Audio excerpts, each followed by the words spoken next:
Okay, so that didn't really work out.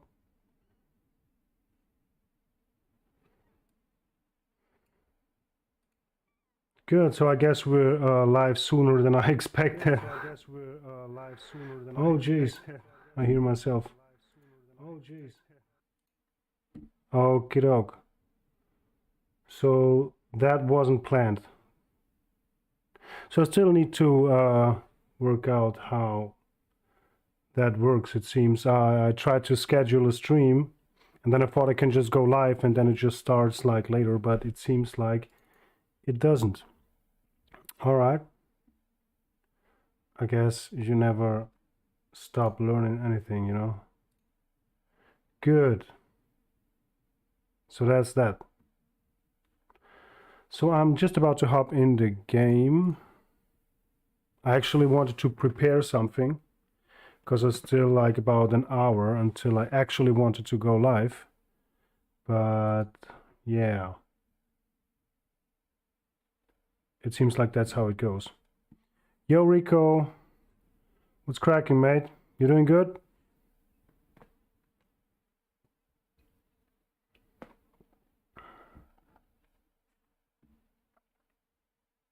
I'm a bit too early, but hey.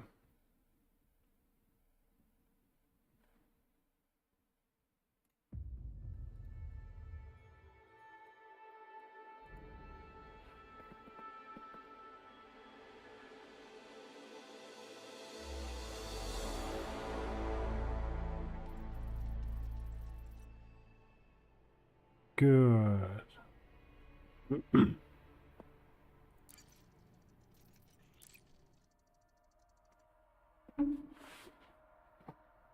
Nice. Seems like answer came a bit late. How is the latency? Actually made like ultra short latency, like super late, so there shouldn't be a too much of a delay between what I see, what's going on in the chat, and what is actually really going on in the chat.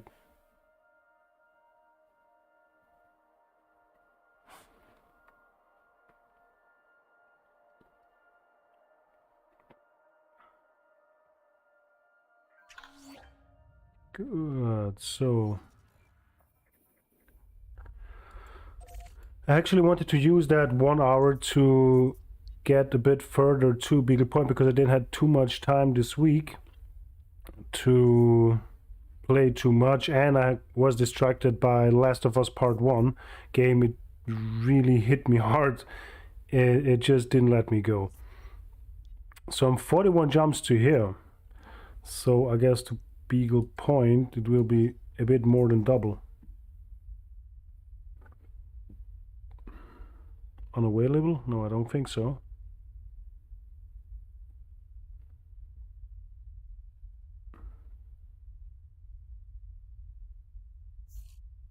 $130. So that's going to be a long night. So there we go. I heard Last of Us not doing great and people ask for refund. I have to say that no, it actually does pretty good. I can't complain. You know, I read some reviews of the game, but the most complaints came from people with really old machines. Like I had a comment who said like he had an Intel 10,000 something, an i3 10,000 something, so this CPU is quite some years old, and GTX 1070 or something. Maybe that works out for some games, but I don't really think that it's working out too good for Last of Us. The only thing, what was the problem is this shader warm-up phase. It took about 30 or 35 minutes for me, and it really, you know, my CPU were on about between 90 and 100 degrees, 100% usage, graphics card the same, but it wasn't 40 or 50 degrees and 100% usage. But I have a different system. I have an i5 13600KF, so a good i5, and I have an XT, oh no, and an AMD 6800 XT. So with that system, it actually works pretty good. I can't play it on ultra because I really think it needs some fixes and some optimizations for that, but I play it on high without any problem at all. I can go check the AMD software on how many FPS I have on that game if it would run, which it doesn't, but it runs fine.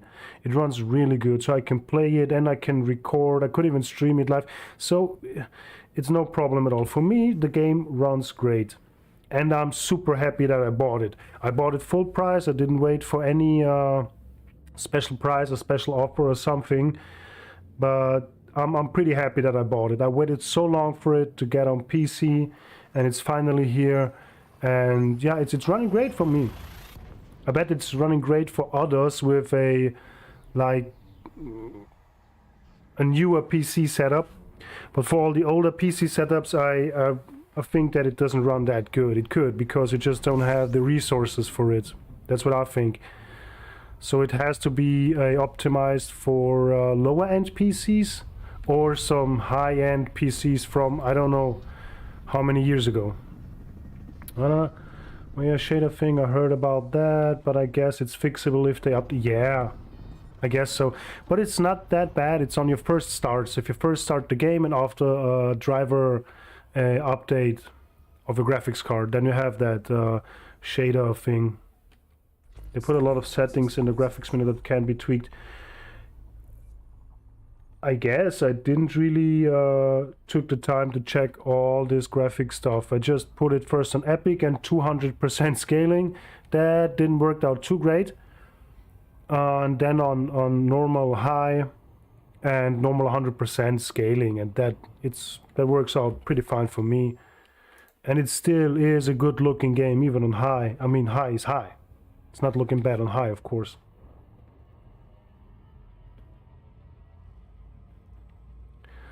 So yeah, Last of Us, it's a great game.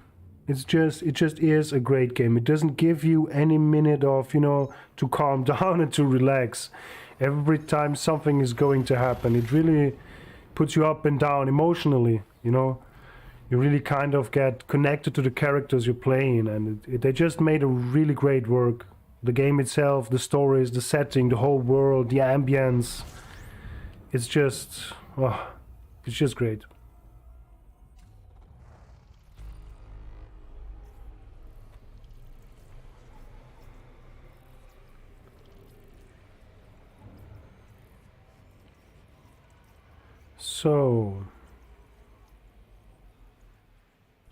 So as I said before, we are a bit early with the stream as planned, but that because I don't really know how, you know, scheduled streaming works. At least I didn't know it for now.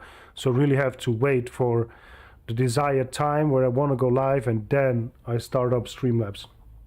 Yeah. But as I always say, I am not a professional. I'm just an enthusiast. Oh, we got something right here. We got a lot here. Let's go down deep.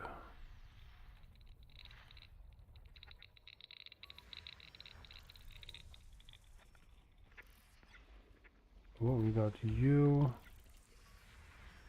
And that's it for here. Got a lot of that.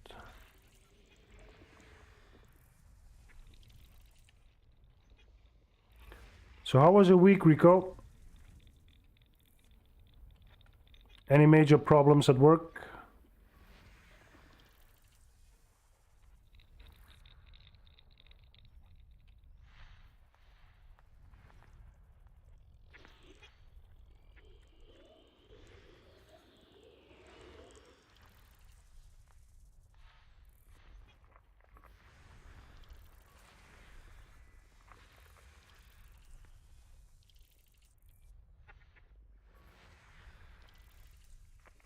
There we go.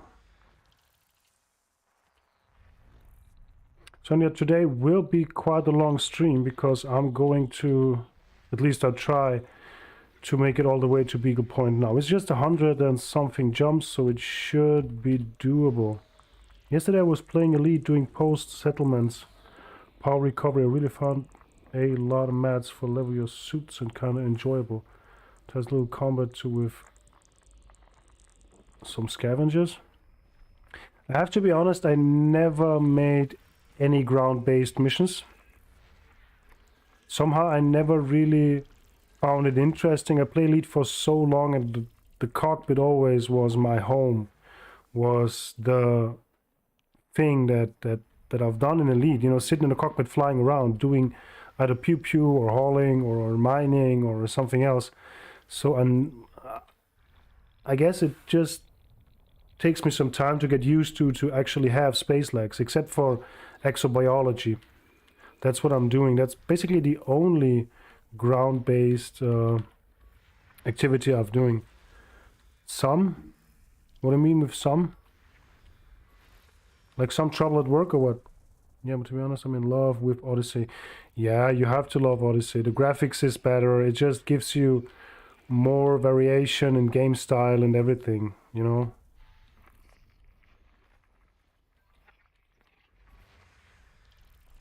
But I have to be honest, at the start of Odyssey, I was super upset. I really was super upset. I even posted some videos with the hashtag Nodyssey or Nodyssey because of nobody asked for that, so why do you make that? I really have to be honest here. I really was upset. But it took me some time to get used to all the new stuff and get used to like the new UI and everything. And now I can't go back to base Elite. Biological to methane, to methane, to methane, 1 methane, 2 methane. Nothing too fancy.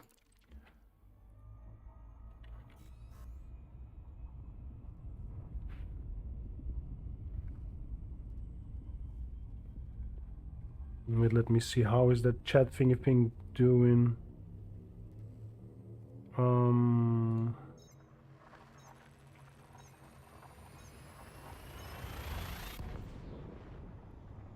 Seems pretty big, is it?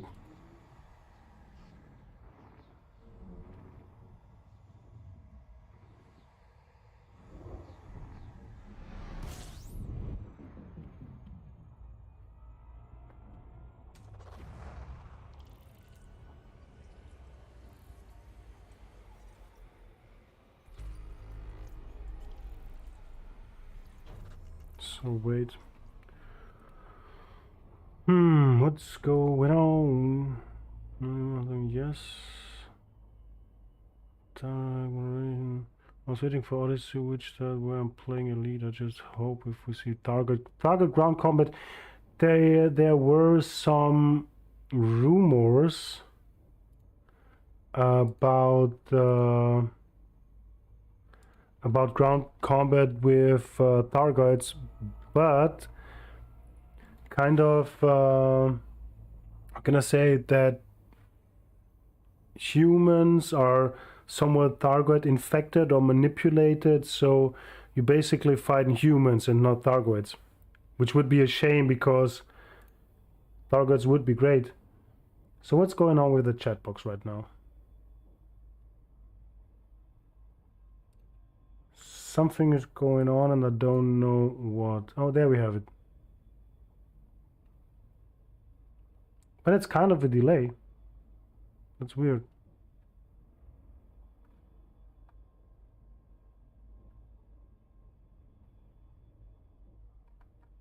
Okay. How is delay going? Because I actually see the message quite earlier than I see it on the screen thingy like above me.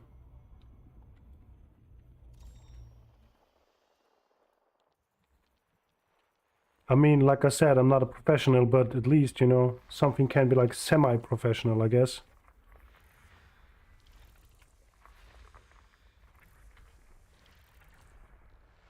There's always a delay, sometimes up to 30 seconds. Jeez.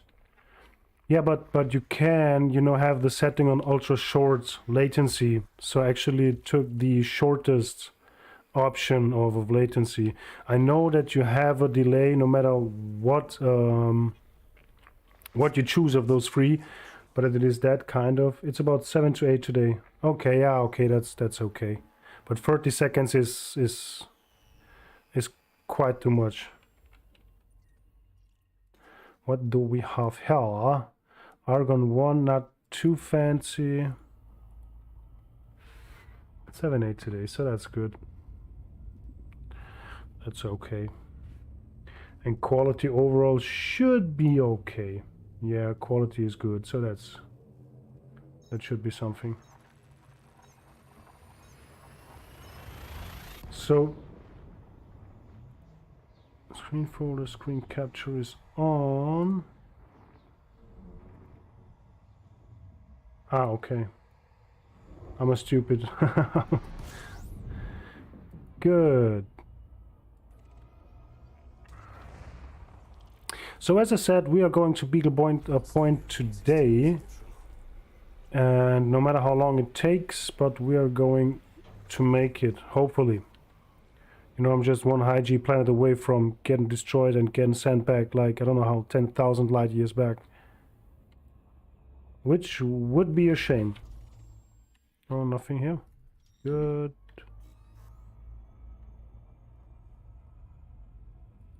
Oh.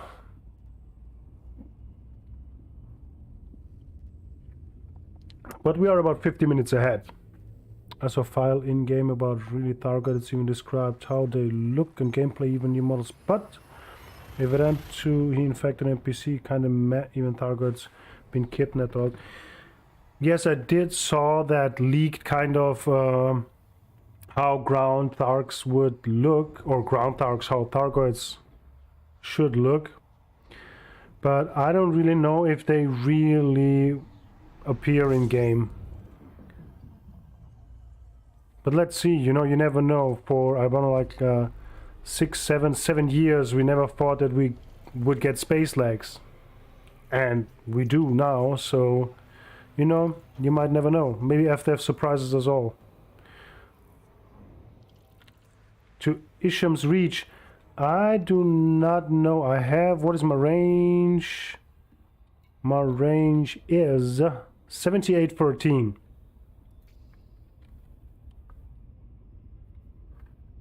Where is Isham's Reach? Let me check that.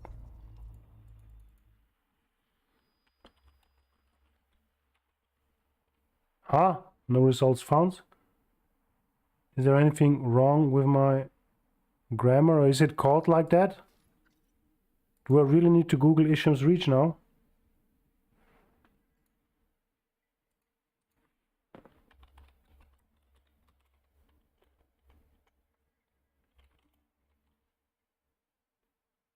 Okay, it's that system. It's Isham's Reach.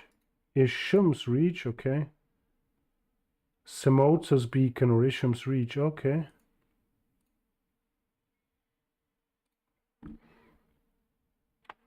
Who knows, maybe now in your exploration you get first contact with target on ground. So let's see, where is that?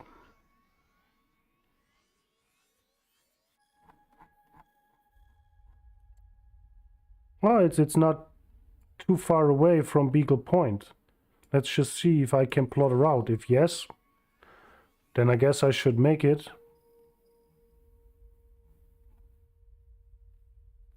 First, you can get from Sol with a normal ship, alright? Yeah, there's not too much around. Let's see. But it looks promising. No route unavailable. So it seems like not from here where I am now. And even turned neutron jumps on. So Beagle Point is not a problem. I can get it. But it doesn't seem like I can get to Isham's Reach, whatever. What is it called?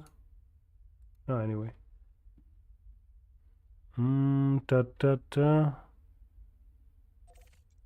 It's 122 just, so it's okay.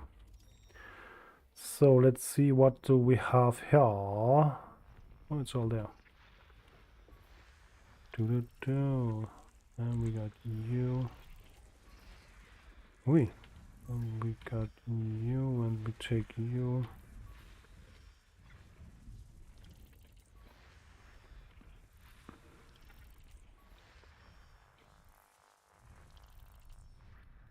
The worst thing about starting an earlier stream is I actually wanted to go for a smoke before I started. I didn't know that if I really start my start Streamlabs that it go live instantly. I really thought that it's just start at 2015 to you know to send out. Anyway. Oh jeez. Yeah, but 9,000 light years to arrive, bit too far, but you can do it. What do you mean, Isham's Reach or Beagle?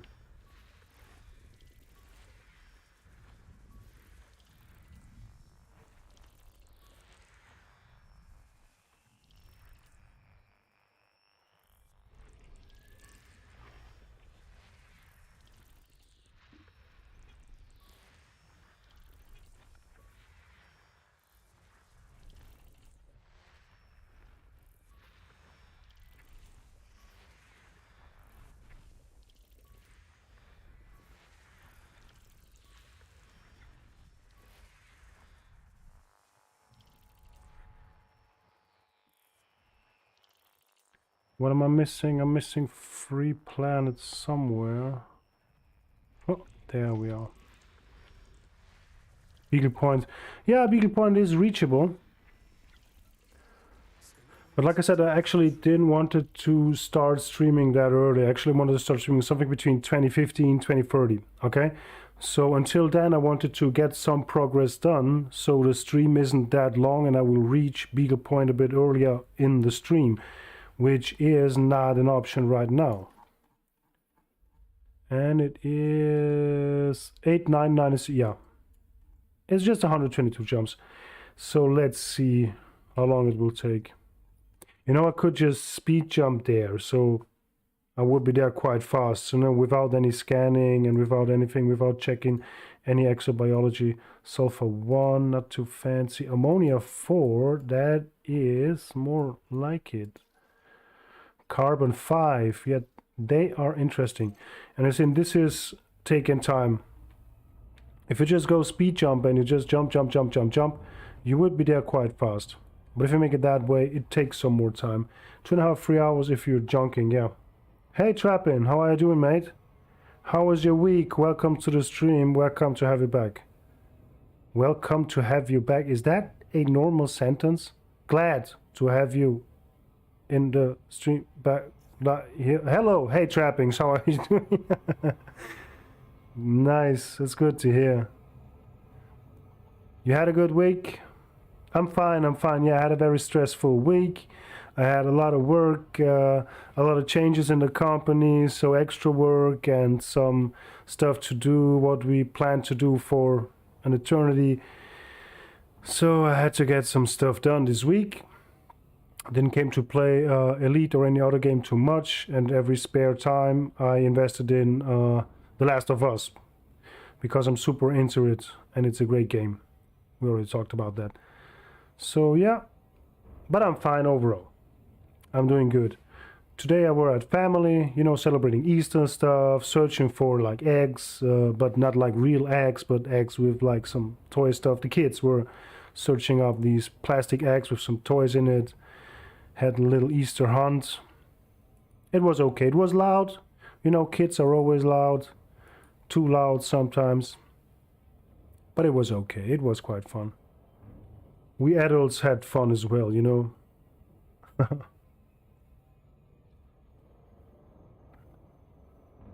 Not worth without scanning, to be honest. When I did land and scanned all system in a way to Cat Paw Nebula. Oh, Cat Paw Nebula, okay.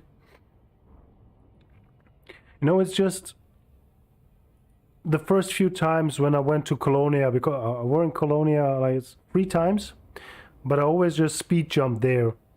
And it wasn't any problem for me, but ever since I started to take exploring more serious, I started to have the I don't want to say the fear of missing something, but it is somewhat a fear of missing something. So every time when I'm in a system where there is something interesting, I just have to check it out. I have to, you know, check what planets we have. And if I see an interesting planet, I have to go there and see what kind of signals I have. If I got something good or valuable to scan, or something new that I didn't know. So yeah, there is that fear of missing something. Maybe something good, you know, because you never know. So yeah.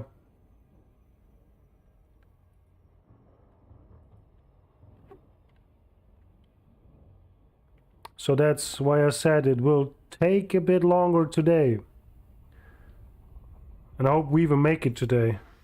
I'm going to have to make a 6 hour, 7 hour, 8 hour stream or something. We got 4 probes. This is missing, so we just going to make it like so. It's about 5k6, very far from Sol, which was enough to me. I don't think I will go farther than that. I do understand that, I really do. At least not before Fargod War. So you're into Fargod War, Rico? Oh, yes, I think we talked about that last stream. You are one of the defenders. You're planning your first journey to Colonia? Nice, trapping, nice. Do that. Do that.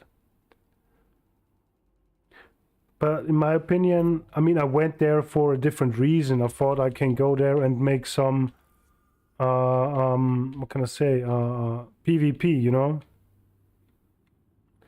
But there weren't any, it wasn't not much going on back then at that time. Then I tried it another time and there wasn't enough going on as well. And then I tried it a third time and there was not going on anything as well. So I stayed in the bubble for my PvP fun. Yeah.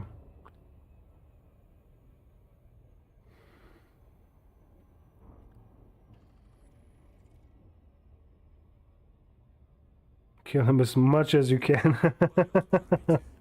That's good to hear, though. So when it comes defending humanity, your ambitions are very high. That's nice to hear. So I don't need to fight them. You fight them for me and, you know, fight some for me as well. So I can stay exploring, you know. Oh, man. So let's see.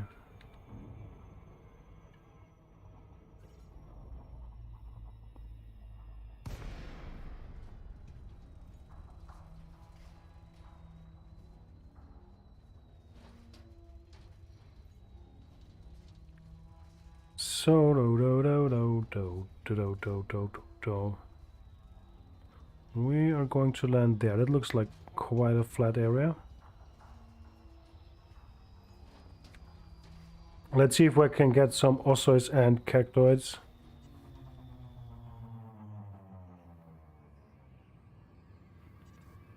Lighting is okay.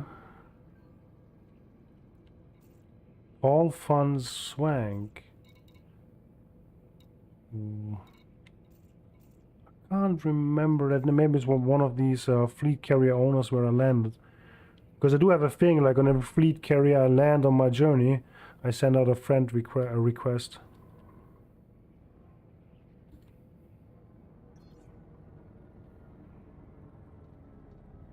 Oh yeah, Enrico, I do understand that thing, that you don't want to go too far away. Because like some years ago, when I really were just into pew pew, you know, bounty hunting and PvP and all that, I never, I had like kind of, I was missing it, homesick. You could call it homesick. You know, so every time I was gone for too long, I really felt homesick. The rumors about how exploration really important for war, like maybe. Some of you find some similar to mycoid. What is mycoid? I don't get that. Rumors about how exploration really important for war. Maybe somehow you find some similar to my... I don't know what mycoid is. I don't really get that, sorry. Maybe I'm a stupid dum-dum. Maybe I don't know what that means. Maybe, I don't know. But I don't know what mycoid is.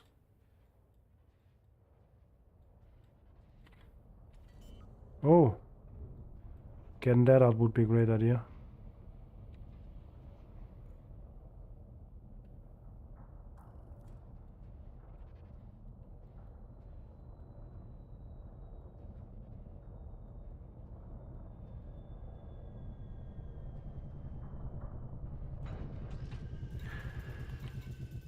Nice.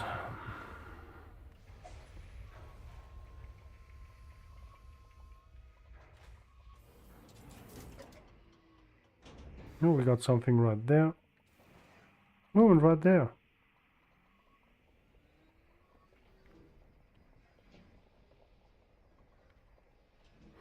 And I don't like go far, but yeah, I would miss home. I'm already missing home, especially in most time at front line of war. Yeah. No, you know, there is a thing about, you know, making space pew pew, because it is super enjoyable. It actually really is. And if you're so used to doing it, it's kind of weird not doing it and do it. Everything else is boring at the start somehow. Oh, we made with a cactoid Perret screen. Hey, I never saw them. So that's how I felt the last years. Every time when I wanted to do a journey like that and go out to Sagittarius A, like this time was the first time I went to Sagittarius A, but every time I were out and I thought, no, what have I done? I had something in there. Well, anyway, then halfway through I thought like, hey, first I go there, then I have to go back. Both ways takes time, and it was just too much for me. Look at that. It almost looks like that dune worm, you know, that huge worm who comes out of the ground and whop, make like that. Just imagine that thing could open and you see all these spiky little teeth. I guess little. They're not really little because the whole thing is quite big.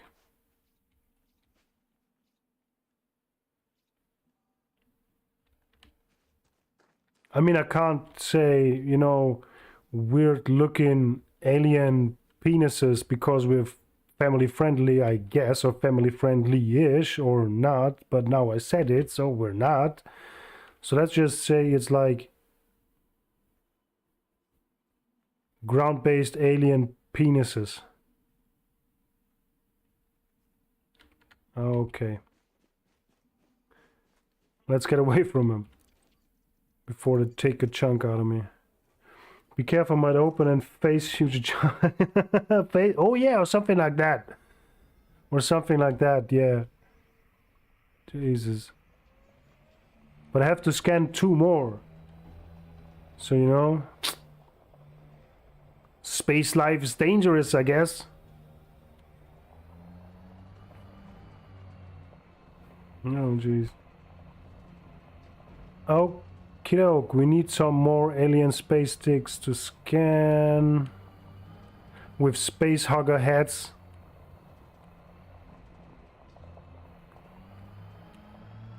Okay, so where are they?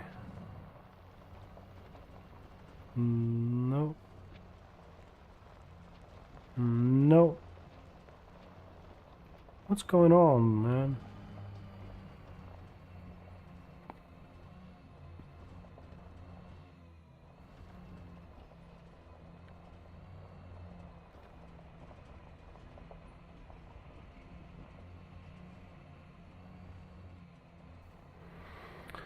Okay.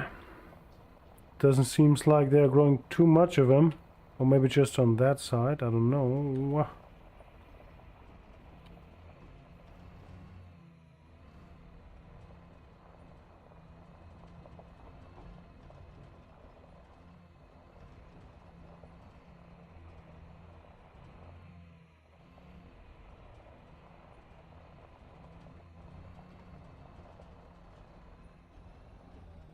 So that is the not fun part of exobiology.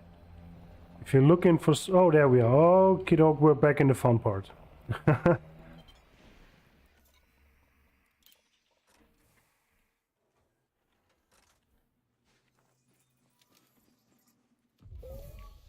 Nice. Let's keep a reasonable distance. Because we don't want a space penis face hugger jump into our face. And just a thing, you know, there is no such thing as a throttle to 0% on the SRV. So what you can do is take one button to the drive assist and get it to hold. So which means you need to hold the button for drive assist to work. But what happens if you enable drive assist? He throttles down to 0. So if you just click the in my case it's the C button down here. So I click it and he's going down to 0. Just like a little thing what you maybe didn't know and what may help you. You're actually looking with SRV, but I do it with legs, just walking and looking. Yeah, I did that quite sometimes as well, but sometimes you have to go way too far. So that's why I go up to turret mode, because you have a quite better view with that. If you just click C, it's yeah. So we have the C button as well. That's great. Because in my ship I have it on shift. Shift W is 100%, Shift S is minus 100%, and Shift C is 0%. I actually do have a very weird button assignment. Because the thing is, I do have like a mouse with a quadrillion buttons, and you can double program it with. If you push that button, you have another program. So basically you can program them double. And so I basically do like most of the stuff I do in a ship or an SRV, I do it with the mouse. And I don't really have to bother stretching my fingers around the keyboard. Which is super comfortable, to be honest.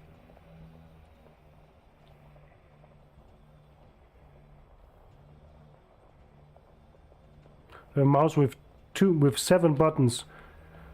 That's adequate, I guess. I do have that mouse have 1, 2, 3, 4, 5, 6, 7, 8, 9, 10, 11, 12, 13, 14, 15. So it's about 30. Let me say I can assign 30 buttons to that mouse.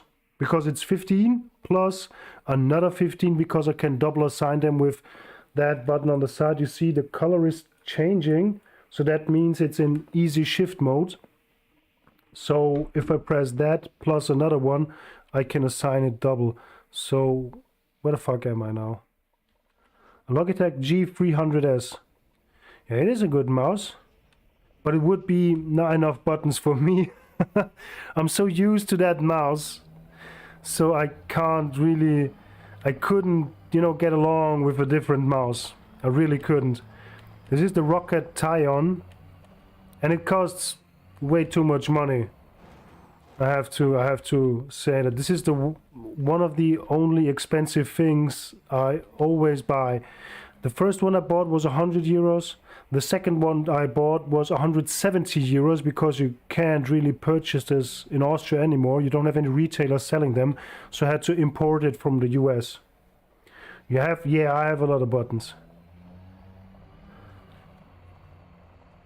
But it's super comfortable, not just for that game, for pretty much every game, because you can control 90 or 95% of everything with that mouse. It sounds stressful at the beginning because you do a lot with your right hand, but the good thing is you have such a relaxed left hand for everything else. So I have 1, 2, 3, 4, 5, 6, 7, 8, 9. I do have about 15, 16, 17, about 30 button, no, not 30, about 20 button assignments with my left hand and the rest with the right hand. So it's pretty balanced out, because usually you do a lot with your left hand and not too much with your right hand. But this way I can balance it pretty much out between the two hands, so yeah.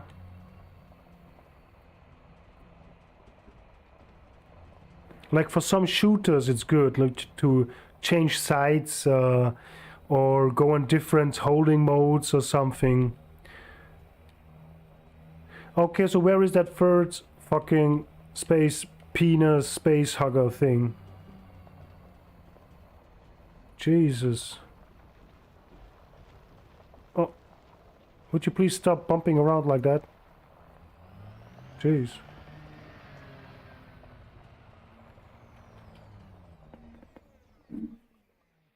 No, nothing's going on here. Good. Sorry. Hey, calm down, man.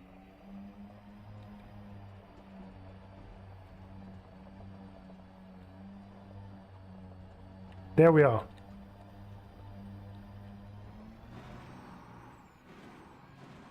Space penis, here I come.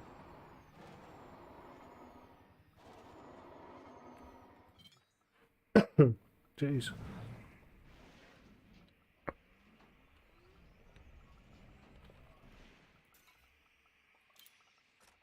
Yeah, to go back on the foot part, there was one video. It's quite some time ago from Yamix where he said that going out on foot is pretty much stupid because you can't really walk around a long way on hazardous planets because your energy and everything goes out. But I think he didn't really thought about using energy cells. You know, you can take 3 energy cells with you and they last quite a time. So you actually can be outside of your ship per foot, even on a hazardous planet, for some time. But I don't enjoy it because it takes, well, it just takes too long to go everywhere. Every now and then I just walk around and it is fun and it feels good. But if I just do that and do exobiology, I want to make it, you know, kind of efficient. Especially now, because I want to reach a place as well. So I don't want to waste too much time. Mostly I'm on foot when I'm recording stuff, to be honest. And when I'm scanning stuff. And that's pretty much it. But maybe when I'm back, which will take quite some time because I will be out in the black for the whole year 2023, then maybe I will try out some ground-based missions and all that. Maybe I even try a Targo at War. Get myself a an AX ship and do some of that.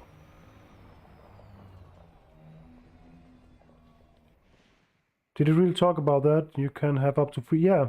And I guess we need it. Exactly. Yeah, he did. He did that. It wasn't a video like quite some time ago, but he was ranting about Elite Dangerous pretty much all the time, so...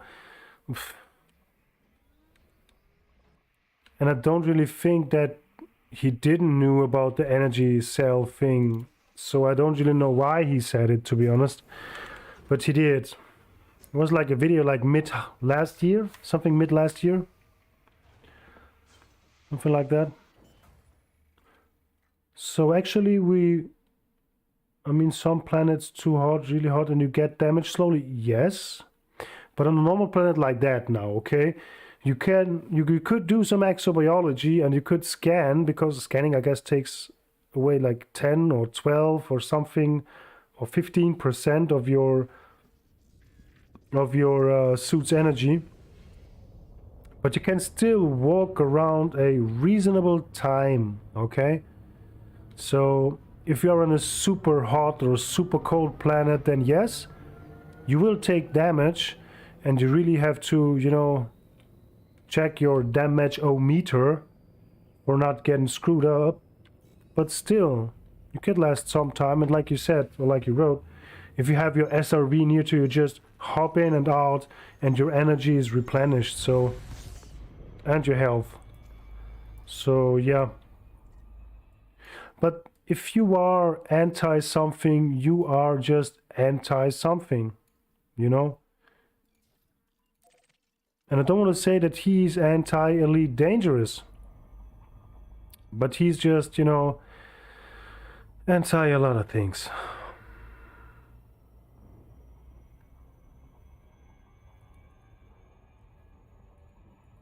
Or maybe that's what his viewers want to see.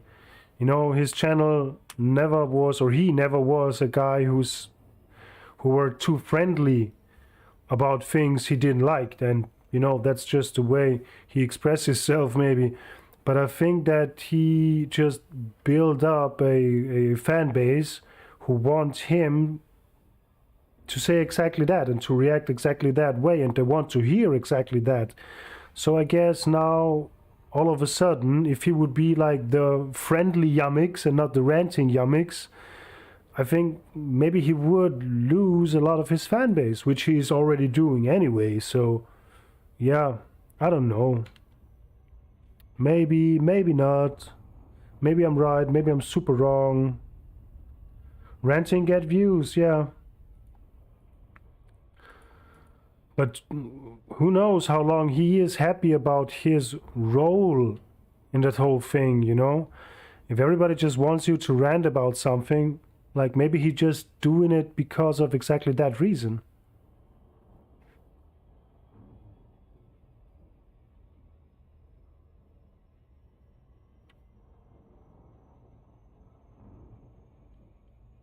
Yeah, I mean, I wouldn't make any Thargoid ground-based war if there is no Thargoid on the ground.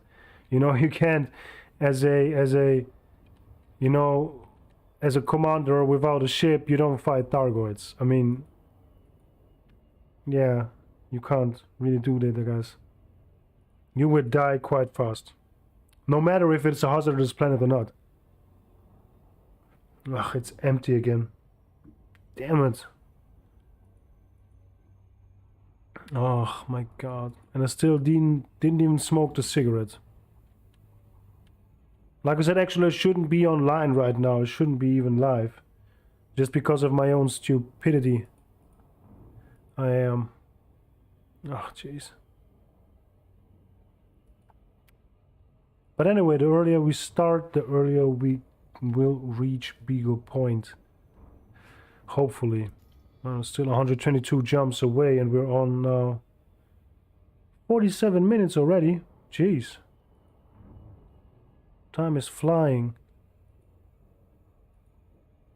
I would say one smoke per hour is okay or something, or one smoke per 45 minutes.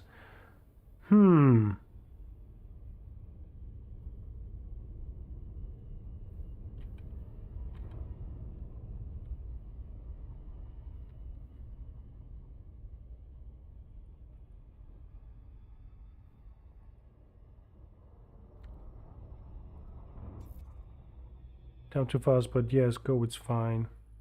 Yeah, let's just do these things right here, and then let's think about it.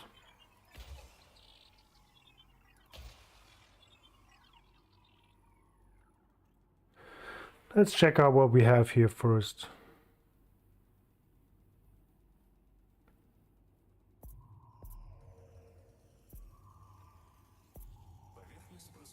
Oh, I think I have to use another one. No efficiency bonus. Yes, efficiency bonus. Bacterium, cactoid, fungoid also. So we pretty much have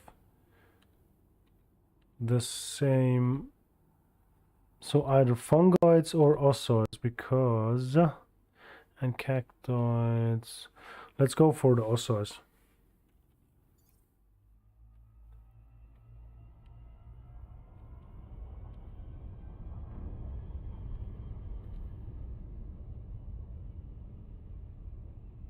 Let's see if we get ossoids and fungos.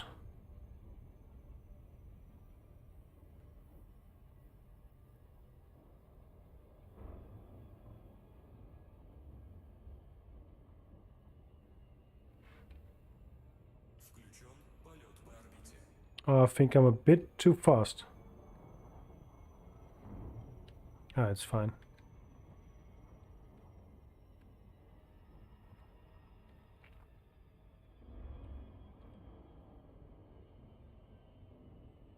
Oh yeah.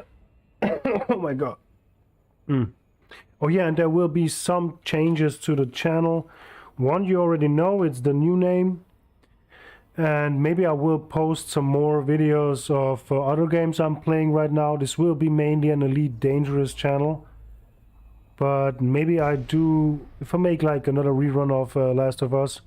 I already had some videos uploaded from The Last of Us, but I weren't too happy about the lighting of the face cam. Because I usually play that game when I come right from work. So I come from work and I started playing. And I had some lighting issues. It was pretty bright outside, then some clouds came in and it was dark. So I didn't really were too satisfied about the quality, the lighting quality, because either it was too bright or it was too dark. So both ways it was not really acceptable. Like I said, I'm not professional and I don't really plan to be any kind of professional, but this is something that I just didn't thought that it's too you know when you do something you want people to enjoy watching it, I guess, somehow, even though this is not the important thing, but still, like, why not? And that wouldn't have been too enjoyable anyway. So I ditched about 6 hours of gameplay from The Last of Us and I just played now off camera. But maybe when I make the second playthrough with some, because there are some extra settings if you have played it once for your second playthrough. So maybe I play around with those and then I make a second playthrough and maybe I'm going to record that. But I'm planning to make some other videos anyway. Like some FPS videos, because I used to play a lot of them. Like Ghost Recon Breakpoint, Radionaut, Ground Branch. I even tried some squads every now and then, which is a great game, but I was kind of overwhelmed about it because it's super intense. Squad. If you have played Squad ever before, this is just it's a super intense game. Yes, nice new name, better than old. Better. Hey, that is mean. The old one was good as well. Yeah, it is better than the old one, but JFTB as a whole has kind of a history. There is no game that I played where I don't call myself, or the character or something, or organization or like that, where I don't call myself Alex JFTB, because this name is with me since, I don't know, like almost 20 years now.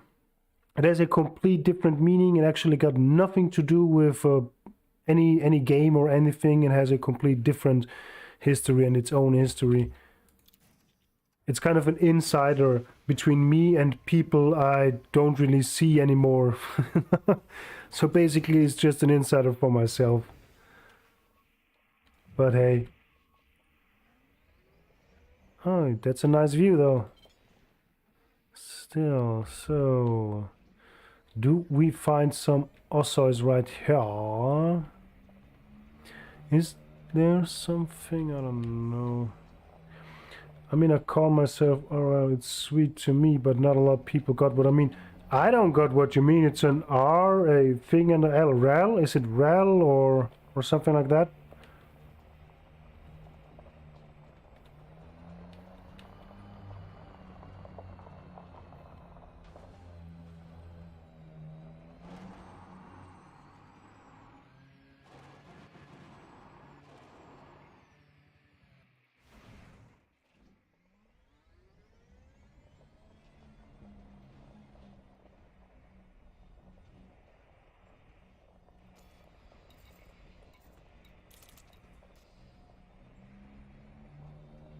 Oh jeez, there we go again.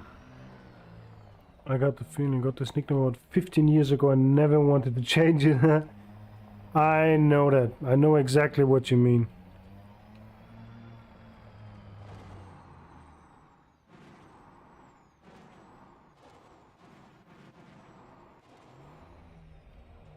Rico and Lona.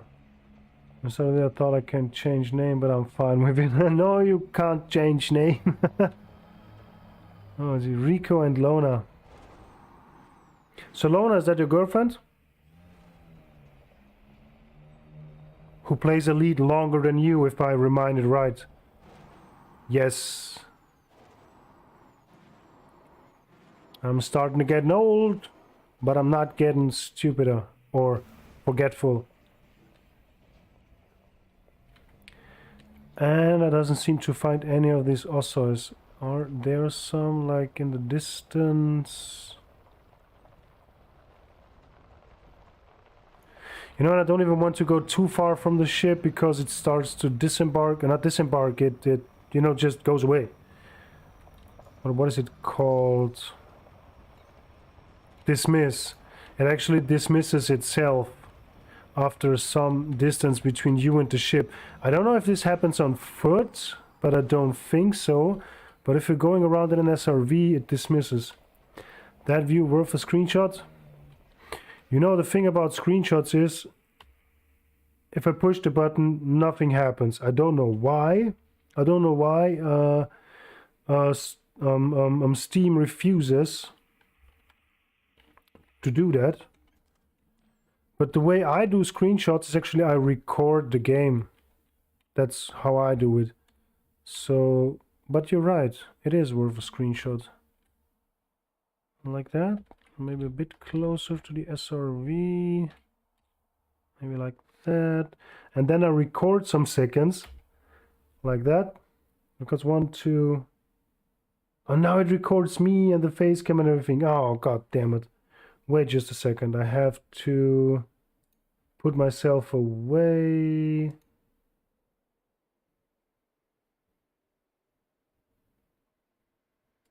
Good. So now we have some seconds of footage with that and without me and without any sound. And that's how I do screenshots. Because Steam, I don't know why, but it doesn't want to make any screenshots anymore. I tried it all on the settings and everything, but it doesn't seem like. I don't know if ship leave too far. Never, really, it never happened to you. I use OBS, no, Streamlabs. I use Streamlabs for streaming.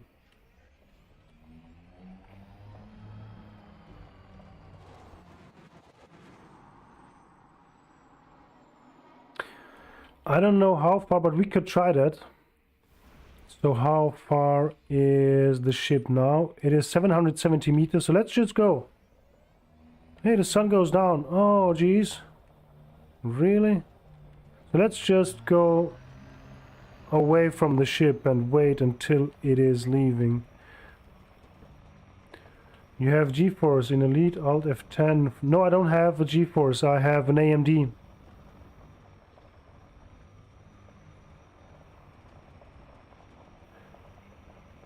Is Alt plus F10 an Elite thing, or is that a GeForce thing? Oh no. What have I done?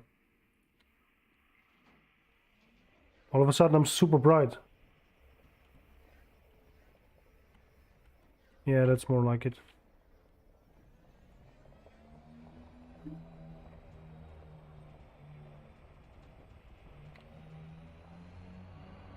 Yeah, Alt F10, it doesn't really does. Or Alt F10, Alt F10. Yeah, I don't know. So if Alt F10 is, where does it get saved? It's like in my only solo or private, so you can make that screenshots only in solo or private? Seriously? Nah, come on. You're playing with me now, are you?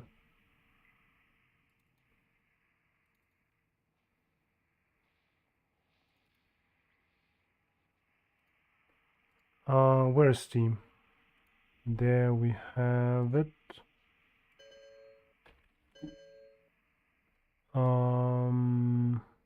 Yeah, we're just solo private to use Alt F10. Okay.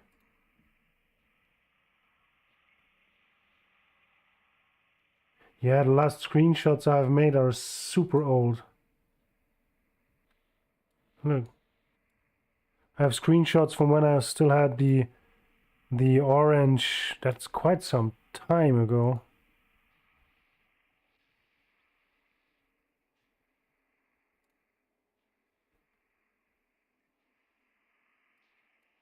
Yeah, an oldie but a goldie. This one. So, okie doke. Let's just see. Let's try it. later on. Now we want to try how long does it take, so how much distance does it take for the ship to dismiss itself. How about Steam in Elite built-in screenshot? Okay, but it's weird that it just works in solo or private.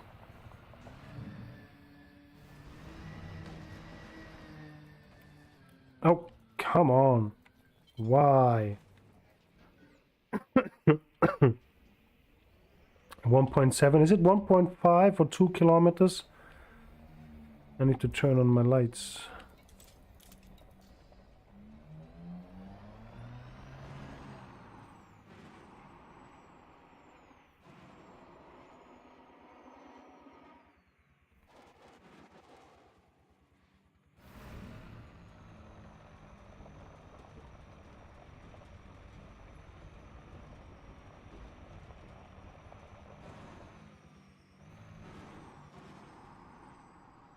Horizon region can be found in pictures, frontier development folder. Okay.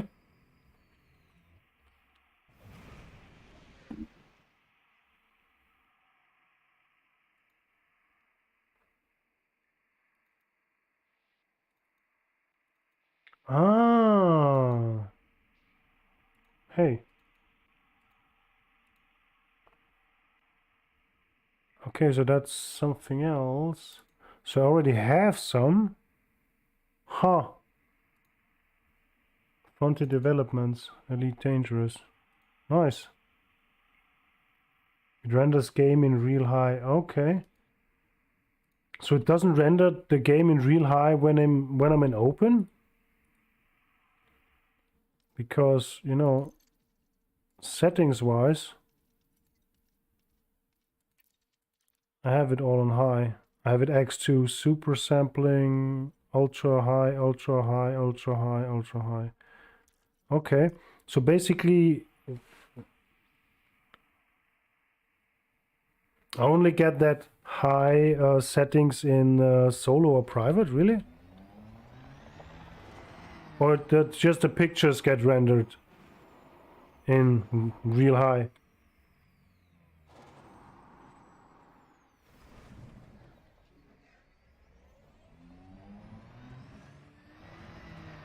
Okay.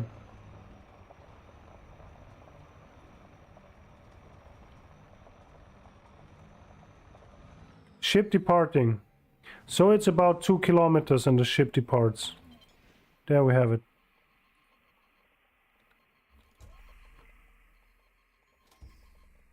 So if you go away any further than 2 kilometers, your ship just thinks like, let's just get away. So, and it even happened one time on a higher G planet that when I recalled it, it landed and was on 50% hull.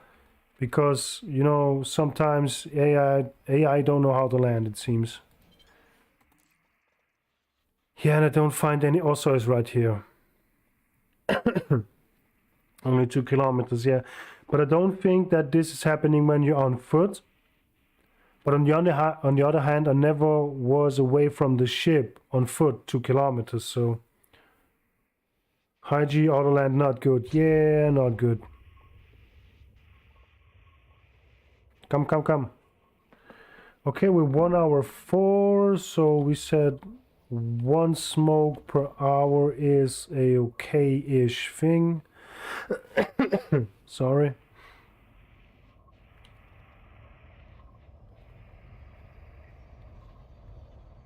Now I'm mad that we missed the sunset now. It just was bright, now it's dark. We could have had a nice view, you know, a nice sunset view. Oh man.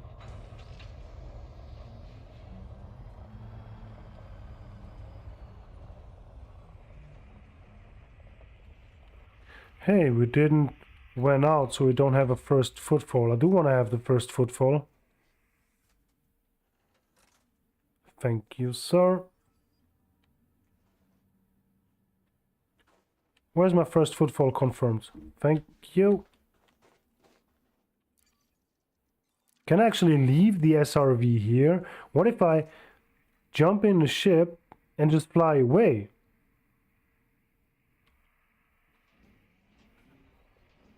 You know? Or does it say like you can't because your SRV is still out or something? I don't know. Or does it just get destroyed like when you low wake or high wake during a fighter is, you know, out? You lose it then, yeah. Yeah, that's not what I want.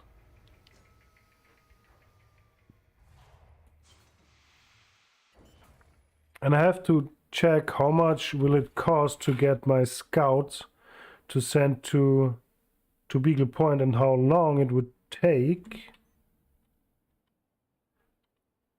But I guess something about 300, 400 mil or something. At least 250 mil, at least 300 mil, and 3 or 4 days. Maybe I, you know, skip from the Condor to the Scout. But I don't know that now. I will have to, you know, decide that very spontaneous. So it is time. It's cigarette time. Yeah. It just got destroyed, yeah. It's cigarette time. So I'm going for a smoke. And we see it's in about like, I don't know, maximum 10 minutes, something like that. I'm going to leave you with that view because I think it looks actually pretty good. We can all enjoy that for some minutes, I guess. And see you in like maximum 10 minutes. Not even 10 minutes. I always smoke pretty quick. All right.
So there we are again. Oh, we still have a nice view though. I will just give the cam away.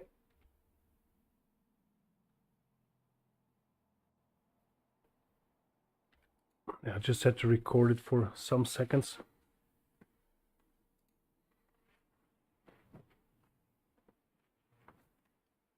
Okay, we're sitting tight, quite good.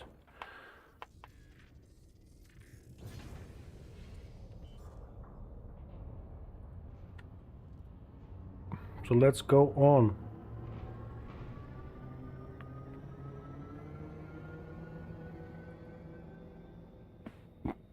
Oof.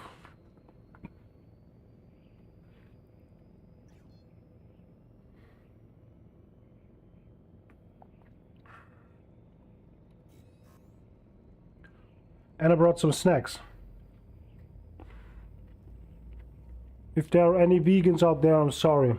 This is not vegan. Not even close. Yummy.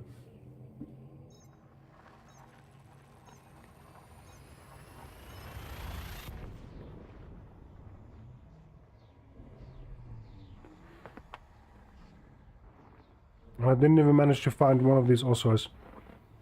Just went too far. And I don't want to waste too much time today, because we have Beagle Point to reach. We got 22 bodies. Ah, I hope some interesting at least. Because I have to say, after I passed Sagittarius A, there weren't many or too many of interesting planets to find. Oh, that one looks nice with a ring. Sulfur 23.4. Atmosphere, helium, hydrogen. Okay. I got something here. Some gas giants.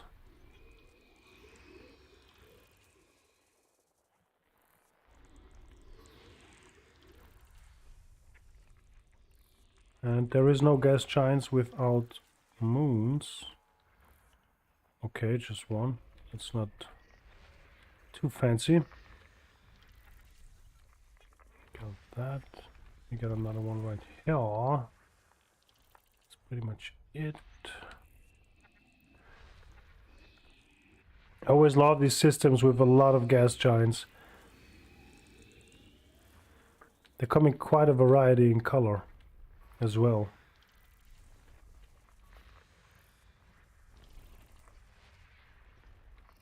And I always love these moons pretty close to these gas giants, because it just gives you an impressive view.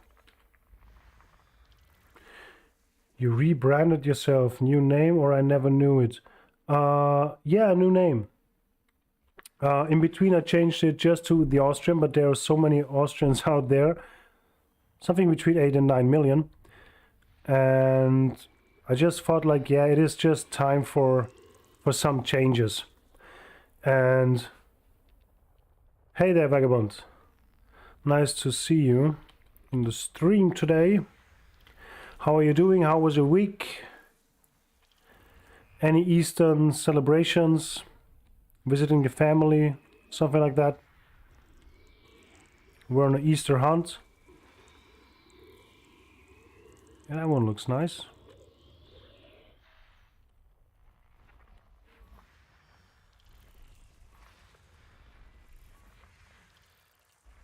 And yeah, it was just time for a change, because the JFDB thing is so old.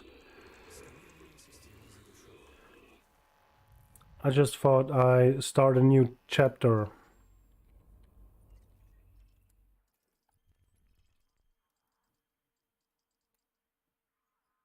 Nice.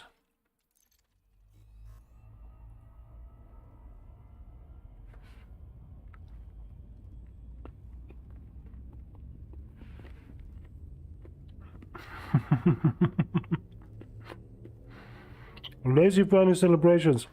Okay. Same right here, okay. Well, it happens that my family grew in the last years. So, yeah, a lot of kind of family parties, Halloween and Easter and Christmas, it all became quite big all of a sudden the last years. So yeah, but it's kind of, you know, I can enjoy it. It's okay.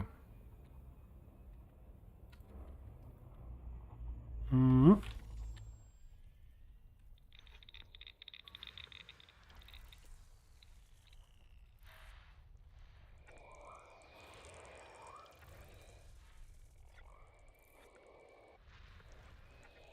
All right, here. No.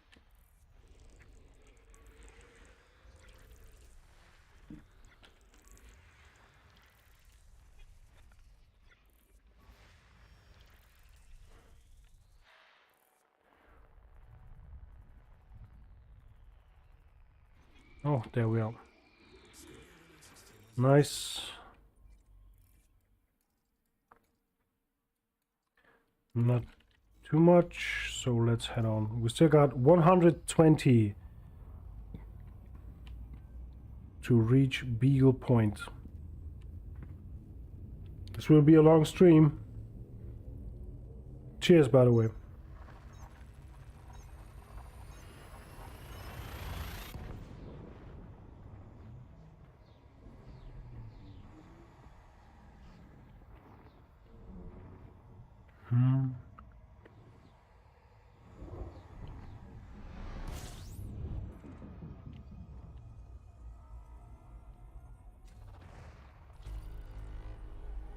I always like when you jump into a system and there is nothing on your scanner.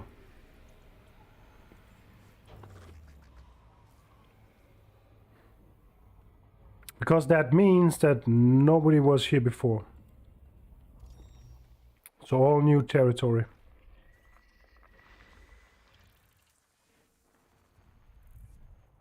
Yeah. There we go, there we go.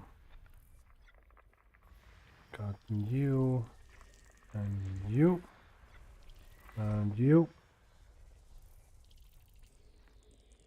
And the last one right here. Oh, what was that?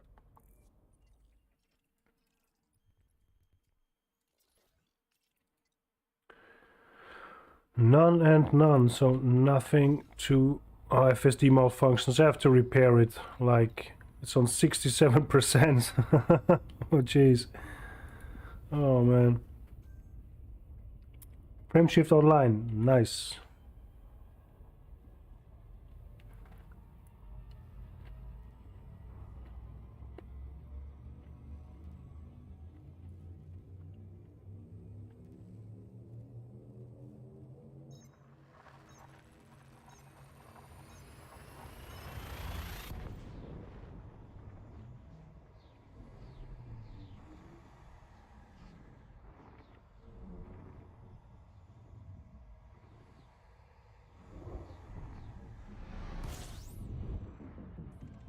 So the plans after Beagle Point,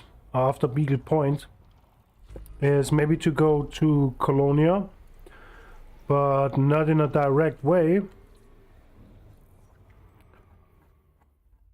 but more like around the edge.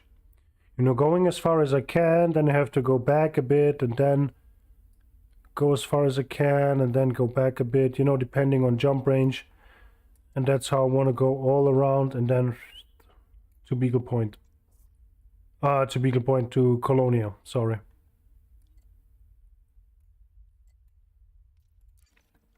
So that is like the next point, the next kind of way I want to go after Beagle Point.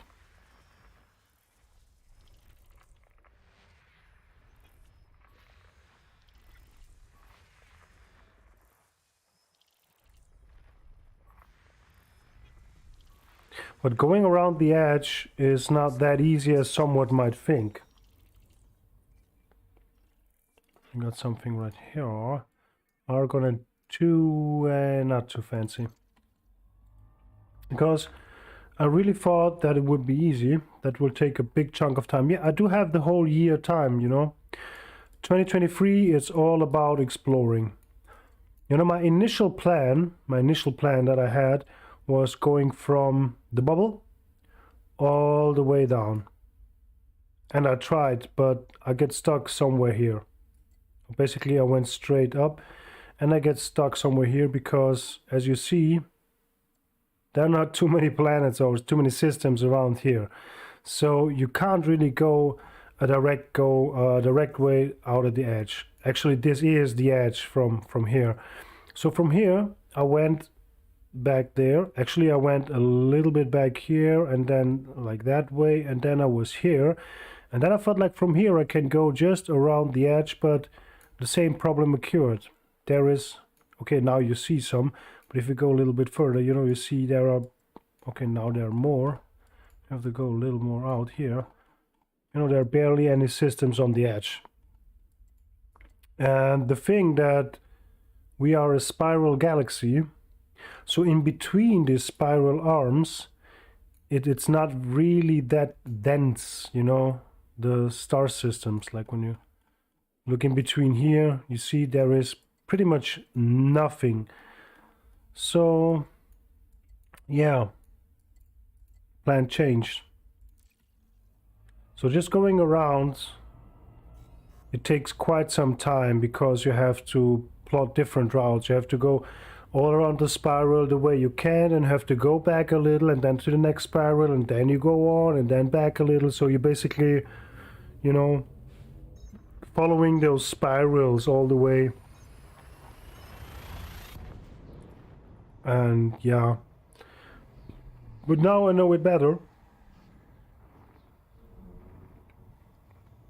And I will try to do that after Beagle Point, because Beagle Point is pretty much on the edge. So why not going on the edge?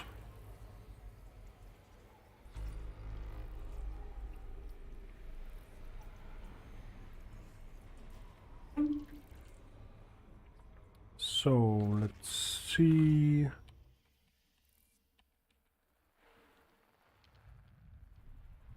Nothing behind, which is good.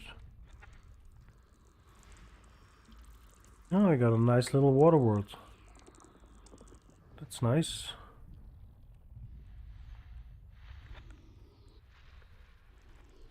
What was the name of the actor?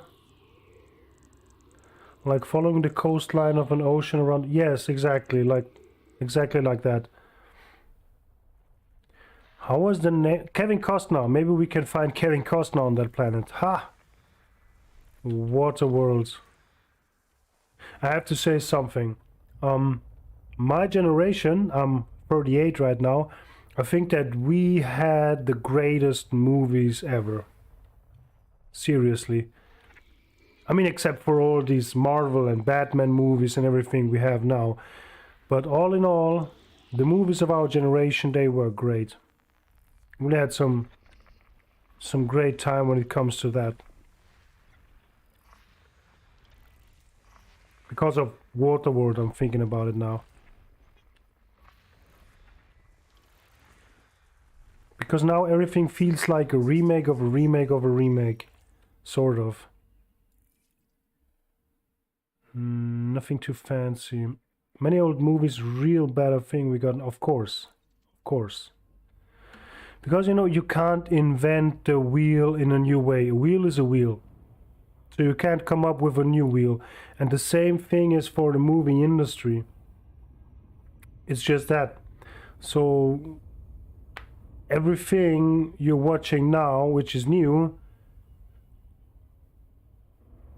is just something that already have been, but kind of different. But still kind of the same. Or maybe it's just the way I grew up, and this is something you grew up with. Maybe it just feels better because of it, you know. You know, if I would grow up now, just imagine I would be like a 16-year-old kid now, then of course everything from now would be better than everything before, and maybe everything that comes afterwards. Maybe that's just a thing. Or maybe I'm just already in that age where I say everything back then was better. We had greater music. I mean, when it comes to music, there is no argue about that. We had better music. The golden, you know, the 80s, 90s. 90s were crazy. In a music kind of way.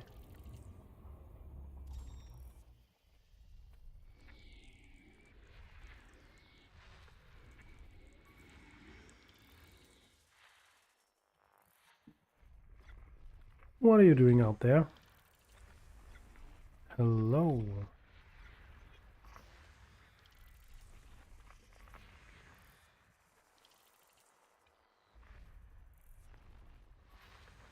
So we got you and you and you.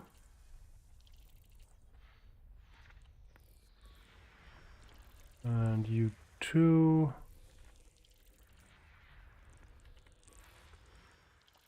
Back then was a work of art, now it's just business. Exactly. Exactly, trapping. They tried to make something, to produce something that had a meaning somehow. I mean, just look at like Rambo Part 1, okay? That wasn't just a movie about a tough guy, you know, being tough and holding. I mean, the second and the third and the fourth part.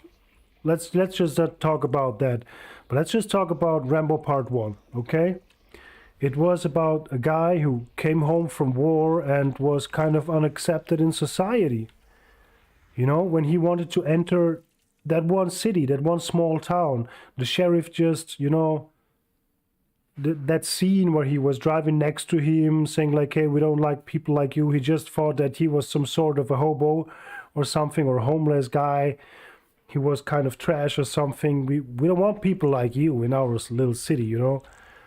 So it must have been hard for, and I can't really imagine how it would feel. But if you were out there fighting for your land and then you come back, or for your country and then you come back, and you're not really accepted back there, you know, that must be pretty tough. Really. Sulfur 1, ammonia 6. Oh, we're definitely going to check that out. And now I had like too much sex, or like push LGBTQ, like please, I won't watch movie or story or propaganda. I don't have anything with LGBT. I'm girl in love with girl, but still I want movie, yeah. 1997, I'm not old too much, but still like old thing, old movie, music and such. What, you mean you're born 1997?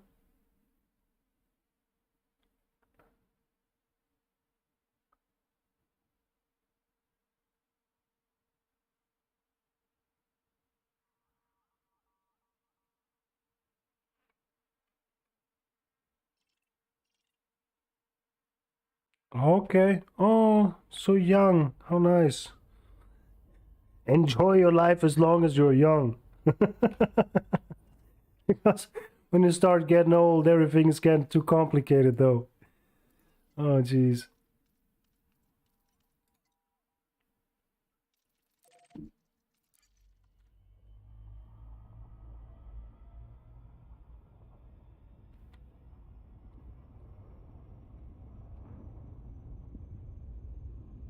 (1997) too. Hey there! We have a couple of youngsters.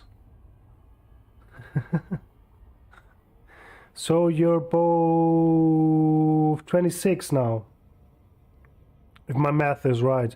1997 plus 3 is 2000 plus 23. Yeah, you're 26. Already feel a bit old. Oh, no.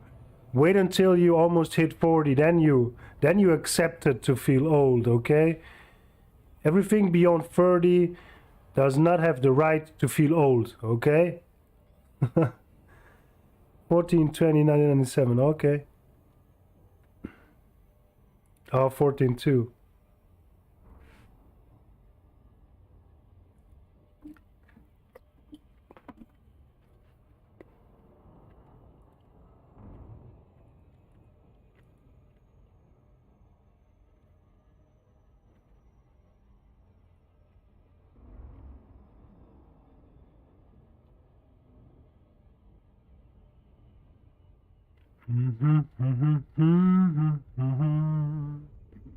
Oh. Is that the right place? I think it's the right one.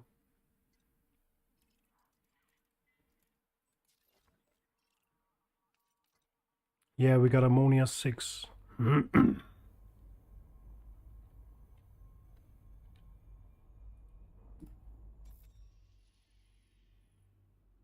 For probes, not too much G.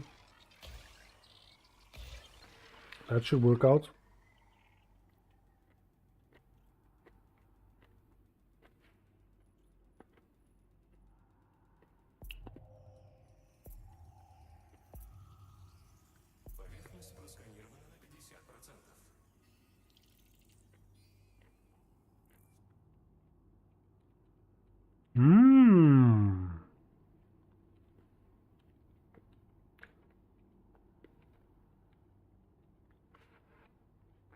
Ammonia targets lovely weather, so be careful. Try my best. Try my best.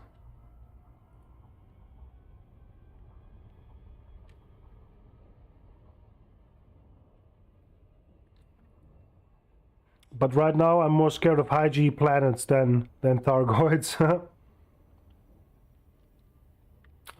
21st of the 1st, or 24th of 1st, and 14.2. But 14.2, isn't that Valentine's Day?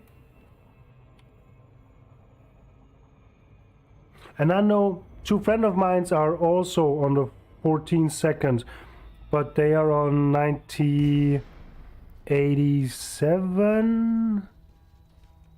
No, 9088 or something like that. But I have 2 friends. They didn't know each other, and they have birthday on the exact same day and year. That's fun. Also on the 14th of February. I think it's Valentine's Day. Isn't the 14th of February Valentine's Day?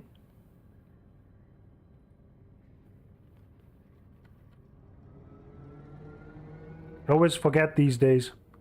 Yeah, it is, yeah. So Valentine's Day and birthday.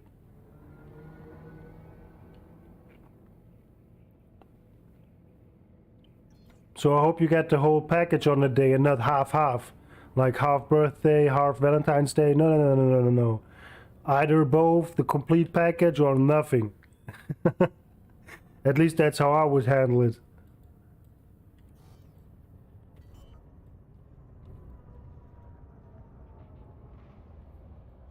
Good.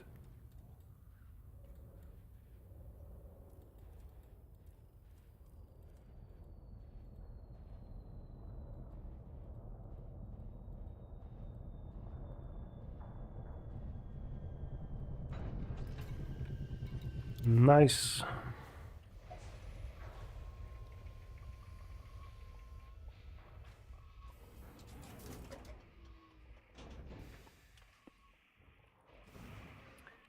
Okie doke, there we have our stratums again. Finally some stratums again.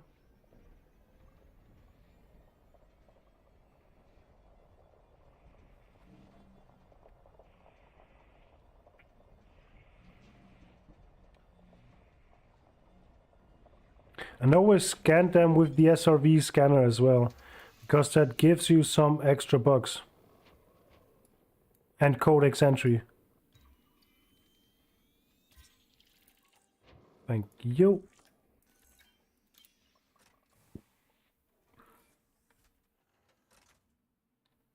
Nice. Every now and then I imagine, what if we could see, you know, different planets of our solar system, like on a clear sky. I mean, we can see some, you know, besides from the moon. Every now and then we can see the Venus, It's also called the morning star and the is it evening star? I just know in German, der Morgenstern und der Abendstern. You can see it like somewhere near to the moon. It is the brightest object in our solar system, even brighter than the moon, because the planet itself is pretty bright and it reflects so much light from the sun. So the Venus is one of the objects that we can see with our eyes, like just standing there and watching up in the sky, which is great. I mean, it's just a small little thing next to the moon, like a small bright little dot, but you can just watch up and see it. What? Why am I getting out right here? I know that this is not a thing. Need to get way more further away. Never scan it with SRV. You should, because if you transactions, you have the codex discoveries, and like a stratum, it gives you 50k for codex discoveries. A Osseus, I guess, gives you 50k. Tubus gives you 50k. A Tussock gives you 2.5k, and yeah, I don't know all of them like right now. But they give you extra credits, extra codex discovery credits, I don't know.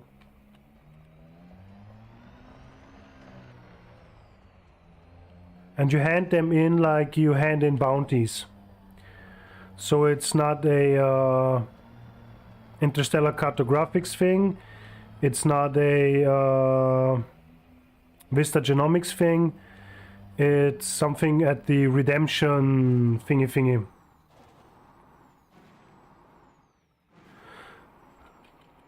I can't really say that exactly if this is the case. I think it just gives you like an extra bonus codex something. If you scan it with your SRV, I think you will still get the codex entry if you just scan it by hand. So the codex entry you get with if you do either or, but you don't. I don't think that you get the 50k extra bonus.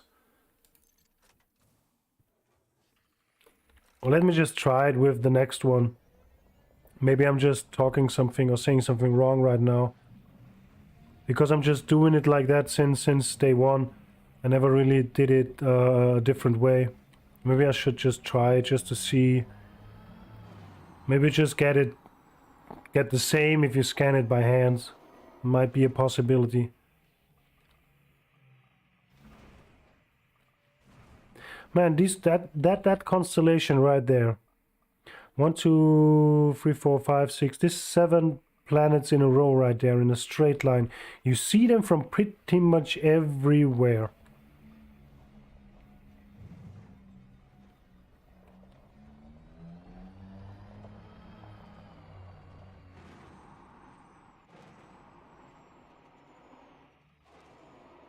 I think it is good for rank, because rank is all about credits you earn with the activity, I guess. For hauling, you have a certain amount of credits you have to make, I guess, for exploring as well. So if you want to rank up faster with exobiology, I think this is something you might consider doing. And you're right, you shouldn't really care too much about credits when you're doing this. But if you know what gives you a certain amount of credits, like, why not? I mean, 50k, let's be honest, 50k, you can't, what can you buy with 50k in that game? Let's be honest. Not too much. No point in scanning with SRV, just mouse. Yeah, you might be right. Let me just see if I find something else here. And then we can try, but I think I'm in a...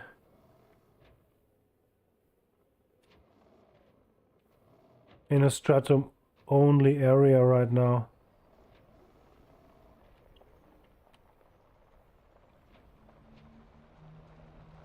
Yeah.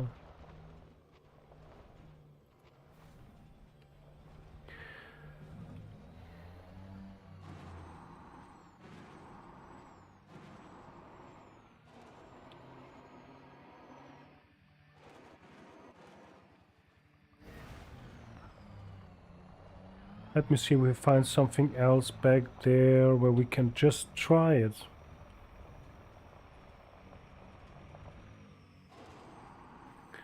These are stratums as well, right?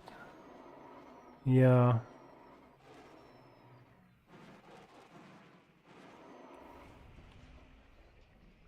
Yeah.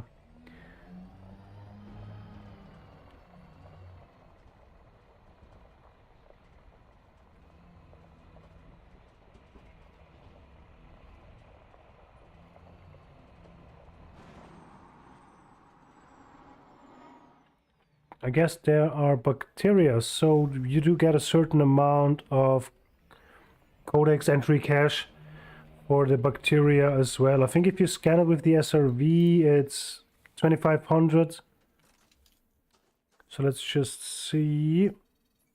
Let's just scan it with that first. Codex discovery. Okie doke. But it doesn't tell me anything from any bonus. So let's scan it with that as well. Okay, no new traits found. So it seems like if you have scanned it per hand or on foot already, then you might get it. So I don't know how many bonus did I had before. Did I had 270 before? Or does it actually give any bonus because I've scanned so much of this bacteria already? Huh. Yes, so I had 270 before, so I didn't get anything from that. Okay, so that wasn't a good reference right now.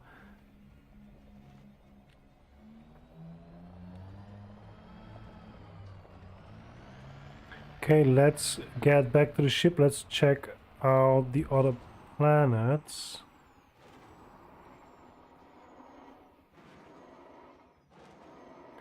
They are... wait.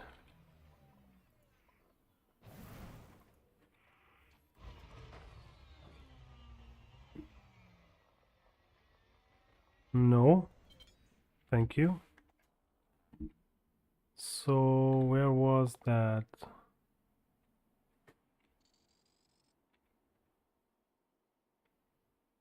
No, that's stratum as well back there. So it seems like I just have stratum around here. Okie doke.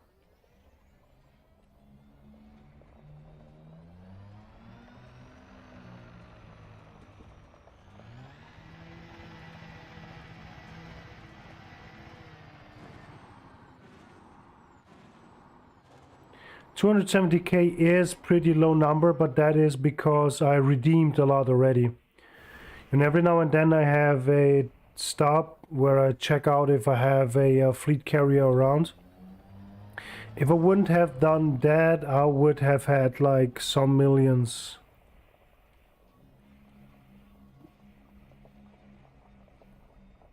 Not counting those that I haven't redeemed because I exploded twice. Once on a high G planet and once on the station because I just, yeah, simply were too fast.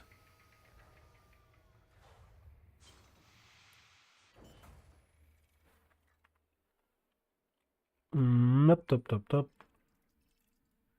So we got that. What do we have here? We have sulfur free 2. Okay, so we have sulfur 2, we have carbon sulfur 1, ammonia 2, sulfur 1, argon rich. So on that and on that, we definitely have another stratum on these two. So let's see. And you scan with SRV often. I'm scanning everything with my SRV. Everything I scan by hand, I scan with an SRV before. So I go there, I scan it with the SRV, and then I get out and I scan it with like the normal exobiology scanner thingy.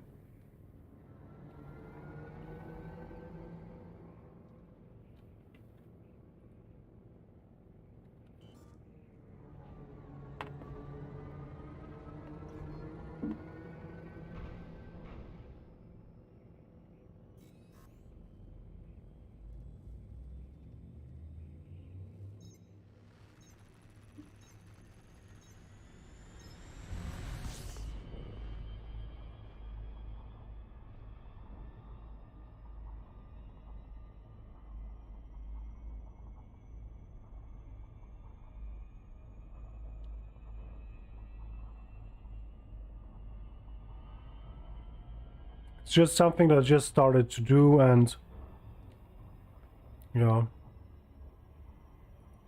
something.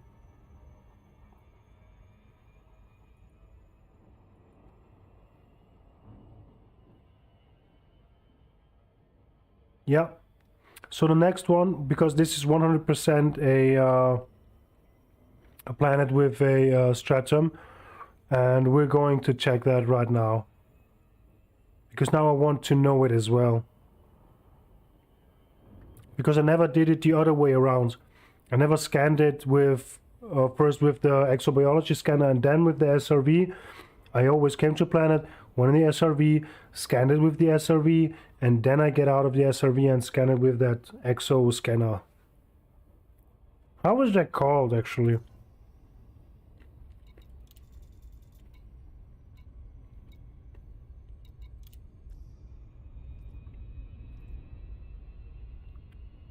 The genetic sampler, of course, the genetic sampler.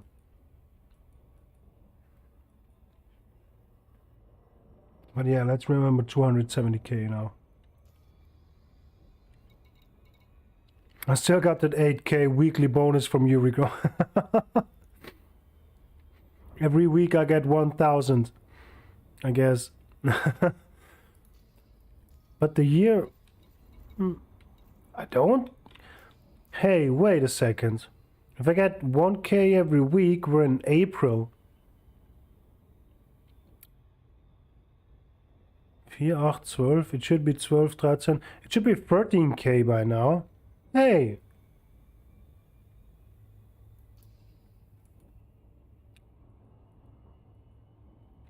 Something's fishy.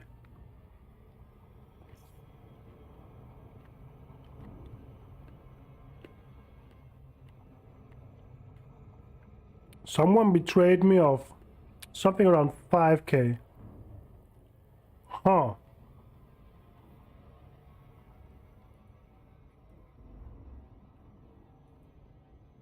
I think I'll go and write a bug report. I'm missing 5k of Yuri Grom weekly bonus. Can you redeem them? I have no idea. But I stopped redeeming them for, I don't know, the last few years. So if I really would take that seriously, I would have a bit more thousands of credits, unredeemed credits. Because I didn't make any power play for the longest time.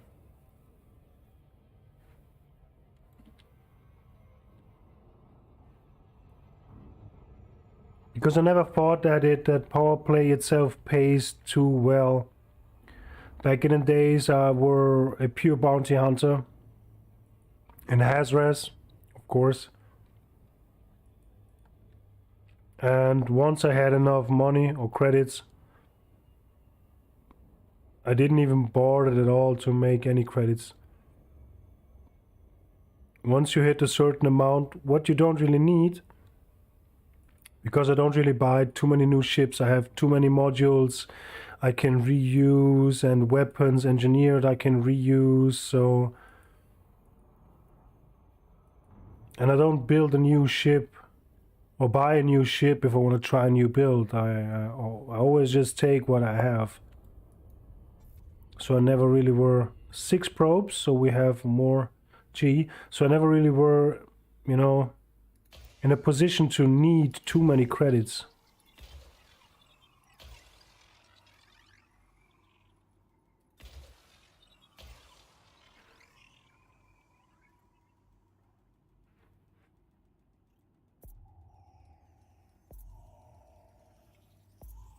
But on the next fleet carrier, we'll check that out.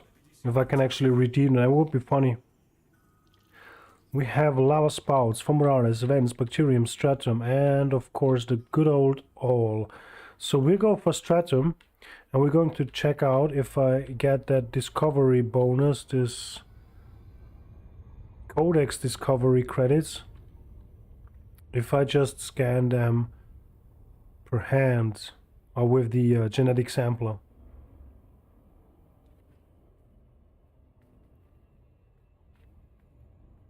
Even though it does look more like a circumcision machine. Kind of.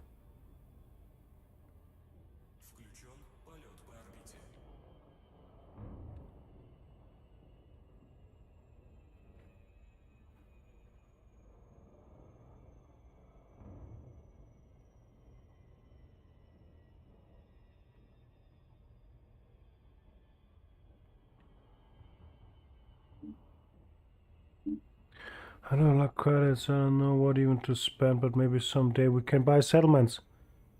Yeah, maybe.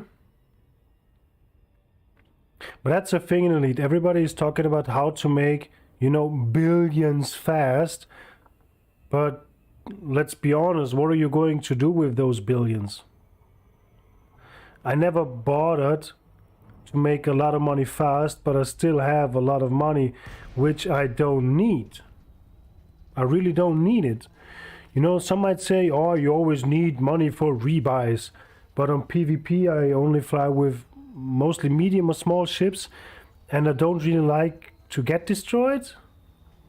So if I didn't had a chance, oh geez, the dark side.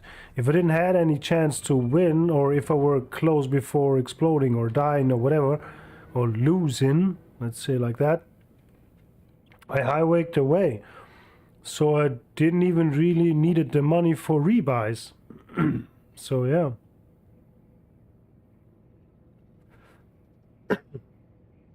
With no needs for, we'll only need 7 billion.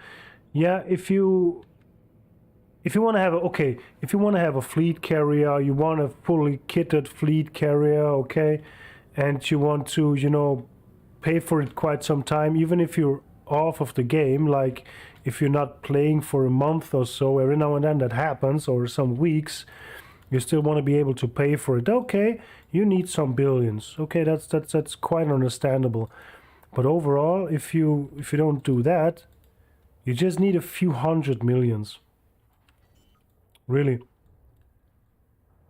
So my cap always were, oh geez, don't, no, oh, I thought I was too fast, was 400 million. I always try to have like not less than 400 mil. Just for safety. 30 mil each week. So you don't even need 100 mil. Oh yeah, you need 120 mil a month for that fleet carrier. So that's the biggest expense you have, basically. So if you have 1.2 billion, you can have that fleet carrier for 1 year. Okay?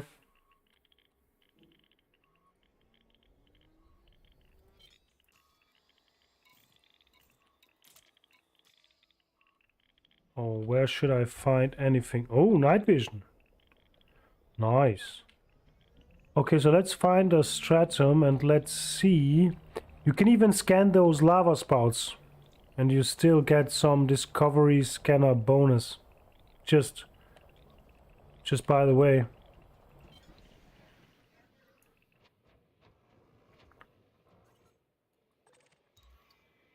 No, I don't want to scan that conspicuous thingy thing.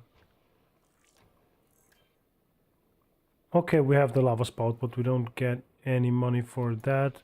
And we can scan that with the genetic sample anyway. So, but what we need now is a stratum to test out if we get the same bonus if we just scan it per hand.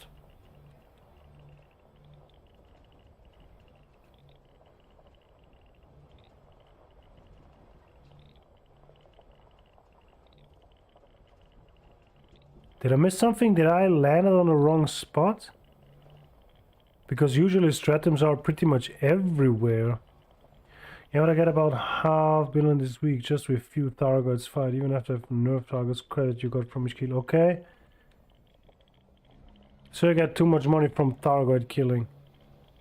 Yeah, but you know, that's a thing people are complaining about. Again, I already can see the videos that the Fargate stuff has been nerfed. But hey. And I don't even know why they do this, nerfing everything where you can make a lot of credits. Because I wouldn't consider it a bad thing to make some money, you know.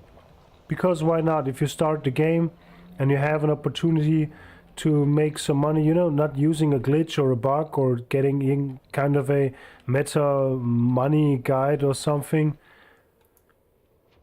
That... Okay, that's not a thing. That's okay. And nerfing everything doesn't make the game better, or buffing everything. Where are the stratums? I think I landed on the wrong spot though. Too much credit with missions to people start having about 100 billion. Jesus. What are you doing with 100 billion?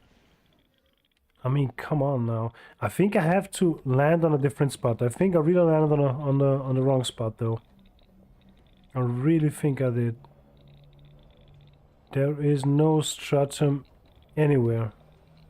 And usually they are everywhere.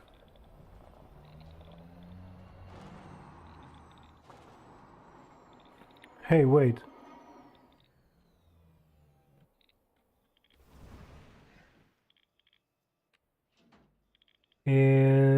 Are these smoke thingies, or is that some sort of plant or something?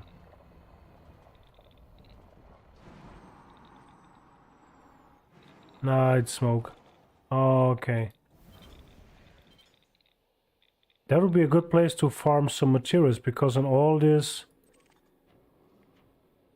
lava things you have like cobbles, and there are crystalline fragments, crystalline cluster, picus cobble, crystalline fragments. Do you remember back in the days how it was to get some materials? Basically, that's what you have done. This would be like material paradise. Before these crystalline things out there at Outdoor Systems. That would have been material heaven.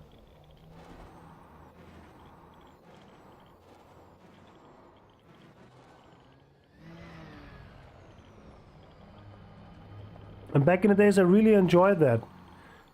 You just had all this materials from planets with an SRV, searching for those things, shooting them, and, you know, gather them.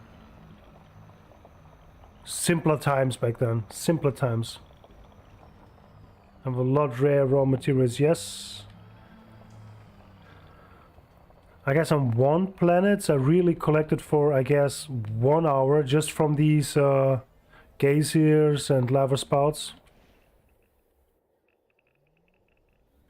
Just for the old time's sake.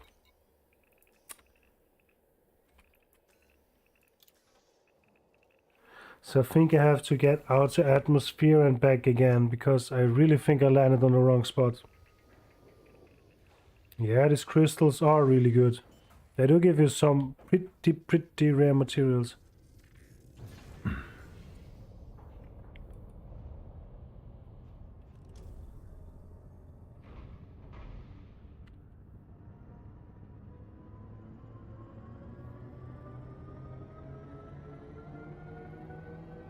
Okay, so let's get out again. I think it is still the same locations. Like, oh, I don't have them bookmarked. Oh no, there they are. No, this is the crab sector. No, I already deleted the bookmarks. No, they are here. Outdots, like the Outdots region right there. I don't know if on HIP.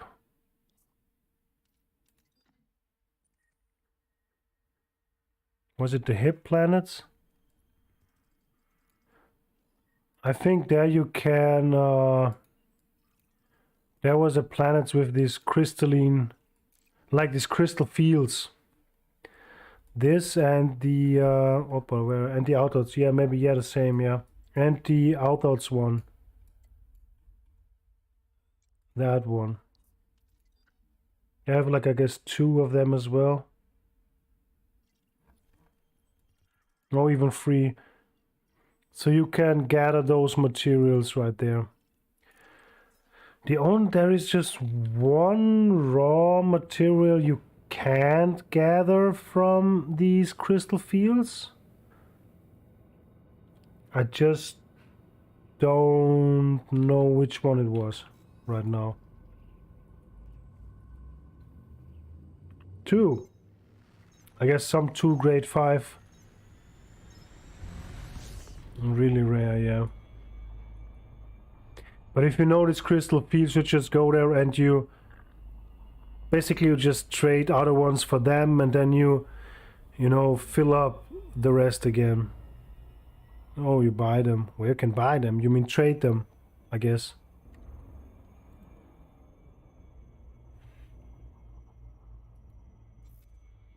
No, this is stratum. Why I didn't found any stratum? Huh. That's weird. So let's get to the sunny side and let's see.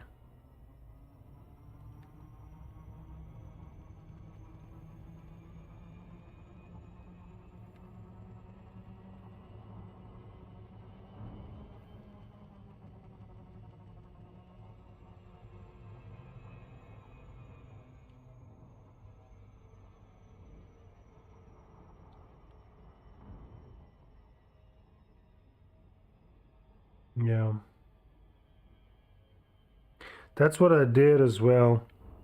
I just go collect all the others, then you trade them, and then you go back, collect the others again, and then you have it all full. You know, basically, if you have, it's a good day's work, but it's worth it.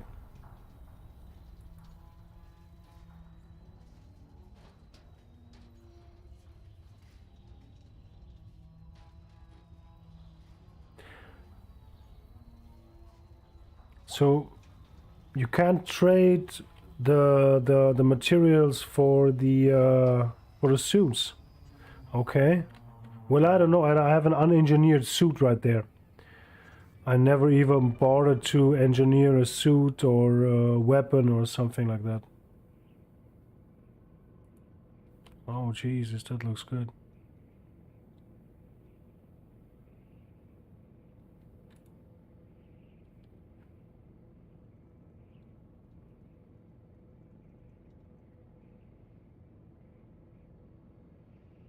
So we are still want to find out if we get that discovery bonus if we scan it by hand.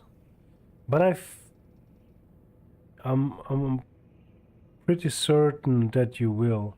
I mean, I don't know it for now, but I really think that it will be. Honest engineering is brutal, it's hard to get data, okay? Yeah, like I said, I never even bothered to see how I get any mats for engineering. Like I never made any ground-based combat, so I never really had the need to do that. Maybe this will change in the future, maybe.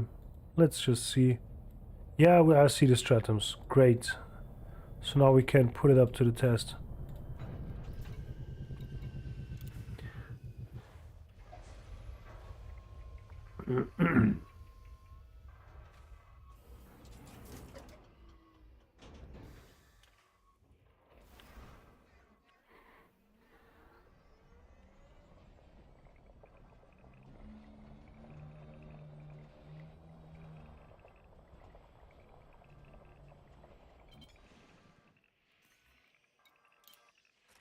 So we had 270k.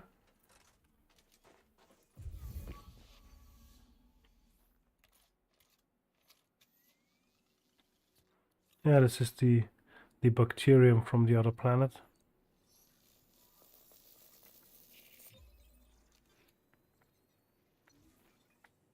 So we got a codex discovery. Okay. It's board. And we got 320. Okay, so you do get the 50k bonus as well if you just scan it by hand. So that's good. And I don't think that scanning it with the SRV does make any sense by now, because, yeah, you don't make anything extra, I guess.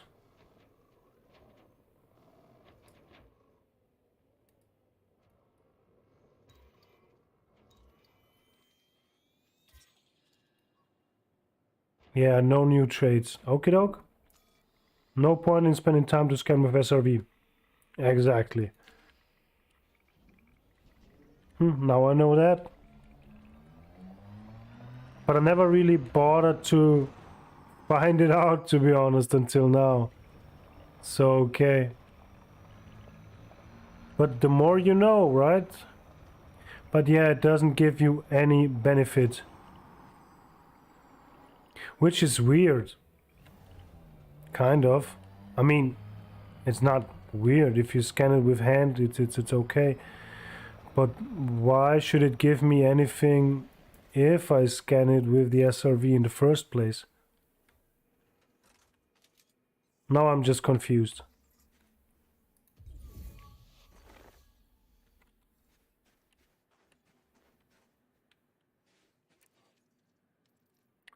Now I'm just confused.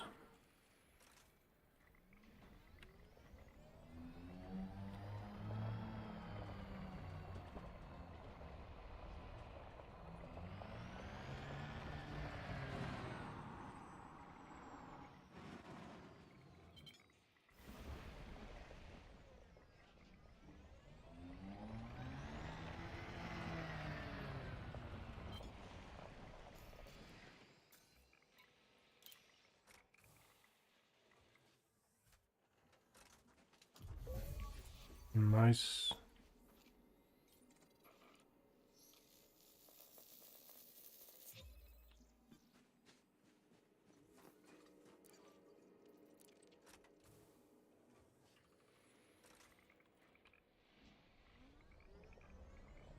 Yeah.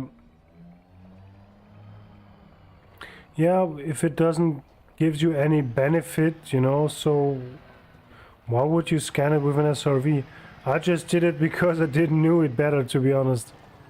If I would have known that from the beginning, maybe I just wouldn't have scanned it with the SRV in the first place.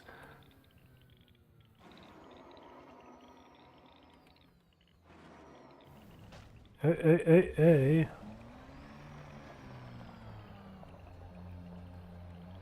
Good.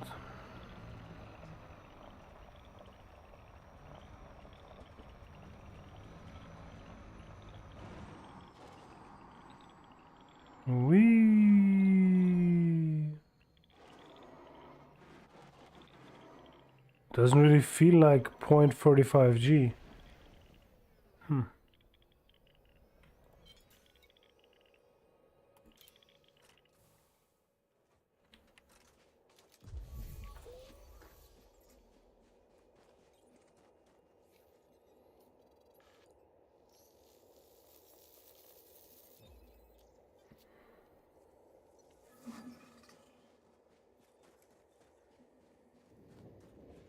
But something like this, lava spouts and all that, and these geysers, you can't scan them with the genetic sampler.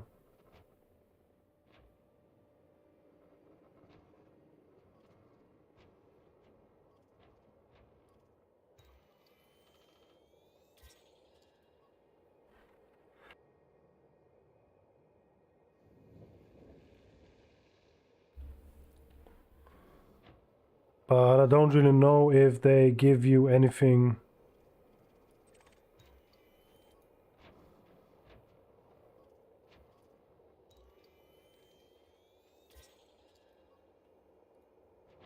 And still, and it doesn't give you anything extra. No, it doesn't.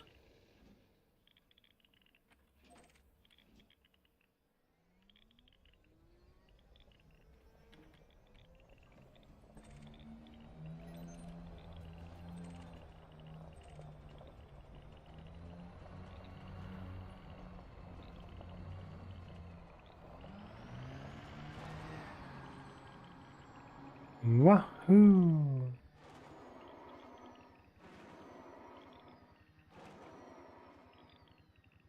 No.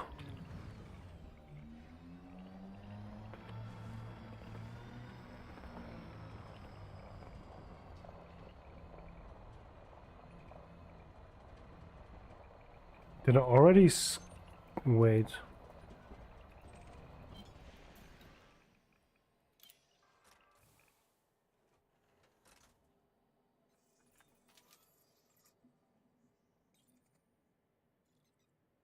I already scanned 3 of those stratums? Okay. No. Huh.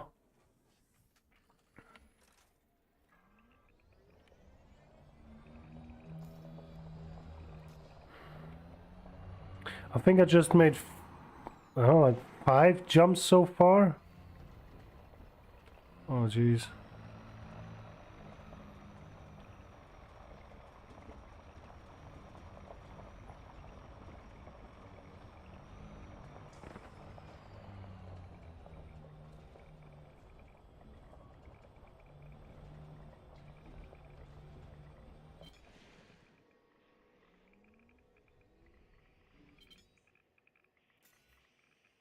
The expense? No, I didn't.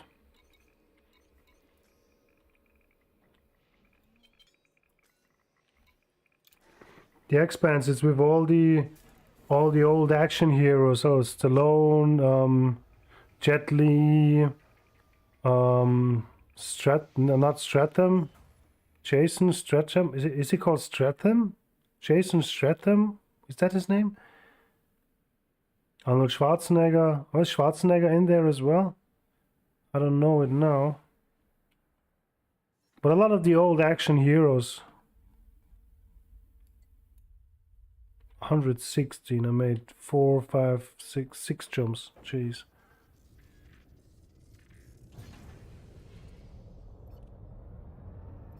It's space themed. Oh, I'm thinking about the expandables. I'm sorry, I'm talking about the expandables. Stupid me. The expandables. The expanse, is that a where is that? Is it on Prime or Netflix or? Yeah.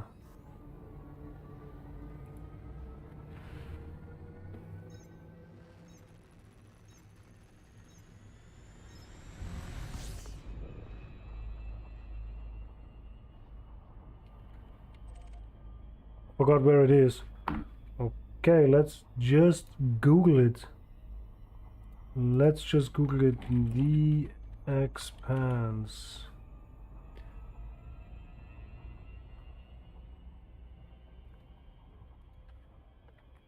Wo spielt die Serie?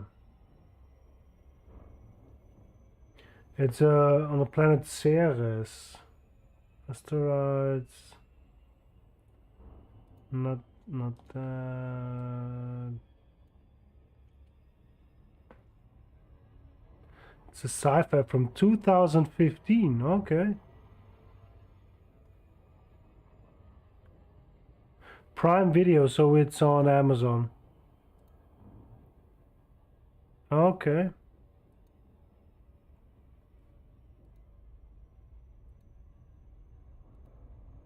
Okay, we'll definitely check that out. It's on Prime.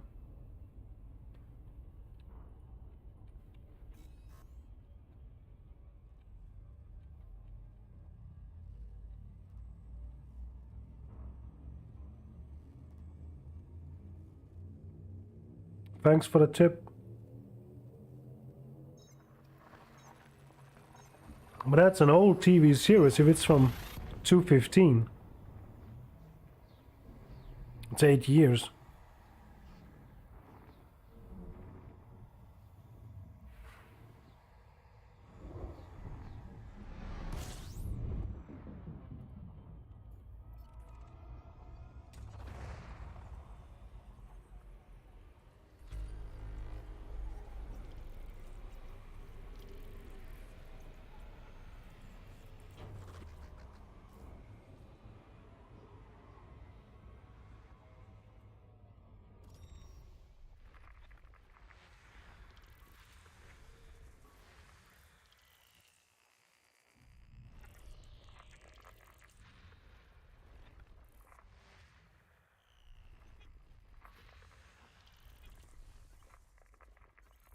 6 seasons. And kind of finished? Oh. So it's not like a cliffhanger ending or something.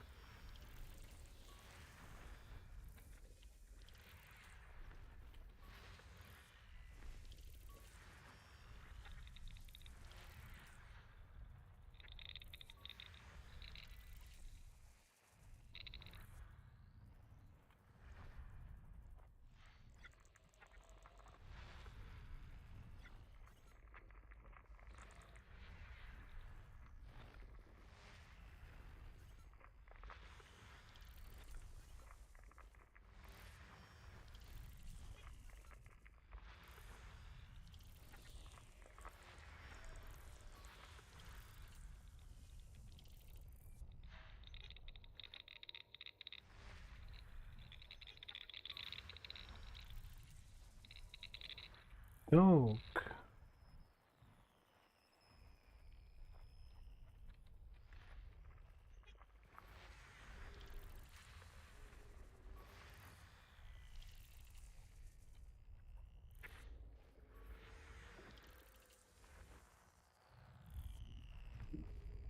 Ah.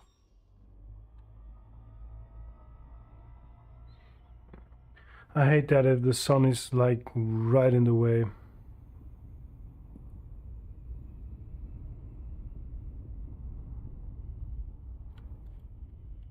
That shall do it.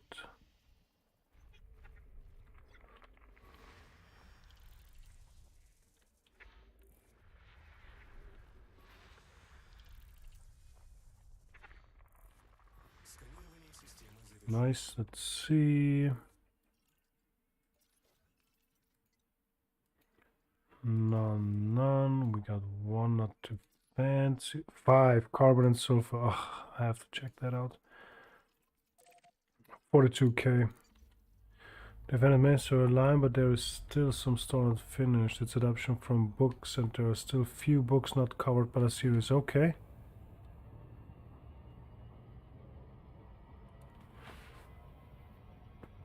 You know, they can't, do everything which is good in books for a series, for a movie. There are a lot of great books out there, and the movies are just like, yeah, not that good, because some things are just not good in the movie, and some things what are good in the movie are just not good in the book. So making a movie out of a book is always a thing where you have to keep the balance in between, making everything possible what you read in the book, but in a way that the movie is still a good movie or a TV series. So I guess that's like kind of a thing. You have to on one side you have to sacrifice something to make it good, to make it watchable, enjoyable or something, I guess. So it's not often that easy to make a good movie or a good TV series out of a book, of a novel or whatever.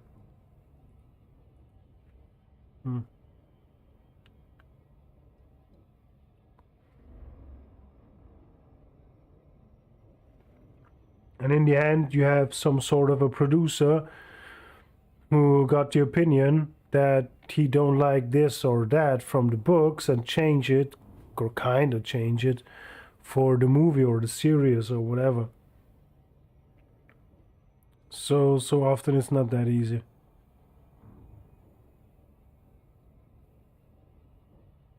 If you know the movie The Talented Mr. Ripley, it's an old movie with Matt Damon. I actually read the book first, and the book is great. And the movie is great as well, but as all movies made from a book, it's not as good as the book, and there are still some parts are just not mentioned in the movie, or some situations are changed in the movie. Some changes, yeah, like you say, some changes are necessary, exactly.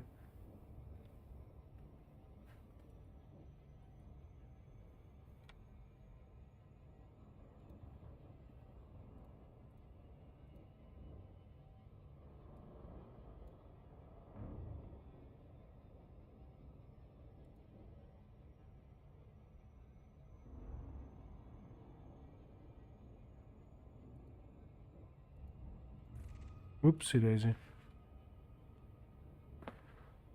Oh, jeez.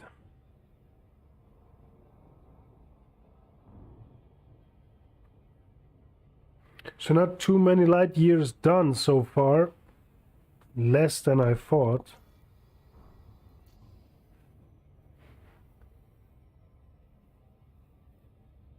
Which is unfortunate.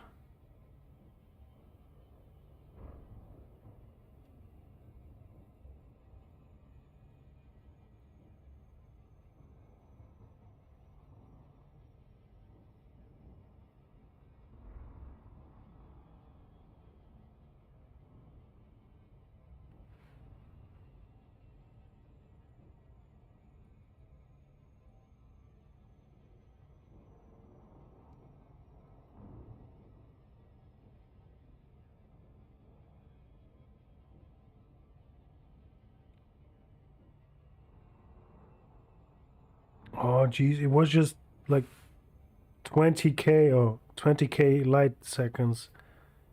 It feels as long as 200k light seconds.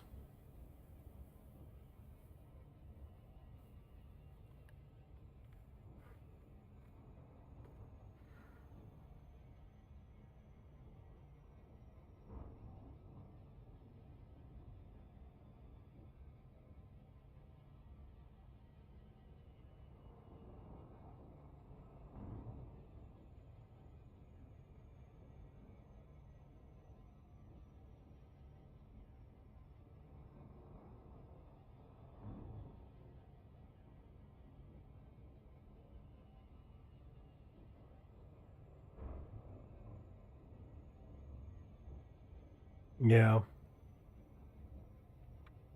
Exactly. Because otherwise you would have a movie, I don't know, like 6 or 7 hours long. So a lot of things are happening in a book.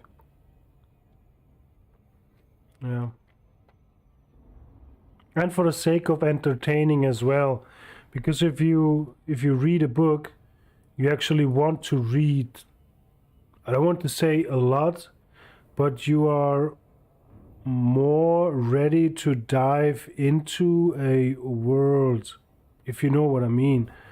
And if you watch a movie, you want to watch the movie and you want the movie to be finished, and after 1.5 or 2 hours, you know it's done skis.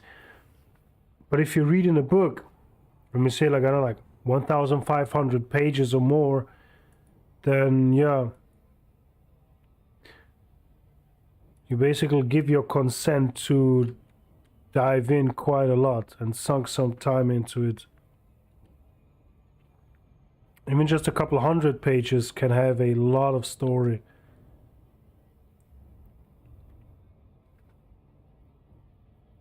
Which would never fit into any series or movie.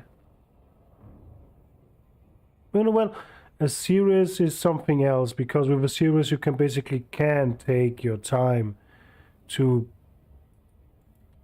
kind of pack everything in. You can, because you're not forced to have like a 1.5 hour story and then it's finished like a movie.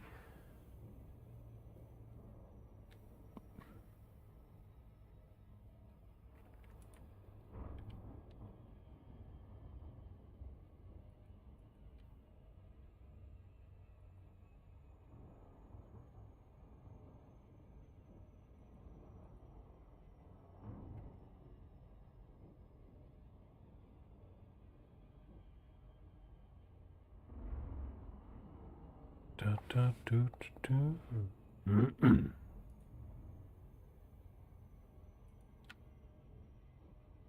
And close enough for probes, not too shabby. That shall do it.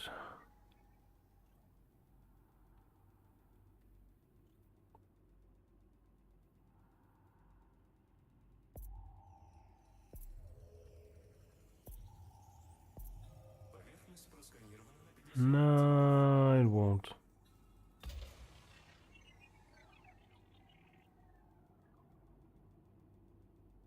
No efficiency bonus. No.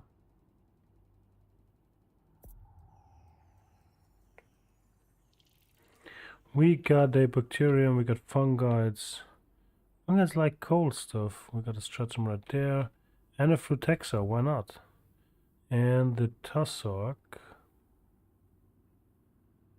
So let's go for the stratum, then we should have the frutexa and the tussock as well.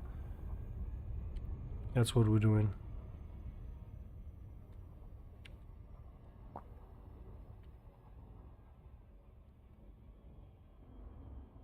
I think that's gonna work out pretty good.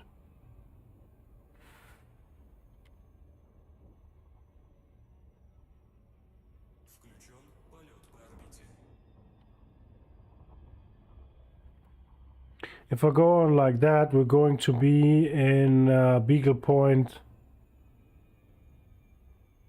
tomorrow at 4 evening. Something like that. Oh man.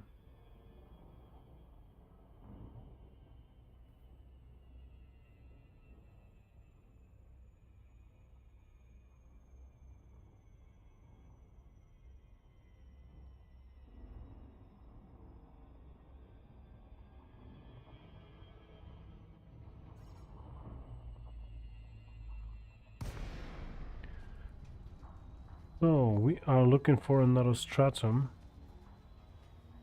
What would be cool is like a complete different stratum, because now until I found like 3 different kind of stratums, and I don't think that this is all.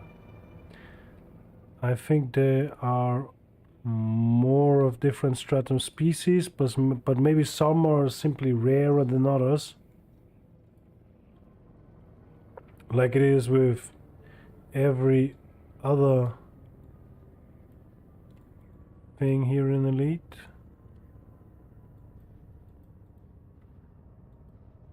Or especially that exobiology stuff, that alien plants.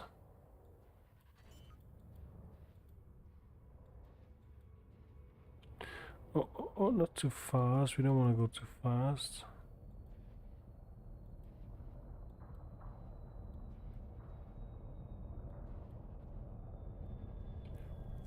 Oh, jeez, some damage. Stratum tectonicus 800k. The other stratums pay pretty well as well.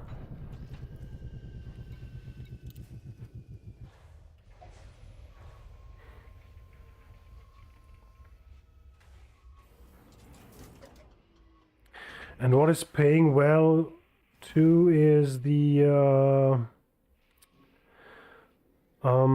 tubers are paying quite well. And I guess there are 2 or 3 plants who pays quite good. But yes, the stratum tectonicus is the stratum tectonic. What, 800k? No. Oh yeah, 800k. It pays almost 100 million. The stratum tectonicus. It pays, I guess, some millions just to find it, and you get the first discovery bonus for, I guess, 60-70 million. So all in all, you get something above 90 million for these stratums. Yeah.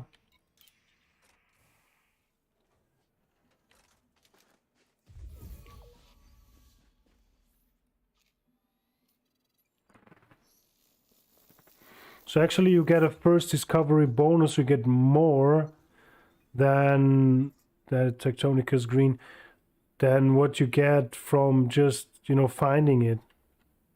That's, I think that's kind of weird. That if you find a stratum, you get like 20 million or something, and the first discovery bonus is 70 million or 75 million or something. I mean, I'm glad that finally exploring pays out, okay? But on the other hand, I don't know if it is really necessary that one is so much higher than the other one.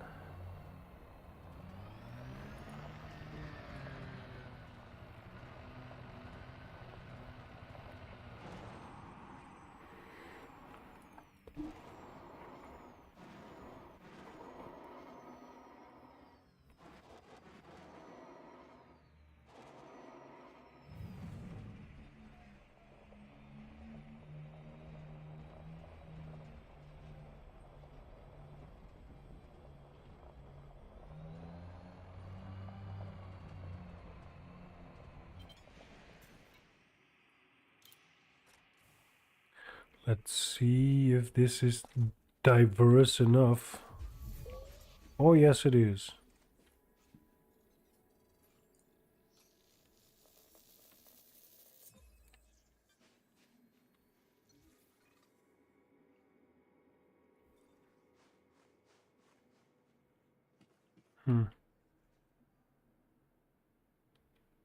I really thought I would see a bit more details when I get closer to it. You know, from the textures. But it doesn't seem like.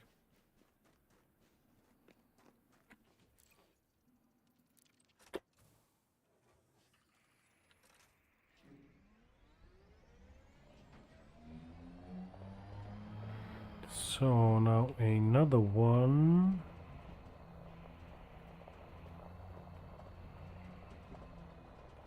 And I saw before we do have some tussock as well in between. And we have some more. So we go and scan them as well.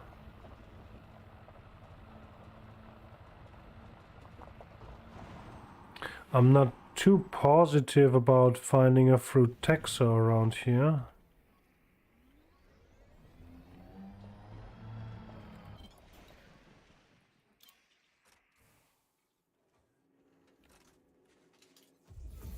Nice.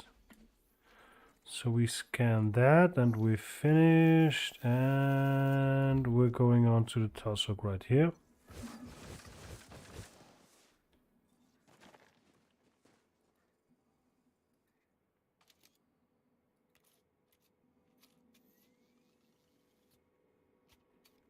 Good. So let's get you.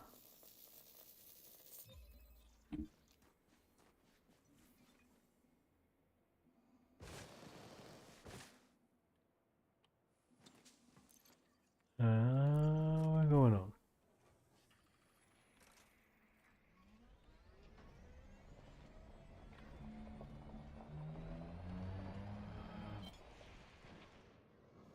Got another bacteria right here.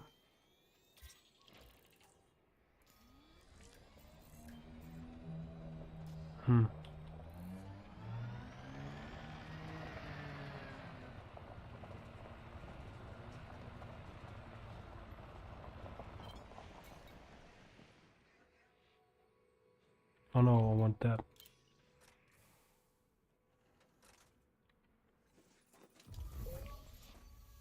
Nice.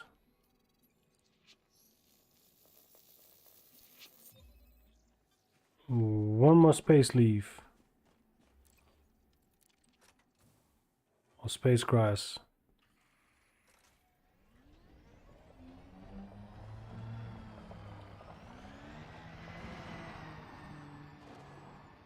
Whoa, whoa, whoa, whoa, whoa, whoa, whoa, whoa.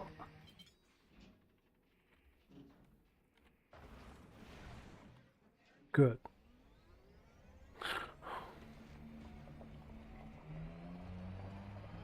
I don't really think that this is enough of a distance, but let's check it out. Maybe we're lucky. Oh, we are. Nice.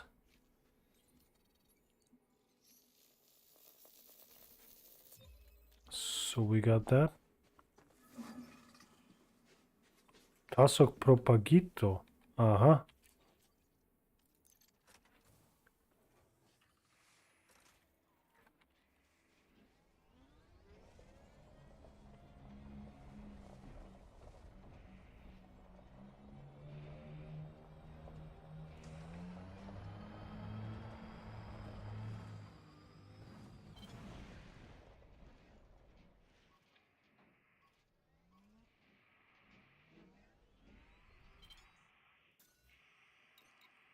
Yes.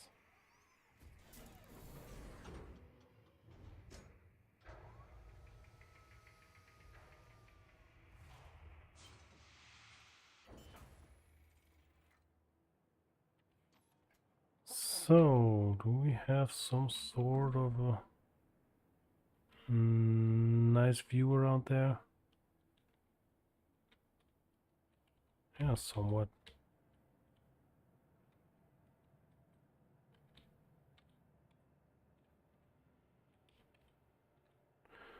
Anyway, I need to repair my frame shift drive. Better now than never.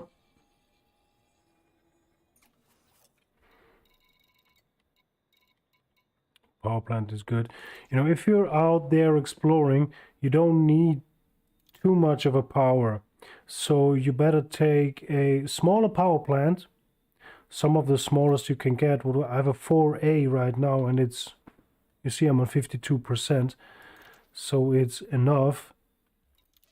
And take even a power plant with maybe less energy than, or a power plant that provides less energy that you need, and then make it armored power plant, because you do add some weight when you armor your power plant, but you do add some energy output as well. So you have, if you take a smaller power plant and you add some armor to it, so you actually engineer it to an armored power plant, you still have lesser weight than you would have if you would use a bigger power plant. If you know what I mean, if it does make sense. So a 4A is pretty light. A 4D would have been too light with way too less energy output. But that one is quite good. Just like the thrusters, I just have 4A thrusters on that thing. And don't even talk about the power distributor. It's a 1D power distributor, because you don't need a power distributor as an explorer. So that's how you can, and it's not even, yeah, it's not even engineered on lightweight.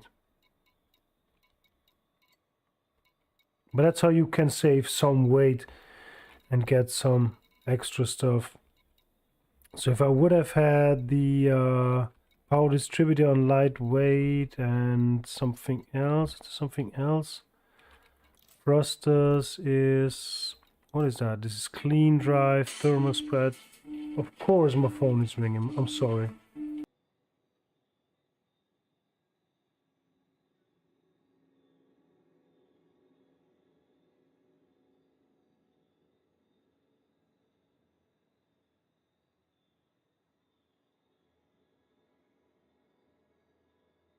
Okay, that's the greatest timing ever. I think I'm going to have a quick smoke break anyway. We are now 1.5 in again, so we almost on 3 hours. So I do have my nice tip. Thanks, my pleasure. So I do have like a quick smoke, and I have to make an unprofessional call. I gotta go trapping. Have a nice night. Thanks for stopping by. Nice seeing you. Thanks, mate. See you then. Maybe see us in the next stream again. Hi.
So we are back.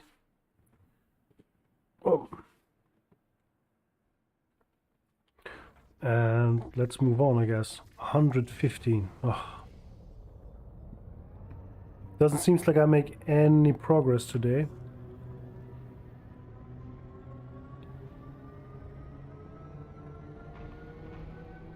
And I have to say, I really thought about it just going for it now. And just scan the systems.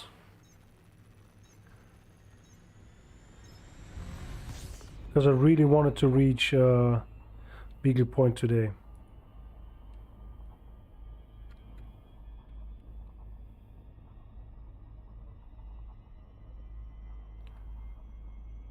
It would be nice. Because if I go on like that, we wouldn't even be halfway through in 2 hours. Yeah. Still 8.4 to go. We just made like 400 light years, 500 light years now.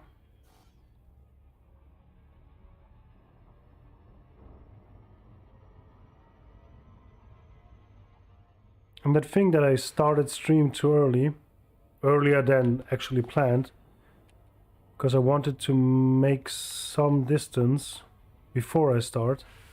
And I didn't really have the time this week to progress on my way there.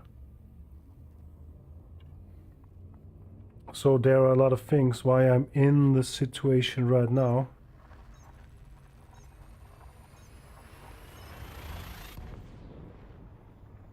Which, you know, it's not a setback, but I don't really like when things doesn't work out the way I planned it, to be honest.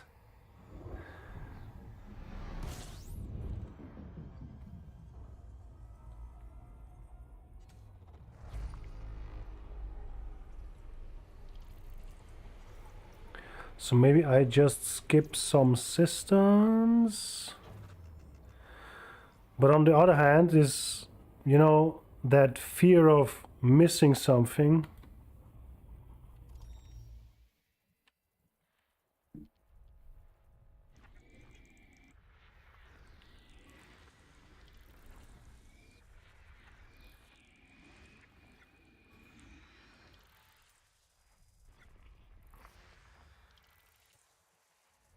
And I don't really want to miss out on anything interesting. Because that's exploring, you never really know. You know, one system there can be nothing, and on the other system you can find some pretty great stuff.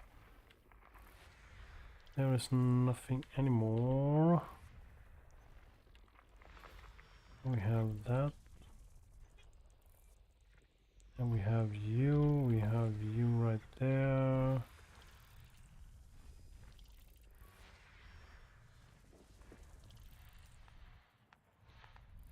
What was that? There we have you.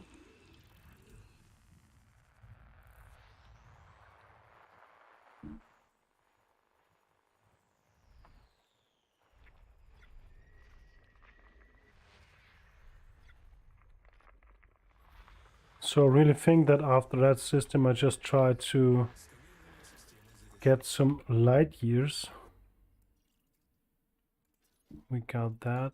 We got ammonia. Oh, ammonia 5. You know, you can't skip that.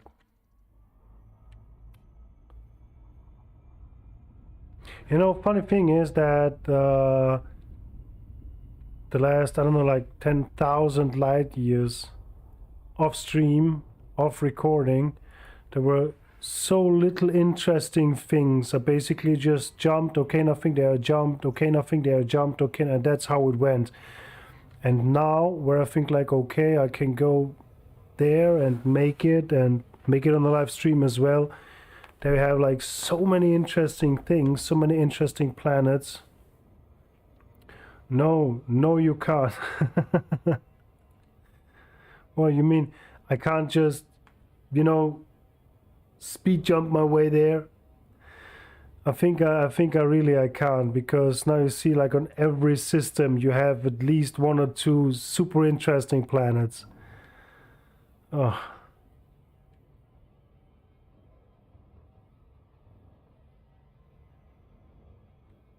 Can't skip in a moment with 5. Exactly.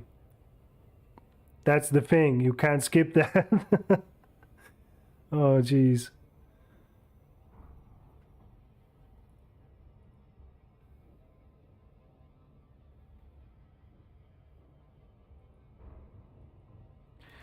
So, guys, my plan for today to reach Beagle Point, yeah, not too realistic.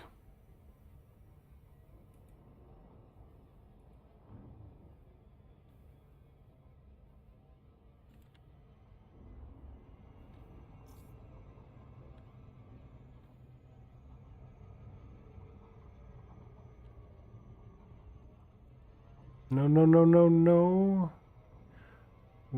Oh, I did it. I overshot.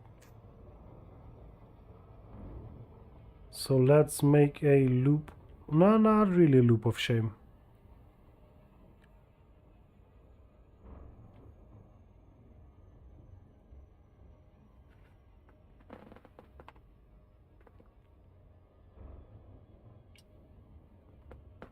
Yes, a curve of correction. I like that. A victory lap.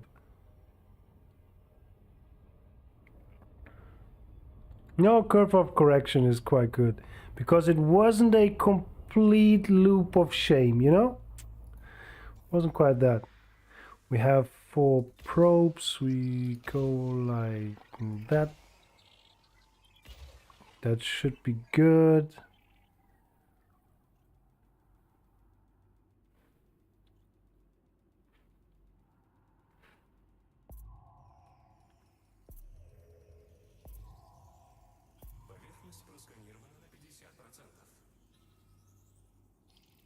Bacterium, cactoid, fungoid, frutexa, tussock. Yeah, okay.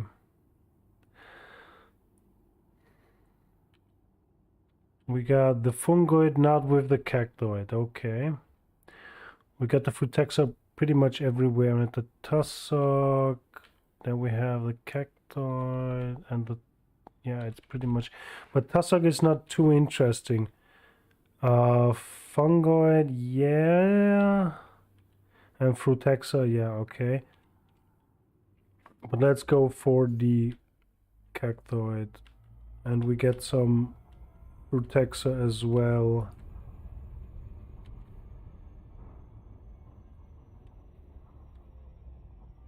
That should be good.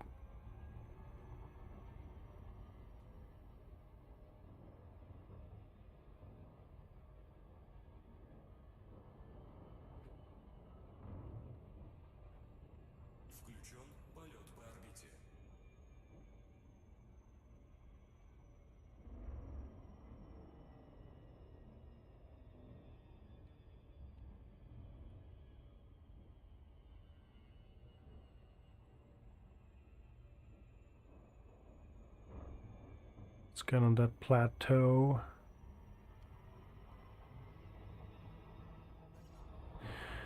You know, every now and then I see a planet with these canyons, and I don't really get why people say we don't have planets with canyons anymore. I mean, of course, we don't have these canyons like horizon canyons, okay. But to be honest, that horizon canyons, they were boggy planets, basically. Nothing else than boggy planets. No, no, no, no, no, no, no, no, no. Oh, I'm way too fast. Slow down, slow down. Thank you very much. Ooh, no, oh, come on. No, no, no, no. Okay, we're good. Ooh.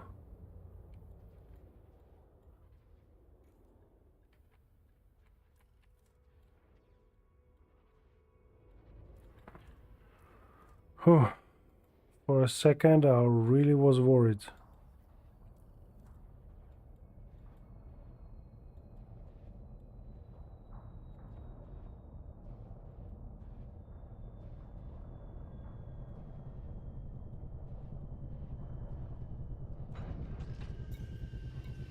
Nice.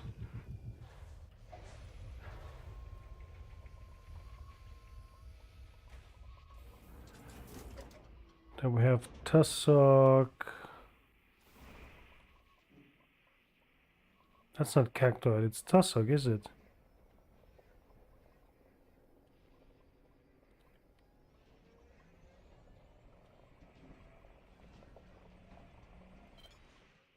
Yeah. So let's go for cactoid first.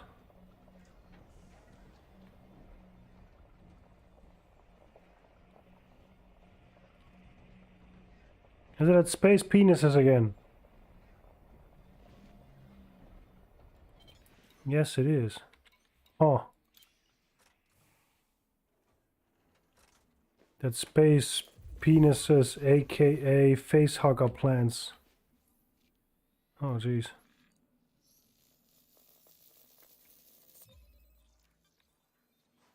Okie doke.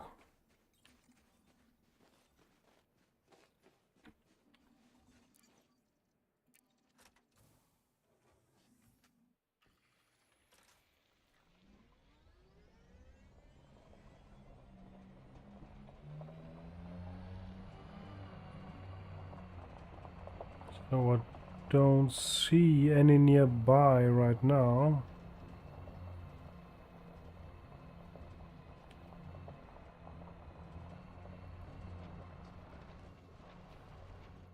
There are some. Let's see if this is good enough. But I don't think so.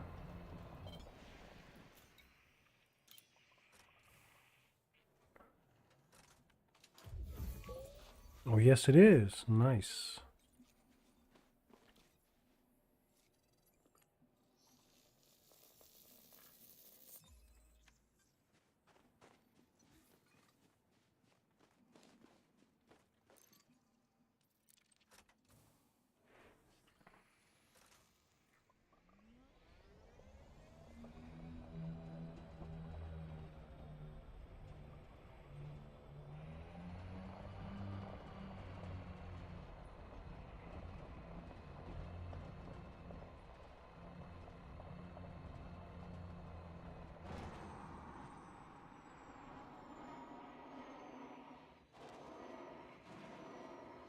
You know, that's I mean, okay, if you have an engineered suit, then you can do that. But otherwise, you can't. I don't have an engineered suit.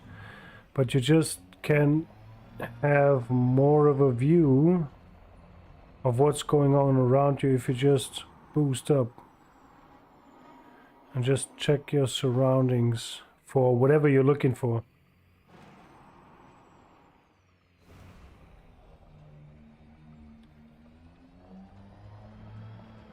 Doesn't seem like there's too much.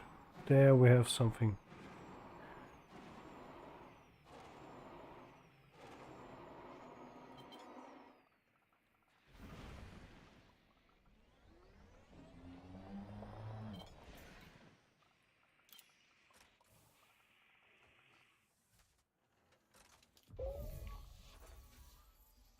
Nice.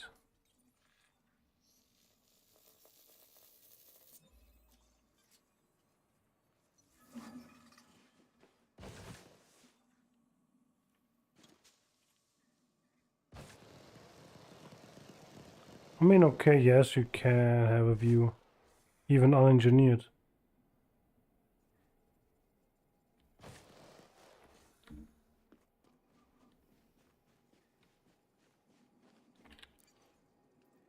So let's get some tussock as well.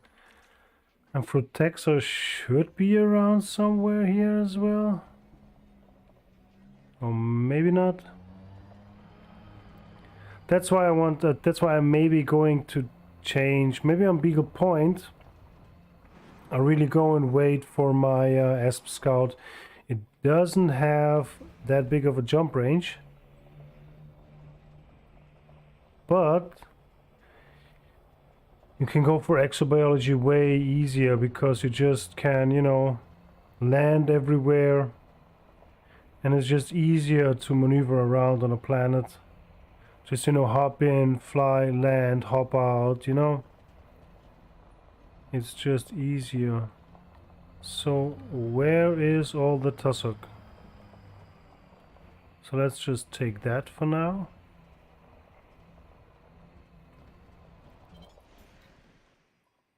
And let's see where we can get more.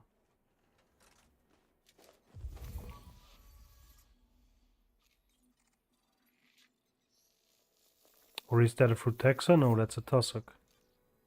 No, that's a Frutexa. Okay. Let's take it.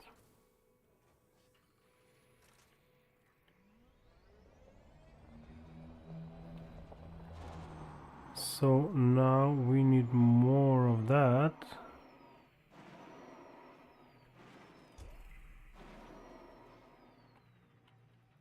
Whoa, wrong button. Ow.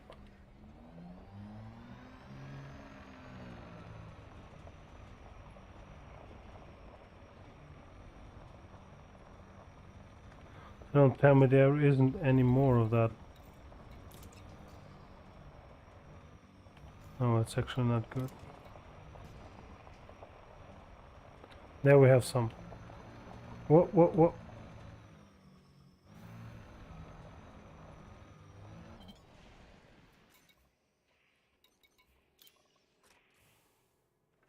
Oh.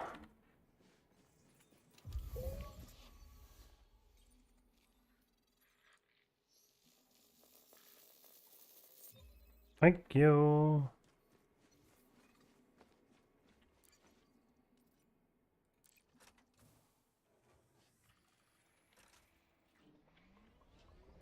So one more Frutexa. And we are golden.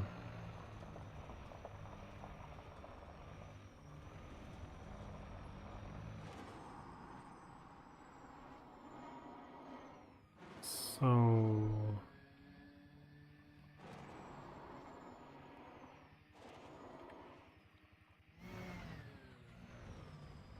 was that something? Yes, there we have something.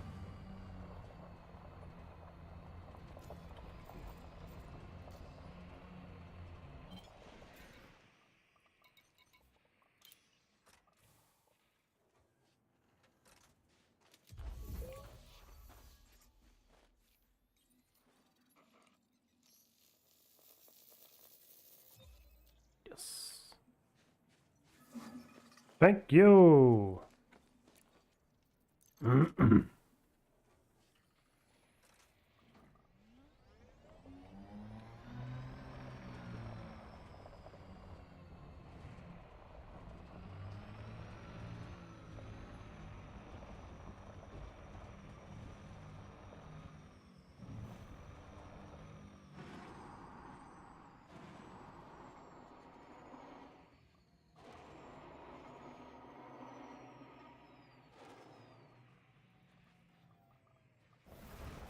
Smooth landing, nice.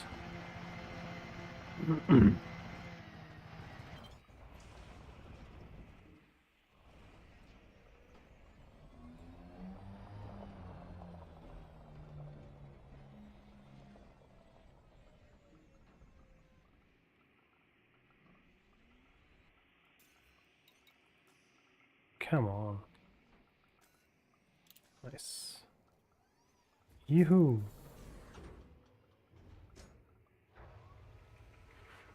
So did we have another one here in that system? Or was that the only one? Yeah, it was the only one. Still a nice system though.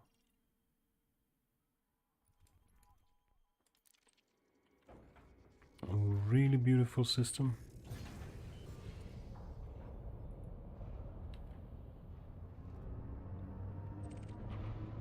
Oh nice, we can jump right away.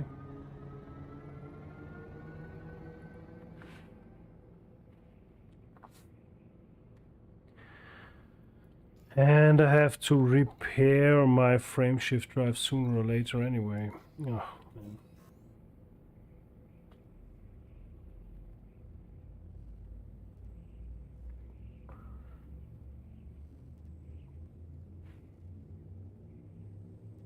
So we are in hour 3 of a live stream. And we're not making too much progress. Actually, yes, we do make a lot of progress in terms of exobiology. We're not making too much progress in terms of light years, in terms of distance to Beagle Point.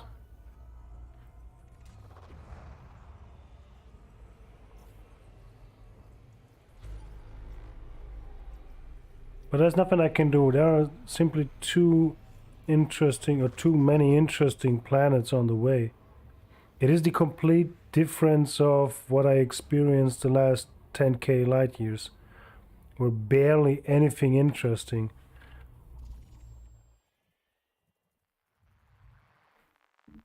We have just one gas giant if I find it.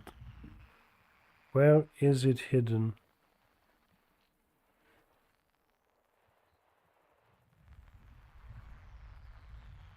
No. Something behind? No. There it is. Nice. Yep. Jeez.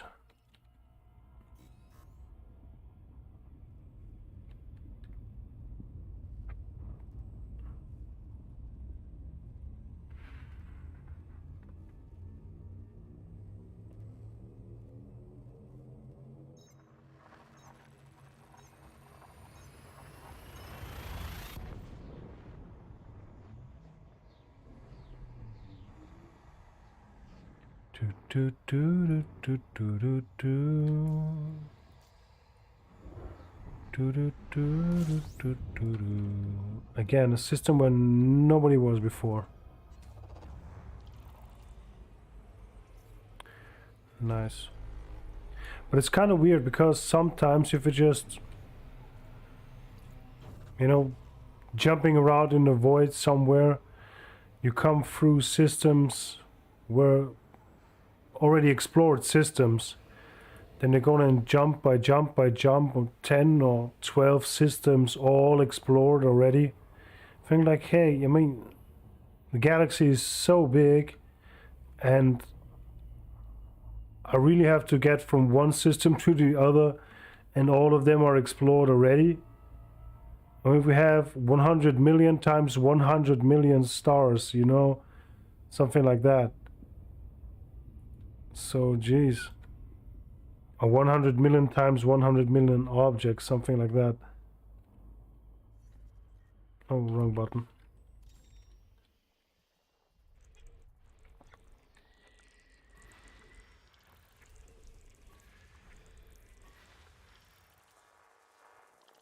Nothing behind that.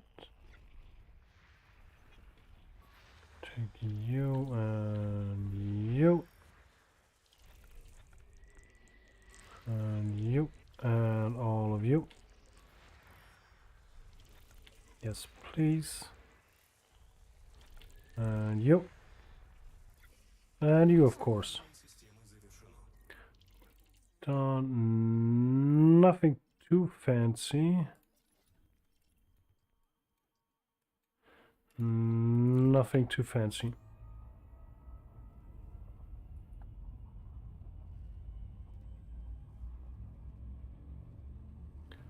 There's a really sparse section where everything is explored.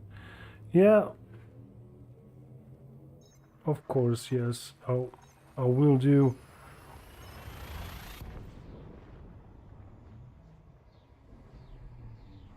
But it's fun because every now and then, because you know the way between Sagittarius A and Beagle Point, you know, pretty much not every explorer, but a lot of them, they do went from the bubble to Sagittarius A, from Sagittarius A to Beagle Point.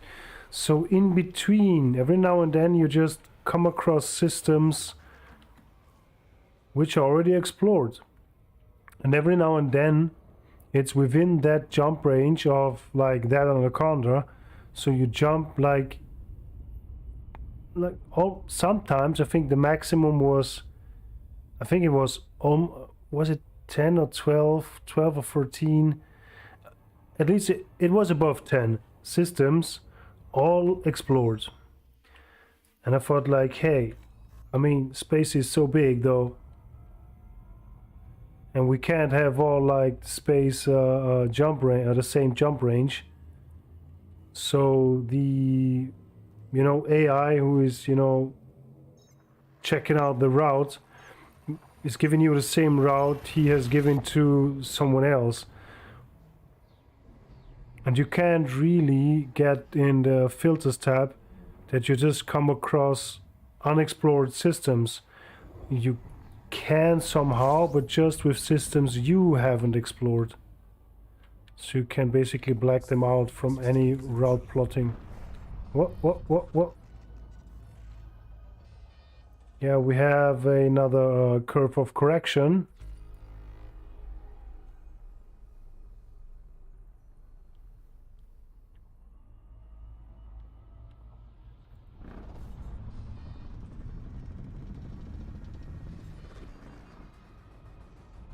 And then we wait. 66, still good. It's all good. And already online. Thank you.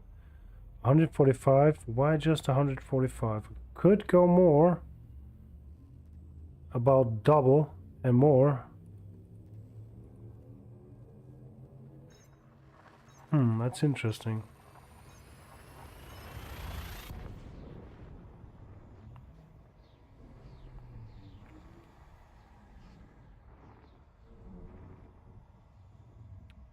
Wow, I've been 3 times to Beagle Point the last 7 years. Nice.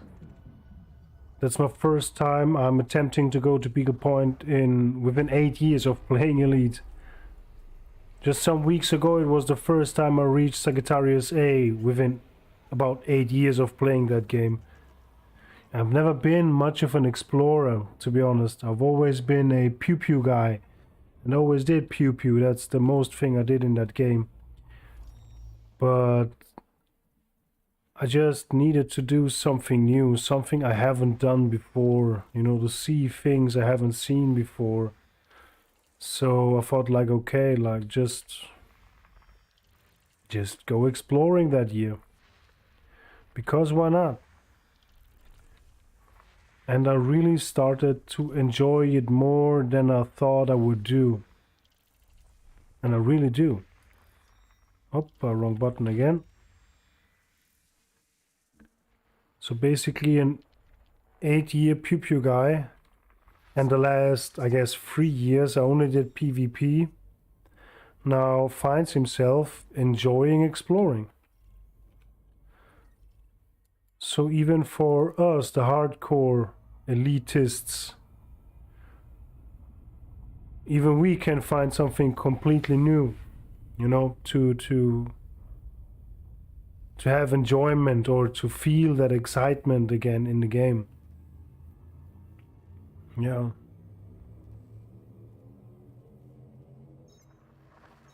And I don't regret it. I actually think that this is one of the best things I have done in Elite Dangerous, just to change the way I play it completely, drastically. Because from a pew-pew or a PvP guy to an explorer, that is quite a drastic step to take. And the first few thousand light years, it really took me some time to adjust.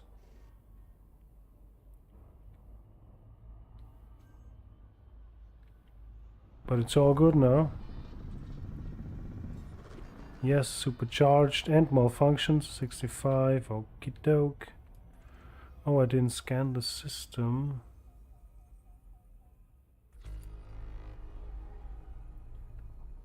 Butman, are you in any exploration squadron or something? Still didn't scan it? No, there simply is nothing, okay. Or did you went there all by yourself and alone?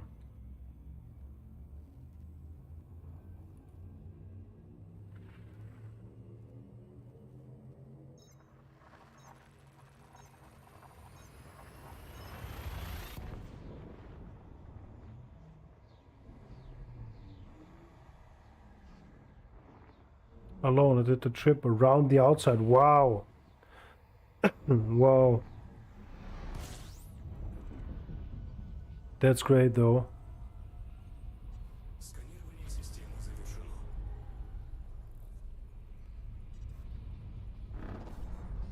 So how long did it took you to do the trip around? 1.5 years or something? At least a year? Did you make it with a Condor or with a different ship? Like an SBX or an DBX? 8 months? That's fast, is it?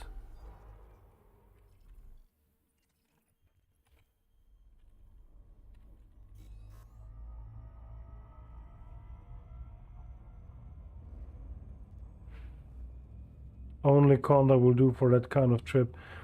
Yeah, but the DBX almost have the same jump range. Like well engineered, you have like 77 light years. I mean, my Condor isn't fully engineered. I still could do better and get some more light years, but I have 78, I guess, with SRV. There wasn't a DBX when I did it. Okay, so you made that pretty early on in the game, I guess. Did the Anaconda were in the game before the DBX, really? Huh.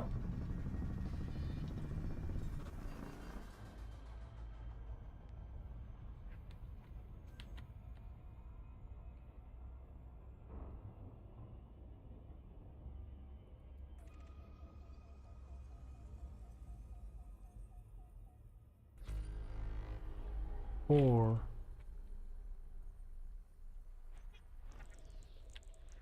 The were Asp and Condor, alright. What is the Asp-X furthest jump range? Or longest jump range engineered, isn't it like... But back then, if there were just the Asp and the Condor, I guess engineering wasn't a thing back then, because engineering just came with Horizons. 50-ish. Okay. Oh, what do we have here? Ammonia 1. Carbon sulfur 4. Carbon sulfur 3-ish. Okay, we have to check that out.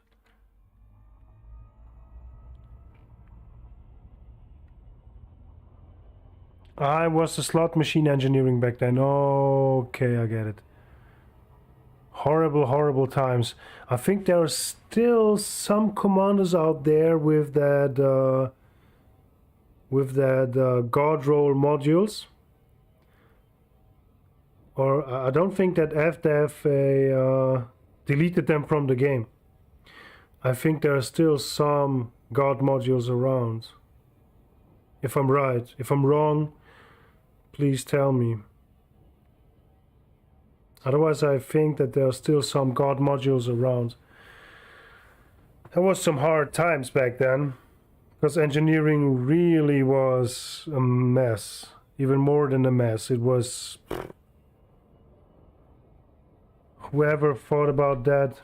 I parked my old Condor with all my old engineering on it. Nice. You got some guard modules on it?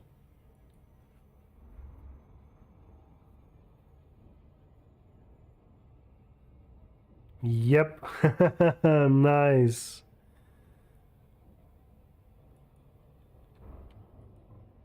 So what is the jump range of that Condor? Do you have like a guard rolled FSD or something?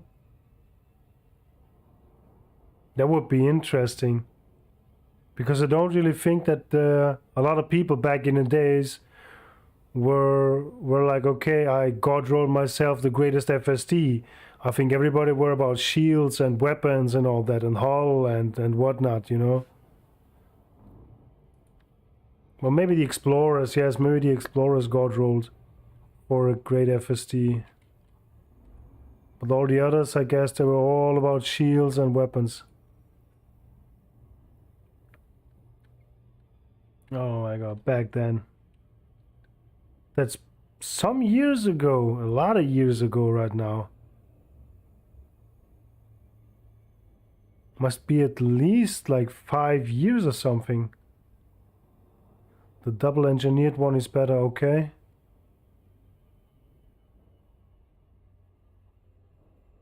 That one you can buy. I think it gives you like a few light years more. I've been around for a while. Yeah, nice.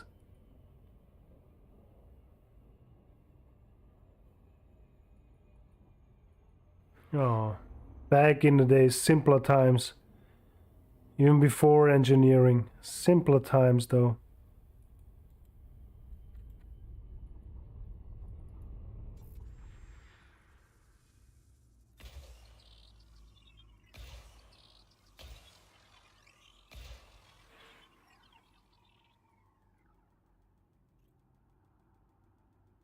Yeah, but the lead really came a long way.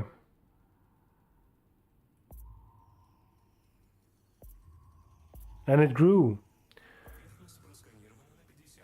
It really did. 98, one fucking, oh jeez, 1%.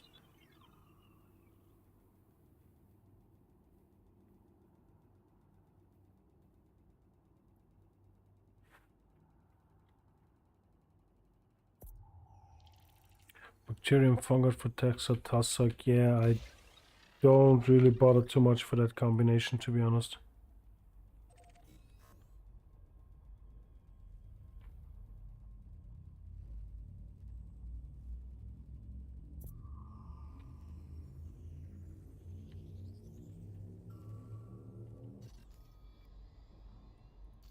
What sizes are the, or in what sizes does the pre-engineered FSD come?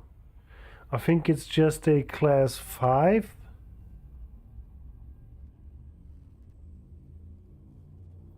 A class 5 and 4 or something like that.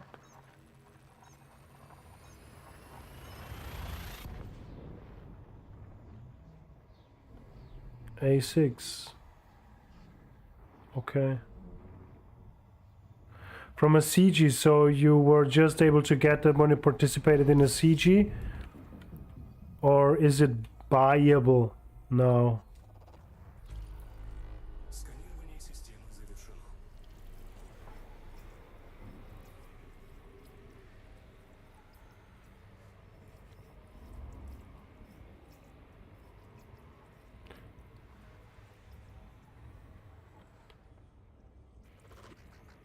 Not buyable. 3, 4, 5 and 6. Nice. Nice. And I never really bothered about all these extra modules from CGs, except for the plasma charger.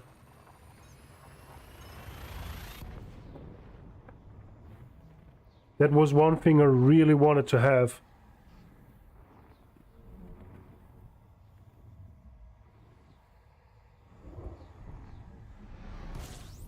The Guardian plasma charger on long range. And not really because of the range, because you have a high damage drop from, I guess, like 1 kilometer, but the high range gave it such a fast shot speed, which is great. The pre-engineered surface scanner. Okay. Cuts the number of okay. Oopsie daisy. So basically a efficiency bonus guaranteed.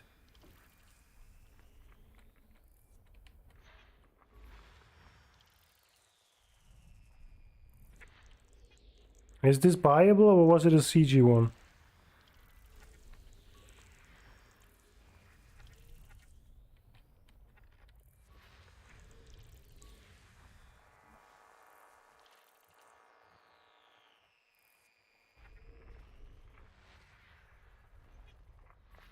And shouldn't it be then pre-engineered surface scanner probes? because basically you shoot the probes, and if you need half the probes, it means that the probes, you know, they scan more area. But that's just me thinking way too complicated. Oh, we got something.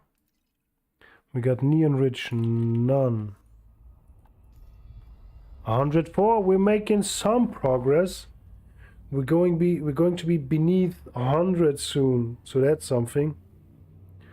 It's 22:15, close to 11, 3:29. So yeah, we made about 20 systems in 3 hours. That's something, I guess. Oh, jeez. No.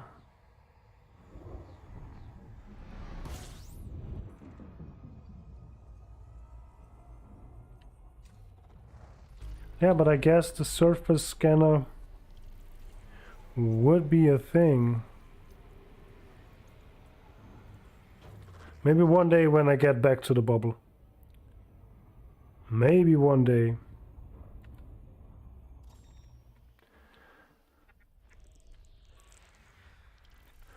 But I think when I'm done with that year, I do need a big portion of some space pew pew again. Not that I'm missing it too much,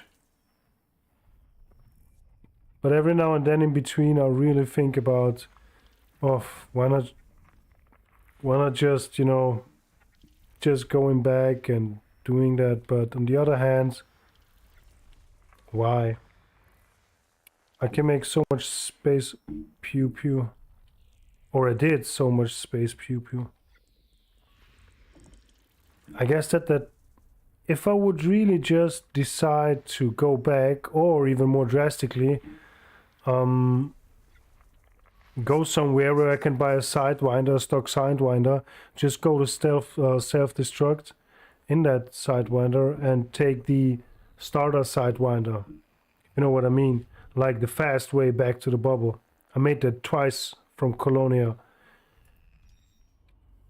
I really think that I would regret it about 1 day later. No. Ammonia 4, carbon sulfur 4, argon 2. Yeah, we checked that out. Plus, it's not too far away. So I really would think that 1 or 2 days later, I would be sitting in front of the sun, waiting for another commander to drop in, and just would think like, why? Why have I done that?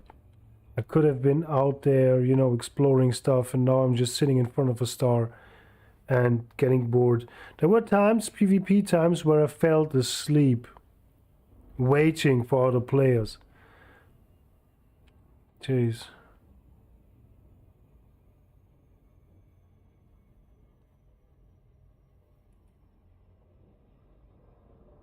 Yeah. It's all good, man. See you later.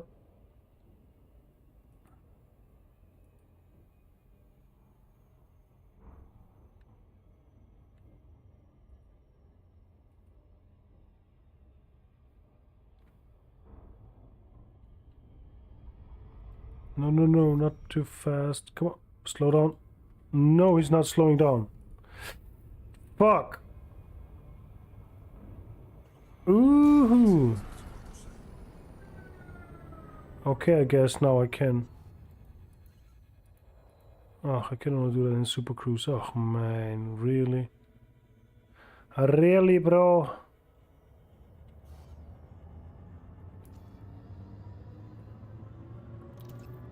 Well, I guess that's a good place to repair that. Oh.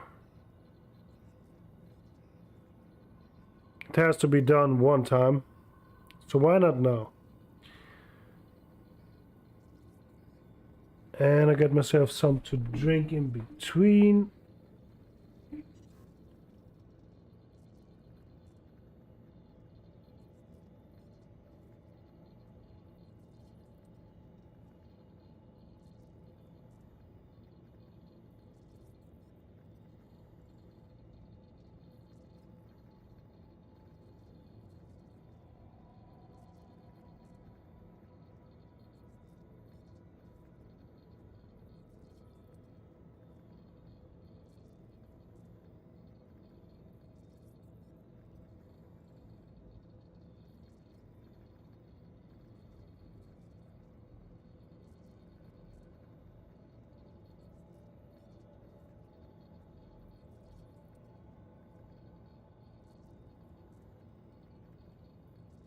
Oh, 78%, so still some time to go.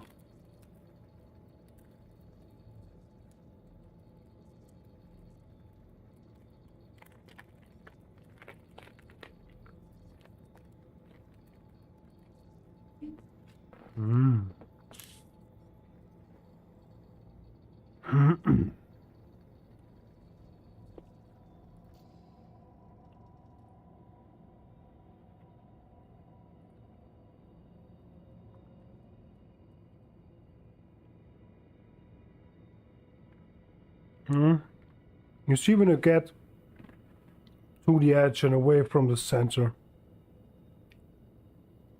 difference in the star density, and it just happens. Like from a few jumps away from the center and you are completely... It just gets darker and darker. And I have to scoop some fuel. Pretty much not. I don't even know if I can make the next jump.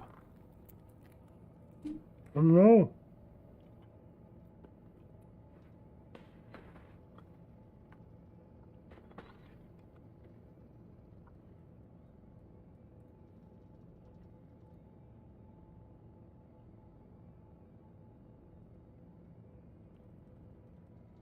Okie doke.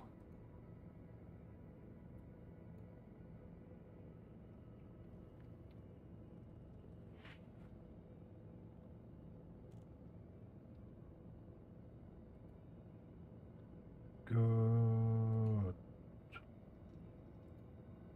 Just checking some numbers. Oh, we're already on 100. Nice. No, not repair. We're going to turn that off.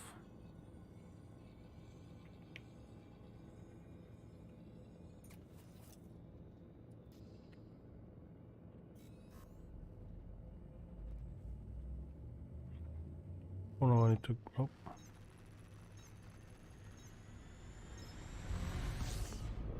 So let's stay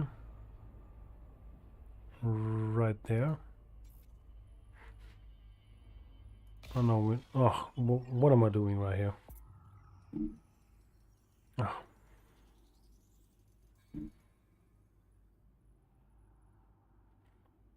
I need to get away.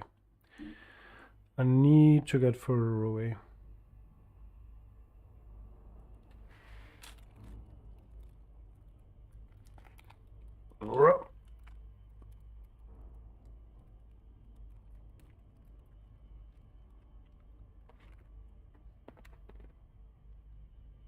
Chocolate all over the place.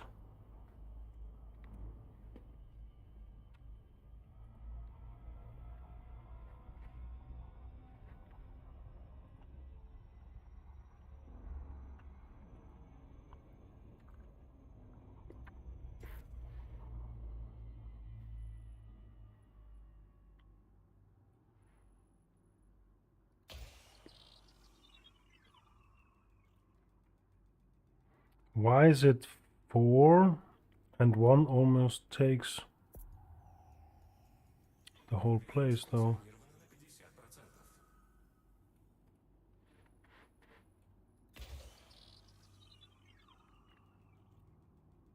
That should do it.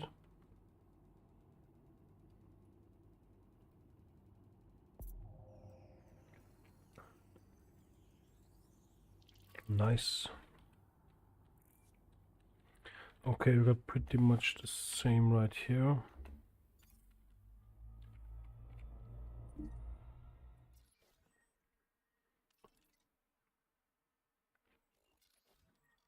Percent on carbon sulfur. Okay, I have to check the carbon sulfur. No way I skipped that. Not today.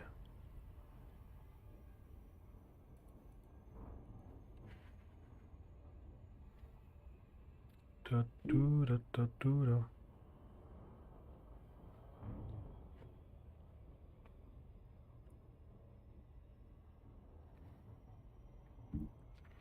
So I hope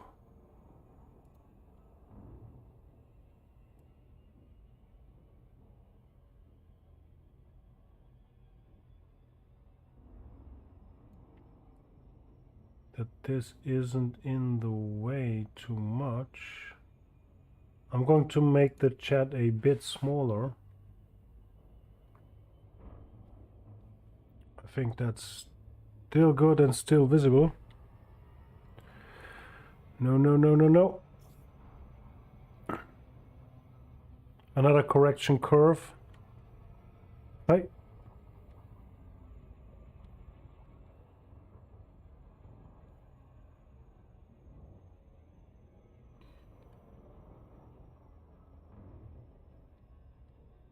Okay. We managed not to overshoot that way. Or that much.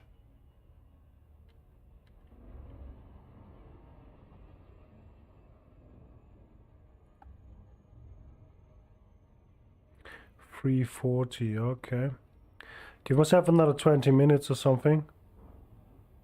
Max an hour. But Beagle Point won't be a thing today, I guess. It's just not happening.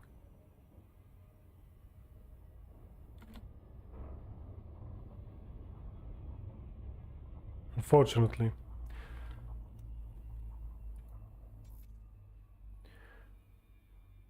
One and a two and a three and a four.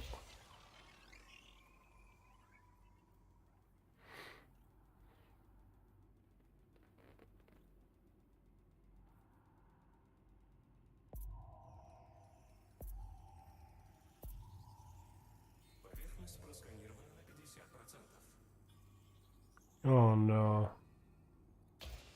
Always the same.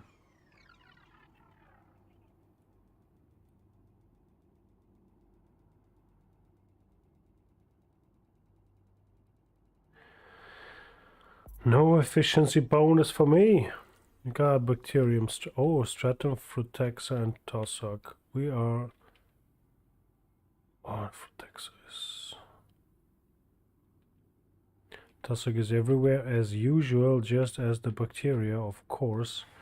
But we're going for the stratum anyway.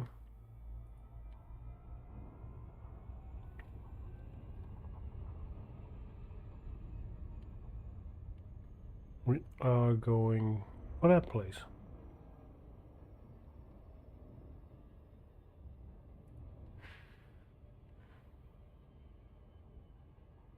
And hope it's more flat than it looks like. I think I'm too fast. Last thing you want with a with a brick conda without any thrust power to get cancelled from orbital cruise.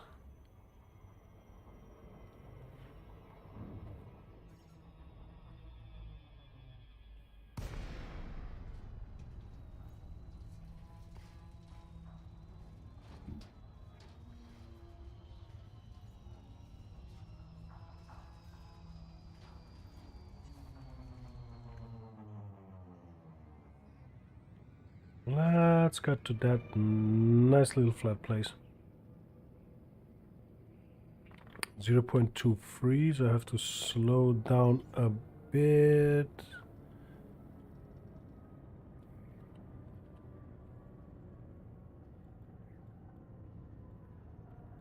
On the last stream, I didn't know who it was. It wasn't trappings. Who was that? I can't recall that now. He said that no rebuy is allowed during live stream. So of course we're trying our best. Dude, that planet seems pretty flat.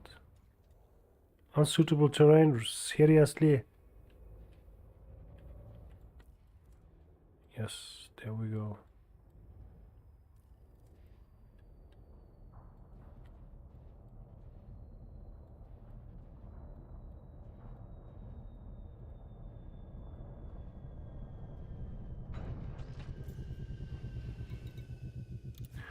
%, fuel. Always keep an eye on that as well.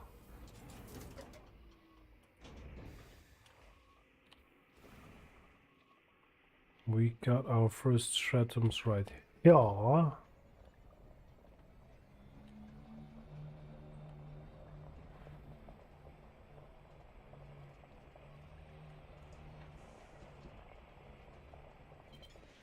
And it is a tectonicus, if I'm not wrong. We got 470, so we should be on 520 after that. Let's just quick check it again.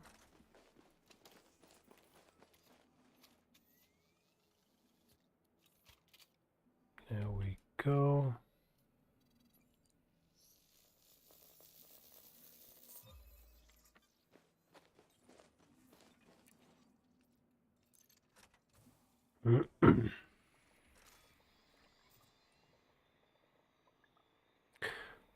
Okay, from 470 to 472, 500. So that stratum only give me... Wait.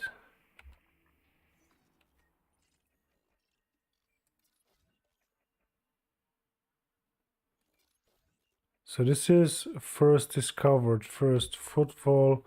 First, I don't get it sometimes.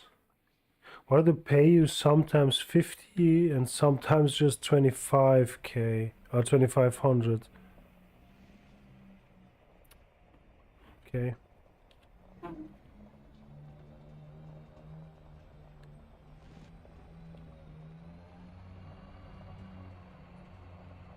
I guess I don't need to understand everything, huh?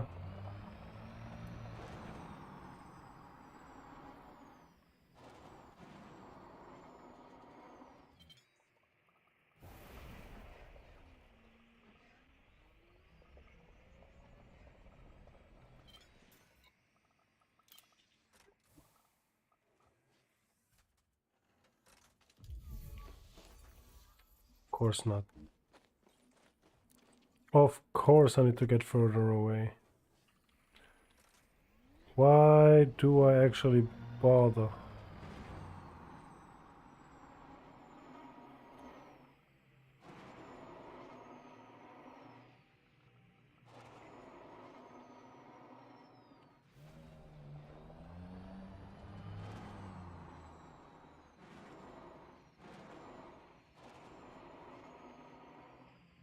Hey, is that a tussock or a fruitaxa?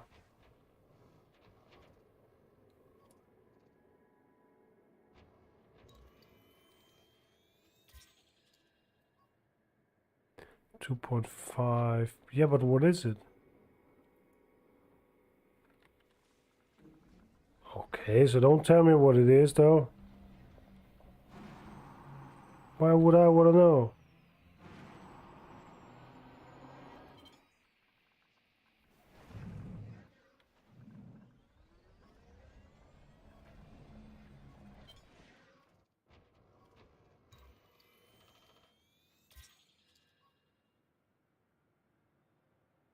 Ah, what am I doing?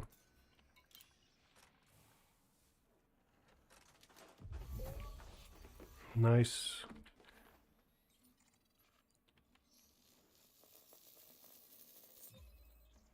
So one more and we're golden.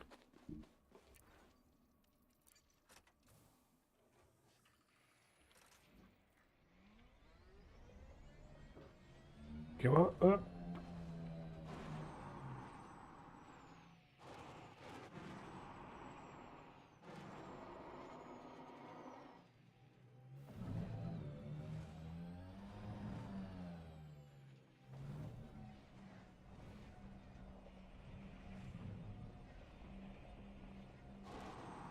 Yep.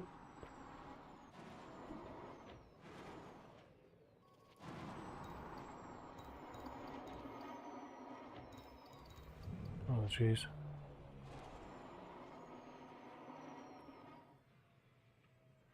That's not a stratum.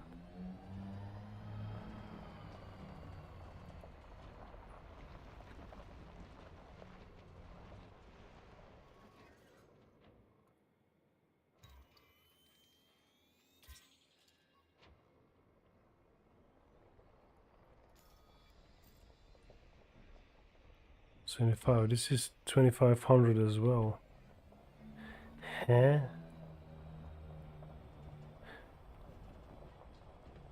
I don't get it though. I don't get it. But I guess it doesn't matter.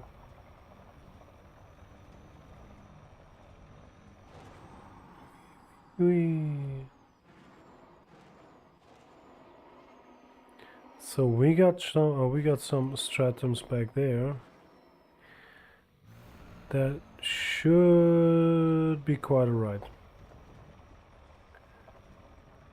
Enough then, enough distance.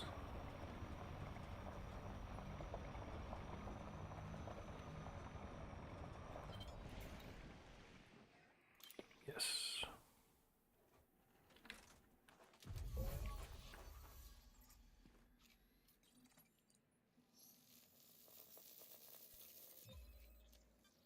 Aha. Okay, so the first discovery in the sector. Yeah, but I already had that every time. So if you enter a sector and if you discover it, no, I think there is a difference between if you are the first to discover something in a sector or if you discover it in a different sector, if you know what I mean. Because everybody else already discovered it, but for yourself, it is the first time to discover something in a sector, for instance. Yeah. And I don't really know how it works now with the stratum tectonicus.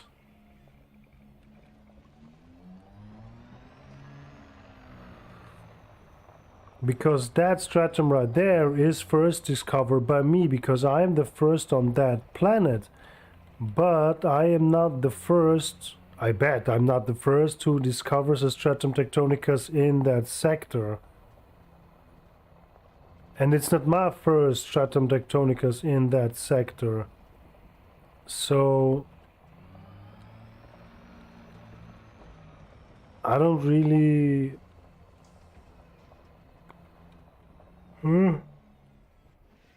Sorry, I don't really get it for now.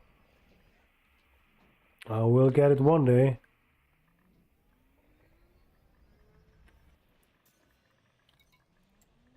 Hey!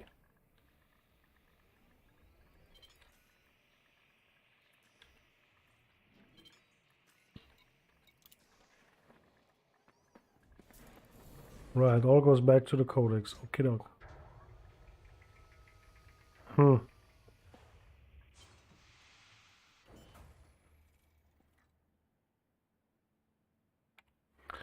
So let's see, let's just get one thing. Let's copy that.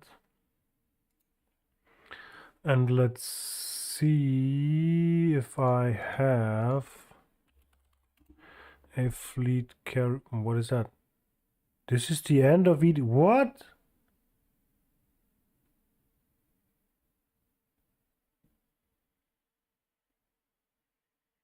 Is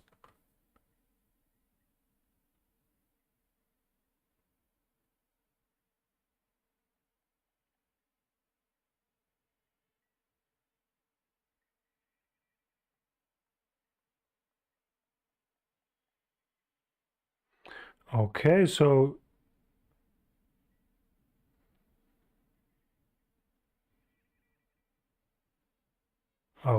I guess we do with EDSM. Oh no, this is like the end of an era. An era. How do you say? The end of an era? EDDB. For 8 years now. EDDB was one of the sites. Yeah, EDSM or Inara. Basically, I always checked EDSM and EDDB for systems, but they basically have the same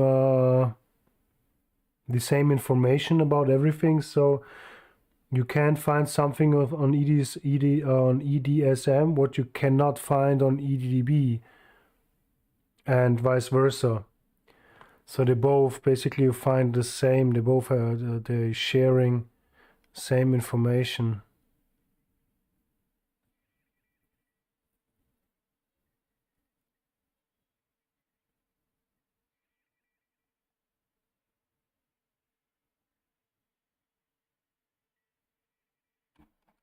Yeah, but still, it's kind of sad that EDDB is now, yeah, it is kind of sad. Okay, so we want that. We want station type fleet carrier, commander position. Yeah, unable to find system. That's what I thought, because they can't know all the systems. LC 24-0, let's see. What? Distance to Sol? Who? No, no.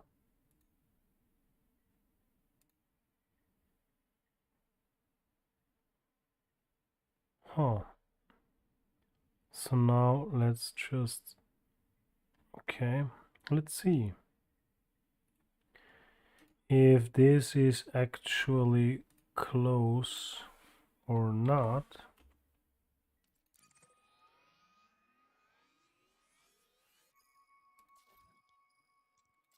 $1,100, and it's not too off track.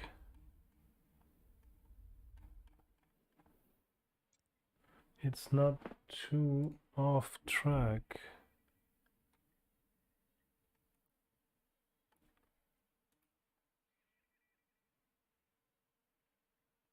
Where is that fleet carrier? It's that one. Commodities, yeah, universal cartographics, at least something. The only thing that you can't see neither on EDSM or Inara or any other platform, I guess, is if they have Vista Genomics. You basically just find that out when you know, get there. And it was the first time in EDSM by Hamstelbasta on 12 February 2016, 5437, on the second I know it, with the name DSSA Eleanor. 604 ships passed through in the last 4 days. No, 4 ships in the last 7 days. Okay, sorry. 0 ships in the last 24 hours. Well, there must have been at least some ships, because, you know, there is a fleet carrier. But I think we're going to get to that fleet carrier. It's 14 jumps. This is doable for the stream today. This is a perfectly doable challenge for today. Because getting to Beagle Point, I think, is not really a doable challenge for today. And I actually wanted to get some distance before I started streaming, but yeah, everything went south because I didn't really know how to start a scheduled stream. Otherwise, I would have been closer before the stream started. But hey, I guess it's all learning by doing, you know. And now we make that 14 jumps, going to the fleet carrier and see if it got Vista Genomics. Otherwise, it just got universal cartographics. My thinking is that universal cartographics is more important to me than Vista Genomics. Universal cartographics, it's for all the explorations. Vista Genomics is basically just for cash, for credits, for Czech rubles. That's what you need Vista Genomics for. And for ranking up as an exobiologist, maybe, okay. But otherwise, in my opinion, for my exploration stuff, universal cartographics, simpler, more important to me. To hand in my explorations, all these scanned planets and first footfalls and first mapped, etc., etc. First explored. What am I doing here? Looking at the keyboard, don't find the button.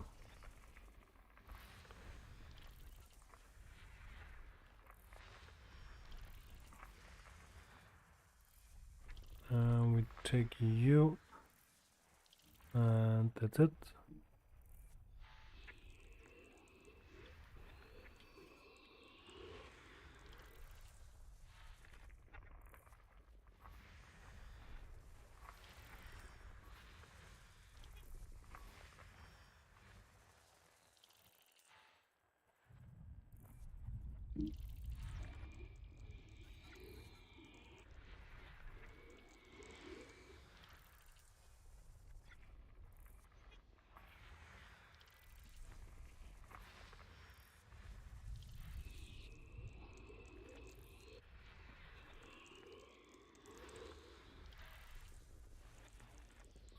Whoa, whoa, whoa.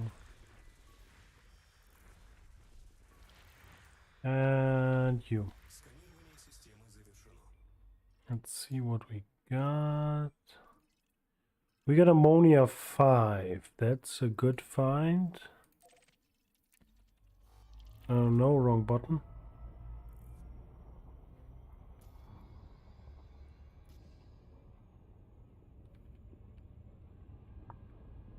I have to say, in the last 4 hours, I found more interesting planet than the last weeks. It was so weird. Like, from the time I passed Sagittarius A until now, I found such a little amount of interesting planets. But today, when I thought like, okay, if it goes on like that, we can just go to Beagle Point in a nick of time. No. Once you start up Streamlabs, you get like a bunch of interesting stuff. I mean, which is fine. But it's still a weird thing, somehow.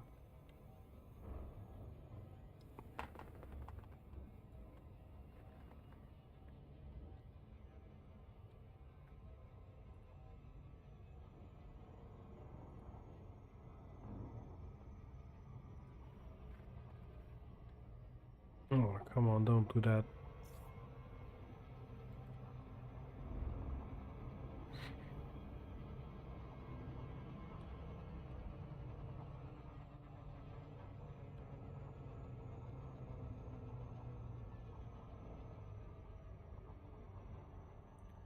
I thought I throttled down to 0, but it seems I didn't. I just kept going full on.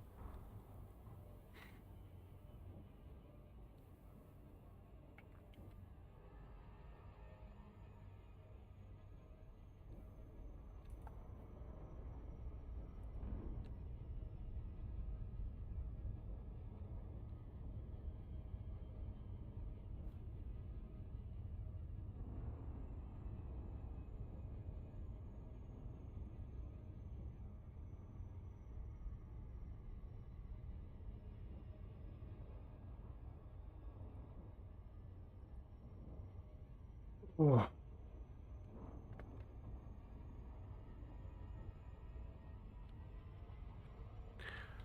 And too fasting. I hate that when I'm stuck in a different planet's gravity.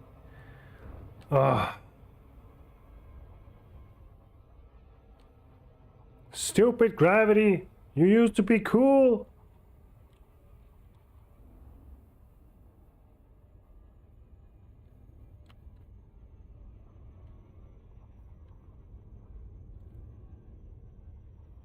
Oh, that's still a nice view though, can't deny that. It's for probes. We tried a bit different this time.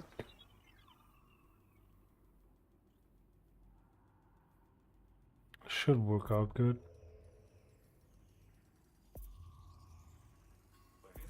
and not get stuck again on 89%. No, it doesn't. Bacterium, concha, fungi also has tussock. Yeah. Maybe for the ossois, but... Oh no. Wrong button. Maybe for the ossois. Do we have... We don't have a first foot. We have a first discover... let's just...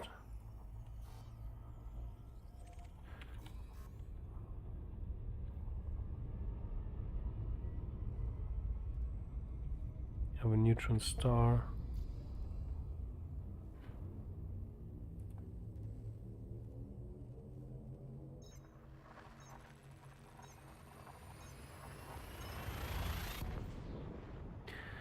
So yeah, unfortunately, no Beagle point today. It's disappointing, but that's how it is. Like I said, somehow it's disappointing, but on the other hand, I have so much more exobiology data than I had the last 10k light years. And that's exploring, I guess.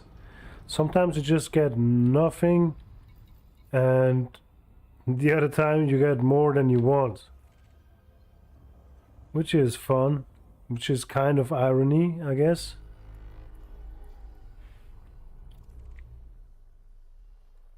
Something. Oh, it's the wrong button. We got one more. Anything interesting? Not too fancy. So let's see if we have luck in the end, and if we get a fleet carrier with Vista Genomics, which would be great, of course. But if not, like I said, universal cartographic, the normal exploration data is much more valuable to me than exobiology data. Because one thing is all your explorations and getting your name tagged on what you found, and the other one is basically, what was the name? The name of what? Of the fleet carrier? Because it doesn't really show if it has the QLQ5Q epsilon. That doesn't really... DSSA... No, this is the system. It doesn't really says the name. Fighter hangar, I don't really get that. Planetary vehicle, so that's... I don't know really what that is.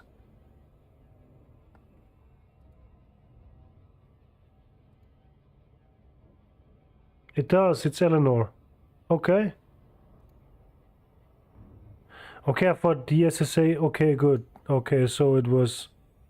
So I was a stupid dum-dum right now, I guess. It does, it's Eleanor. So it's known. Is that a known fleet carrier within the Explorer thing, or within the Explorer community? That's what I wanted to say. And it doesn't advertise Vista. What do you mean it doesn't advertise Vista?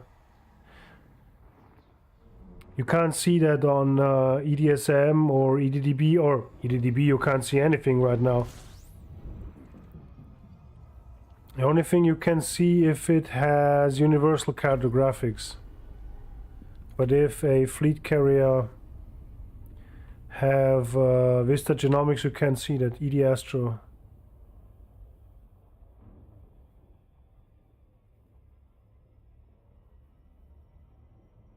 ED Astro, another third-party tool.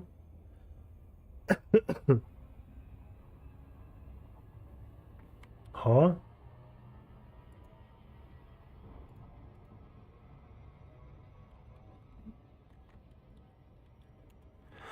ED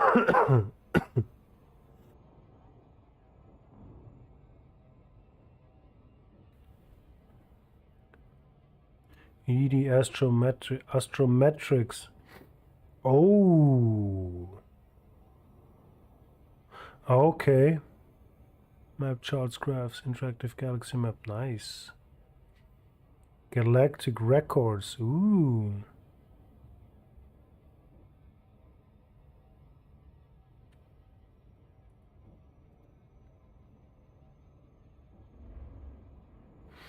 We need the data yeah, it's all good.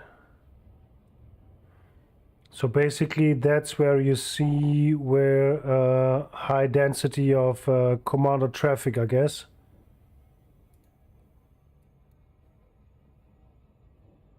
Oh, nice. So a lot of traffic right here in the bubble, of course. What is that black spot right here? Is that like a zone where we can't really get in?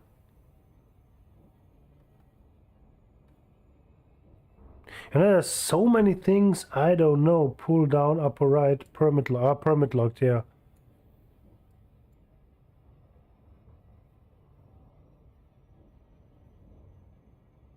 So I guess this is where Eleanor is?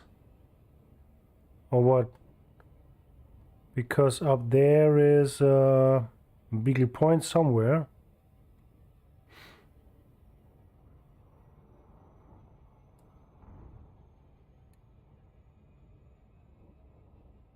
I guess that's permit locked as well. Hey, there's a cat. There's that. Free Harry Potter. Send nudes. Oh my god, what is that? Holy fuck. Oh man.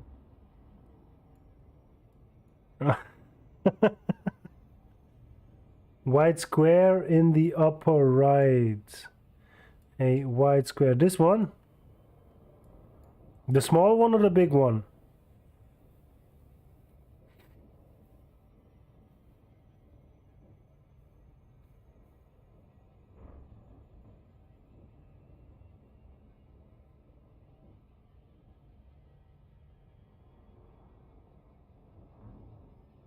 Of the whole map? What? White square of the upper right looks like 3 pieces of paper stacked. Ah, that one. Sorry. Okay. Border scan megaships. Ah, DSSA carriers. Ah, I get you now. Okie doke. Ah, I get it. So, and Eleanor must be that one. No, this is delayed something. Pegasus. Where is Eleanor?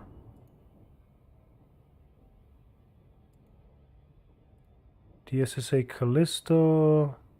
Huh? What am I missing? And Riker's Hope, Newton's Vault, Pegasus. Further up, really? But isn't further up the there is that. Chatsworth, no. Jolly Roger, Stella Oasis, Nest. Mandy, oh there.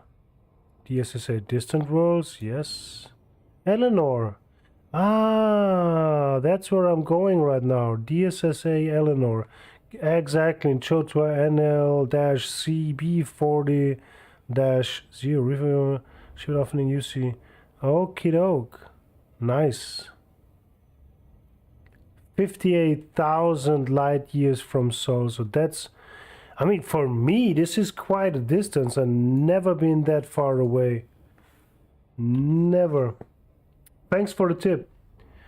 Thanks for the tip. That's actually pretty nice to have that ED astromatics. Nice. I keep that open. See, I'm playing this game for 8 years now, okay? And there's still a shit fuck ton, actually a metric ton of stuff I don't know, and I still have to find out. Not just because I never really explored before now, or before this year, but overall, so many things I still didn't know.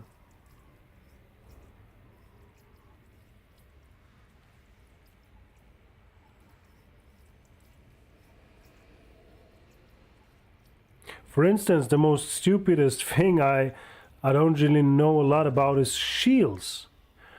I always played without shields. I always made hull tanks. I always made PvP without shields, PvE without shields. Ever I started playing that game, I played without shields, and I have no fucking idea about shields, how shield mechanics works, how all these percentages are working, and all that, and what the math is behind shields. I have no fucking idea. I have no fucking clue. And I guess I never will be, because I don't think that I will ever have or ever build a shield tank. I'm so used of playing without shields.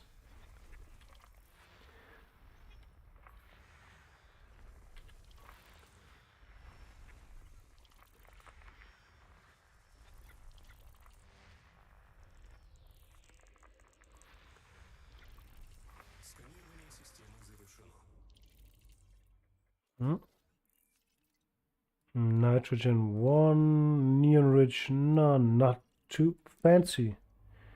Not too fancy.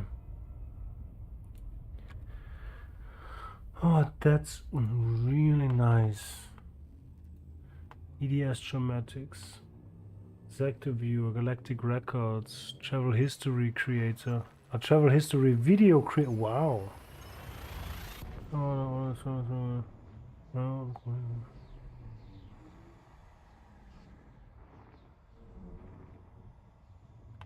I think I really have to start getting my data into that, all these third-party tools as well. I did them for some time, but it all changed when I had my new PC back in the days and everything, and I had to reinstall a lot of stuff, and I just forgot it to install that market connector and all that, which is kind of sad. But on the other hand, it's not too important for me. But when you talk about statistics and all that, then it would be important. But anyway.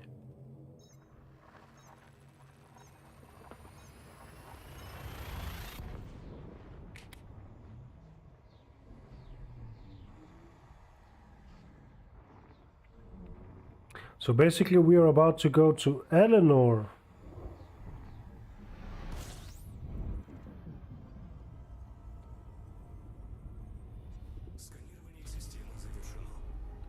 Huh.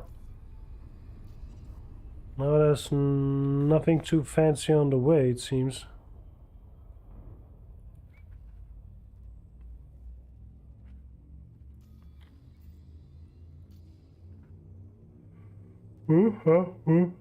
Oh.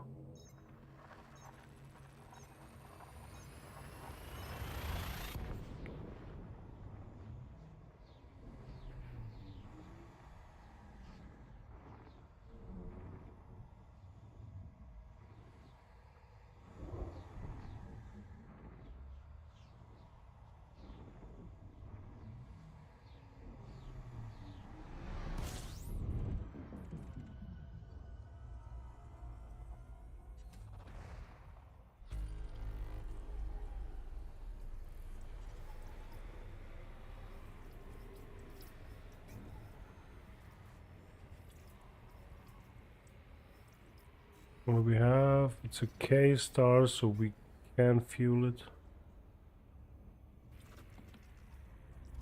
Or we can refuel on it, or with it, or around it.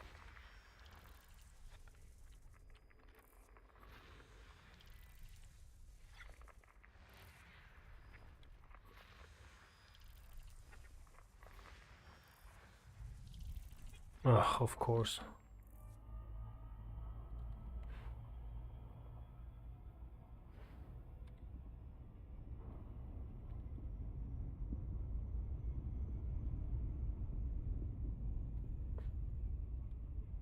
That'll do it. Yes.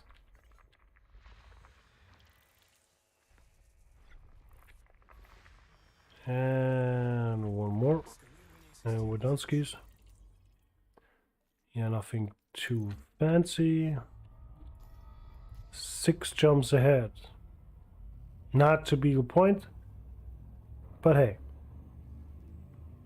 6 jumps to somewhere. That's good. It's good enough. Must be good enough for today.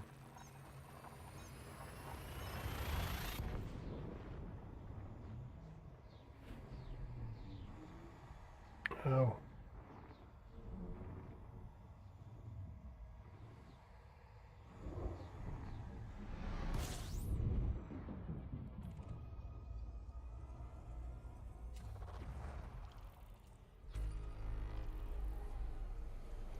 So this is an already explored system.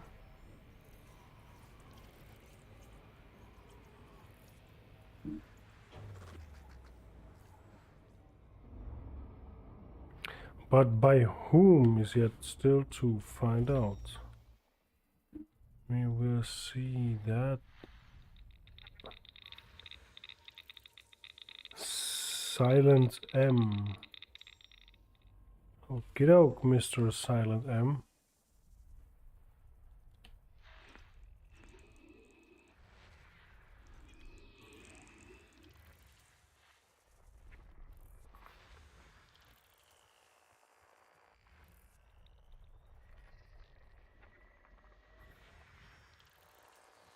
That.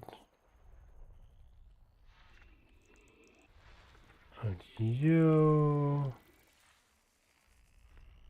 And your little friend right there. Oh, another one. Hey there. Hey there.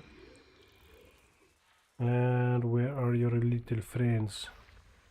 Say hello to my little friends. The moons.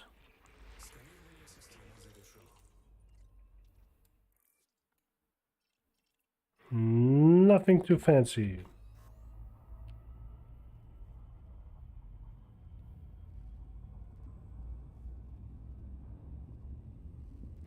So that fleet carrier, or these fleet carriers, because this is a fleet of fleet carriers, are they stationary? Are they static on where they are?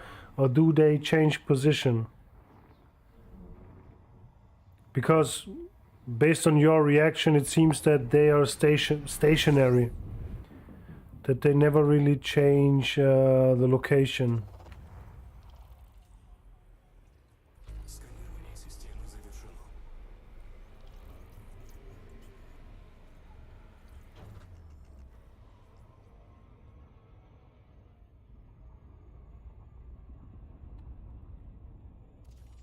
Oh, too fancy.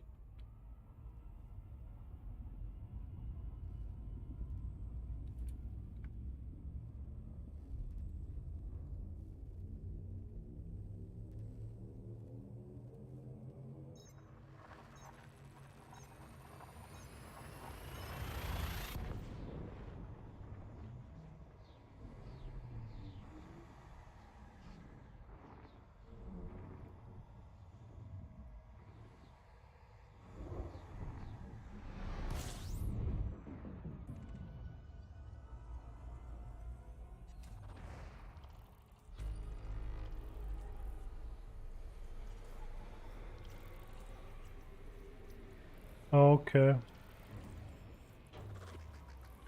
But basically they are kind of static. I mean, not that they are static in terms of they can't move, because of course they can move or change or whatever because they're fleet carriers. But basically, you snap with this as a park up for a given amount of time.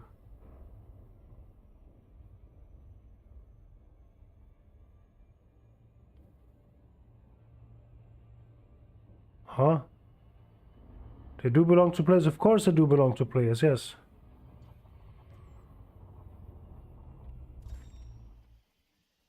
But I don't know what you mean with you sign up.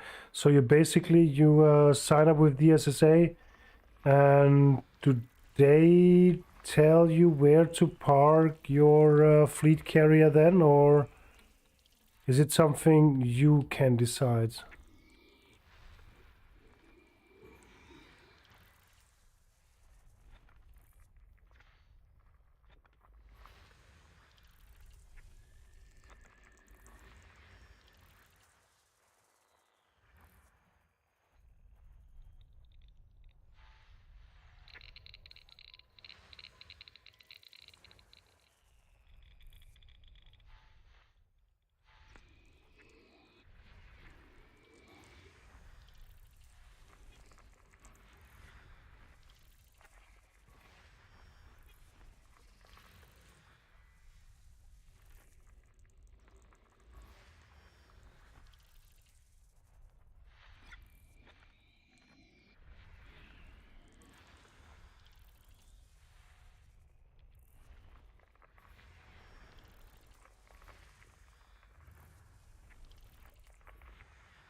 Okay. Okay. So basically, you say, hey, I have a fleet carrier. I would like to provide that fleet carrier to you. You sign up. And then based on where you want to be, they give you kind of a free space of where they need one. So like here, there, or there, and if you want, you can, or yeah. Nothing too fancy here. We have 3 jumps out. Nice, and I'm entering the abyss. So okay, so we got at least 1 milestone. I'm entering the abyss, which is a good thing, because this is basically the last sector back there.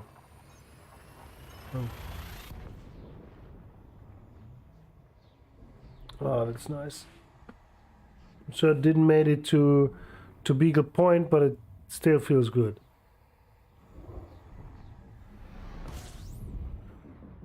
Oy, oy, oy, oy, oy. That's a big old star. 49 bodies. Oh, jeez.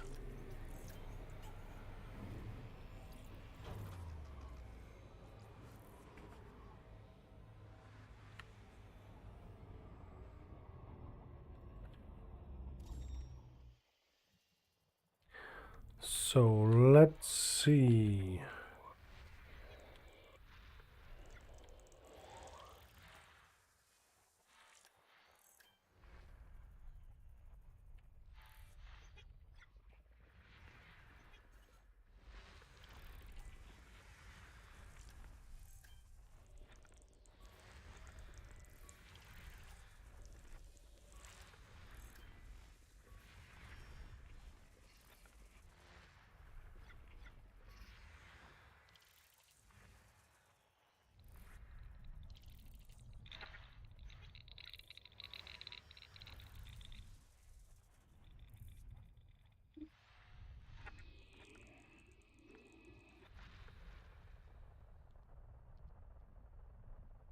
Yes, of course you do make a cut.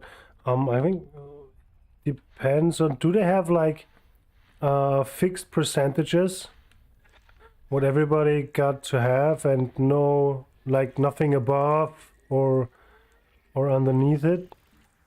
Because I think it's usually it's 25%. I don't know if you can actually change that value. You know, I don't own a fleet carrier. But I think all these tariffs is what you as a fleet carrier owner are allowed to set.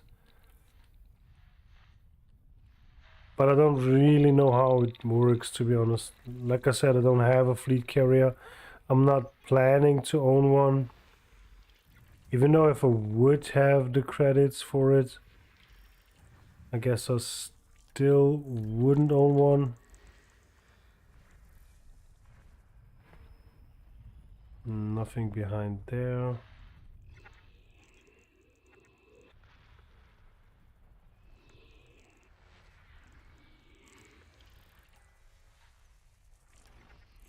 Whoa. And you. Whoopsie daisy. You and you. And you. Nobody's forgetting you. And another one right here.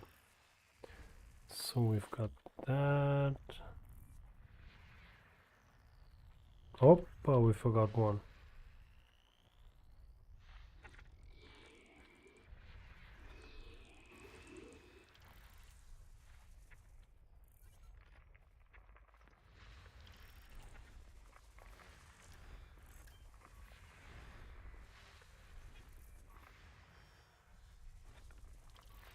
Yep.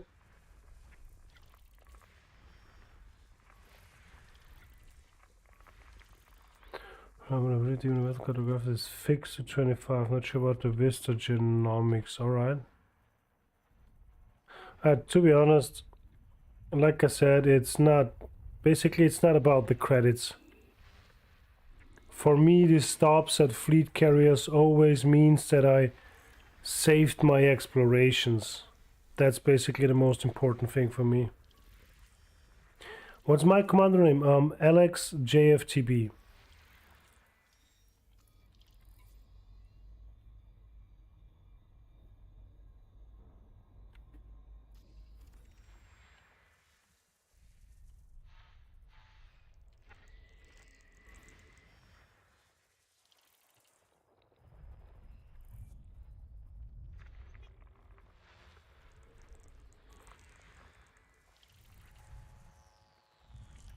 So what am I missing here? Commander Batman 1AO. I will get that right away. Let me just finish scanning that system. Not too much anymore. We got that, we got that, we got that, and that, and that. We done skis here. Ammonia 7, Jesus! Ammonia 6, oh, that system. So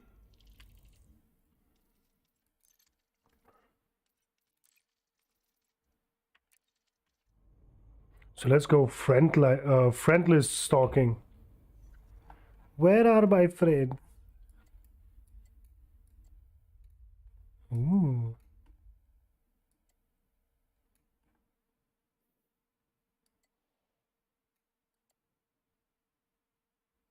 Did I turn that off? I don't know. Oh. So basically, where was that? Exactly here. That is biological 7 ammonia. No first foot. Which is very nice. So we are 2 jumps away. And we are about to make a great find. And it's unbelievable that there is no first footfall already.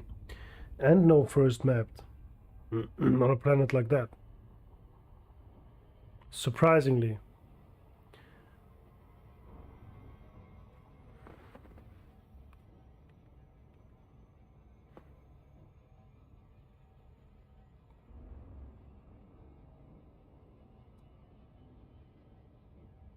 So what are you doing in the bubble right now? I guess you're AX fighting? You're making some anti-xeno stuff?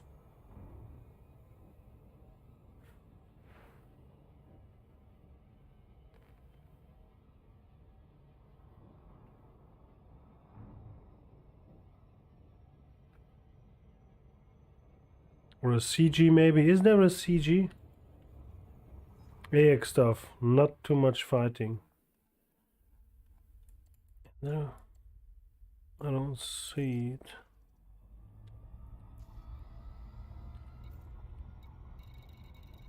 It's all good.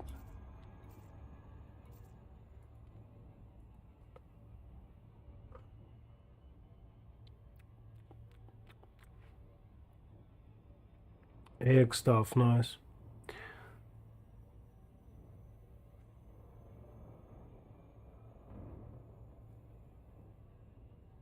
Okay, and what is that other work?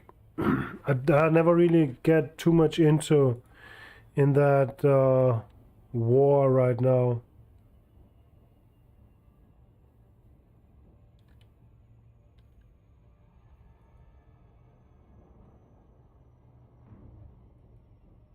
So basically there are two things to do. Fighting them and the other work. So what is the other work?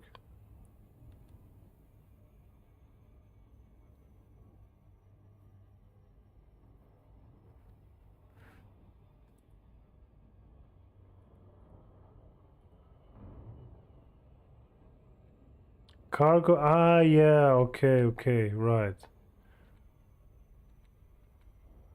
Exactly. There was something. It just, I just needed a reminder in my head that there is something else. Of course, cargo and evacuation.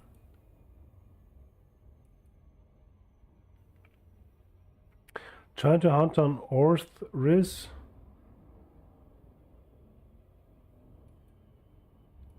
There is something major that I've been missing, I guess.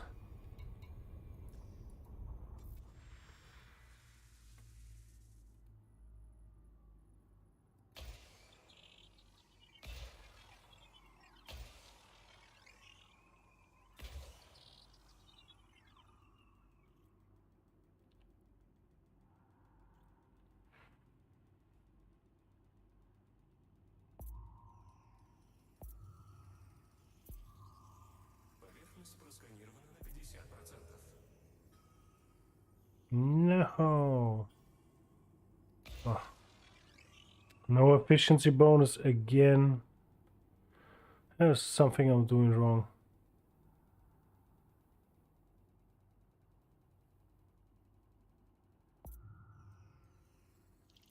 To wear on this old Explorer. I'll have to head out again. Oh, we got some tubers.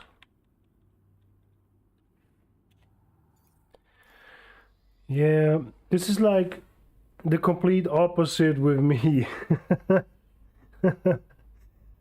I'm an old pew pew guy. I'm an old, I'm an old PvP.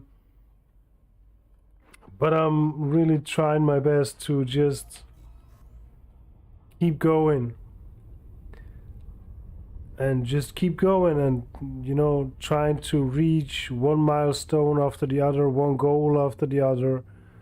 From one edge now to the other edge. In between I had Sagittarius A and Beagle Point, and then around the edge to Colonia. The other guy didn't want to run it. It depends though, it depends. I have to say something, I never attacked haulers or explorers or other ships that on first glance that they couldn't defend themselves. Explorers, especially not explorers and haulers, because they got nothing to do with PvP. They have nothing to do with fighting, so for me there were no point in attacking them, no challenge, no enemy, attacking someone who is an obvious explorer doesn't make any sense to attack.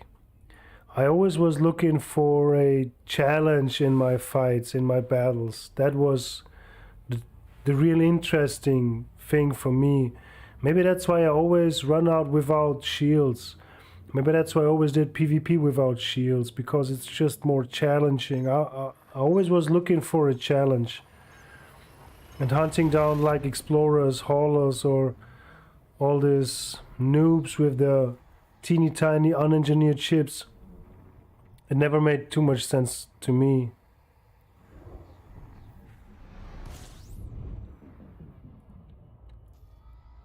DSSA Eleanor.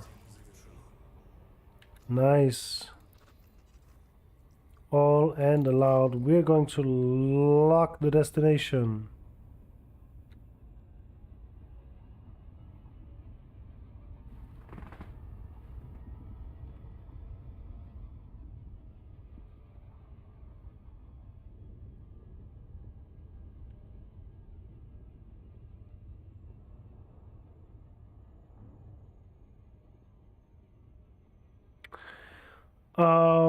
Well, a shieldless cutter. I did attack shieldless cutters, yes, but it was, I think I even made a video about it some time ago. It was a shieldless cutter, completely full equipped with weapons. No, a cargo build, no. If you really have like no weapons and nothing, maybe I would attack you and maybe I would disable your power plant or your thrusters, but I don't think that I would really kill you or, you know, destroy your ship. I don't think that I would go that far. Maybe I would have just had a little fun and, you know, shoot down your power plant and then just send you a GG and a fly safe and let's move on, you know. But one time there were a guy with a fully fetched battle build, like fully weaponized and everything, but he didn't have shields. And I really thought about it, should I or shouldn't I? And then I thought like, hey, if I go full on without shields, maybe that's what he's doing as well. I mean, it wouldn't be too smart with a cutter, but hey, why not? And then I just attacked him, I have to be honest. But it was a fighter build. It wasn't a hauler build, it wasn't an exploration build. He had weapons and everything. So hey, you know, if you fly around with a full weaponized shieldless cutter, I mean, it's your fault that you get attacked, right?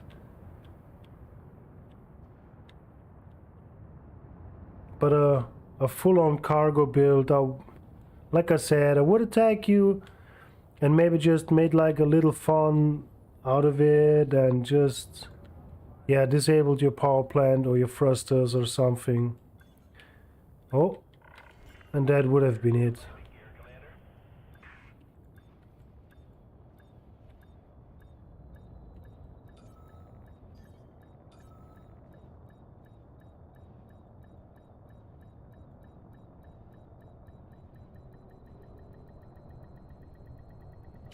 Hello there.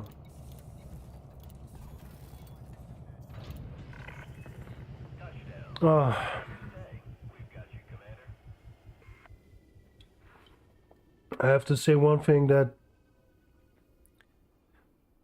ever since I'm out there for so long, I mean, it's just 4 months for me.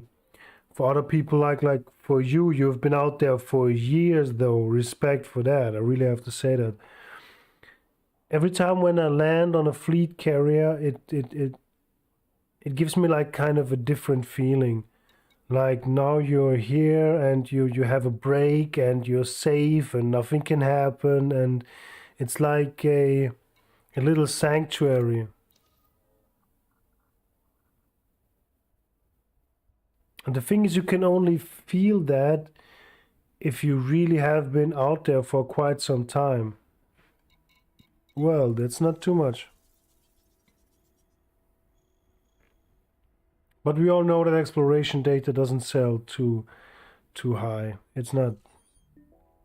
You can't really get too rich just by going exploration.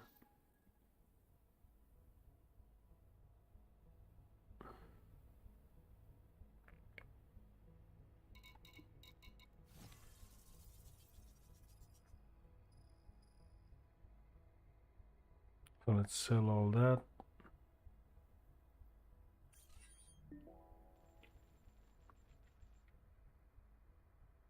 Yeah, but I think it's okay if you just go back and then it retrieves data again. You don't have to go fully on back and then on universal cartographics again. Yeah, it's working like that as well. But so there's one thing I have to say. What I don't understand why is why does it all take so long? Because before Odyssey, it wasn't like that. Before Odyssey, everything went on a bit faster. It didn't took so long to get into the menu or get out to the menu or get in the mission screen to load or basically everything. Everything is taking longer now. It's not a complaint, it's just something where I think, why? Because I don't really understand it. It doesn't really makes anything different than before. It loads in exploration data, like for that instance now, you know? Oh. So yeah. But anyway. So we got that. We are going to disembark. And we are going to Vista Genomics. And I just think it won't be too much. Like a few hundred millions. Not too shabby, but not too much. You know?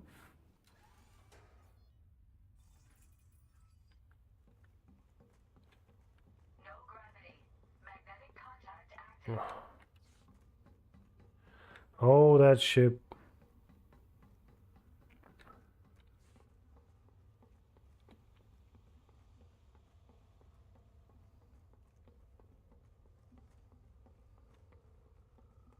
So who is the? I have to check back for the owner for that fleet carrier, because I started to send every commander's fleet carrier or every commander on a fleet carrier where I land. I send them a friend request. So I hope I don't forget that.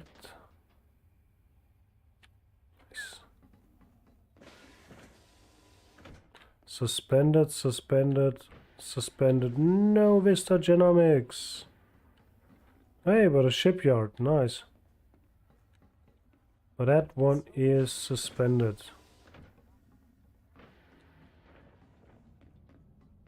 Let's see if we at least have a nice view.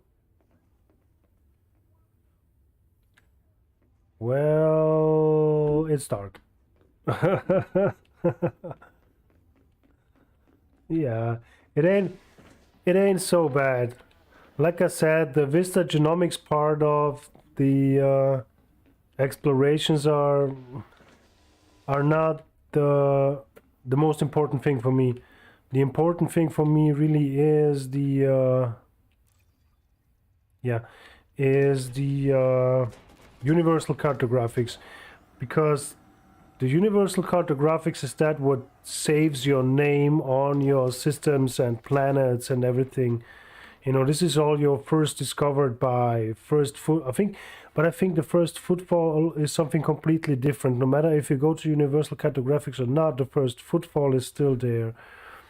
But all the first mapped, all the first discovered, this is universal cartographics. This is universal cartographics. Everything else is Vista Genomics, and this is just credits, basically. I mean, yes, it is data, but you know, you don't have your name on these plans or these space plans, you know. Just don't die before you get there. It wouldn't be the first time. It wouldn't be the first time, I'm telling you that. But it happened to me twice. And ever since that, I'm extra careful. Because I've lost approximately, I don't know, like 2.5 billion of credits and several thousand light years of exploration data and several hundreds of planets, and I don't even want to think about it, to be honest. So let's check again. Oh, not like that. Like that. It is squadron, but not the squadron. It's Snowy Monk. Okay. Commander. Snowy Monk. 61 months ago. Jesus. So now we know why some of that services are suspended, I guess. But still, let's try our best. Let's try our best.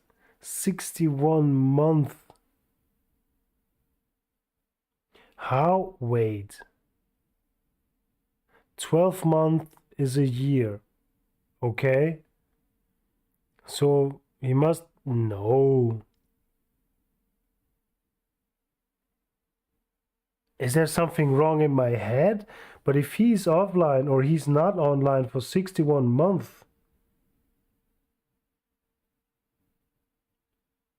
So how can he have a fleet carrier? Is there anything wrong in my head? Am I thinking it wrong? Or does he have a different account on console and he just got the fleet carrier on the console but not on the PC? And he switched from PC to console, but back in the days, 61 months before... Wait.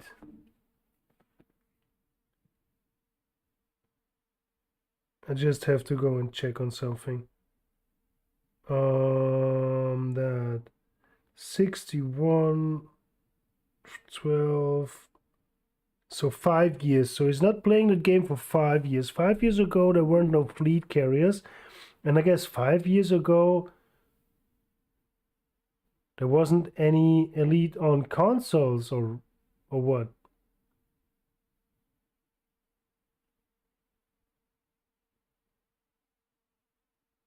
There is something I don't get and I don't know it. And now I can search him up anymore. Something is... There's something I don't get right now. Yeah, I can't... Seriously, I can't look him up now just because I sent him a friend request. Anyway.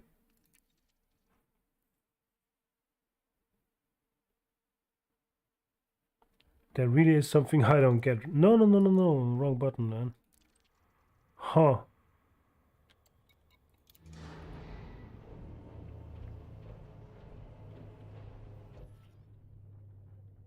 Yes.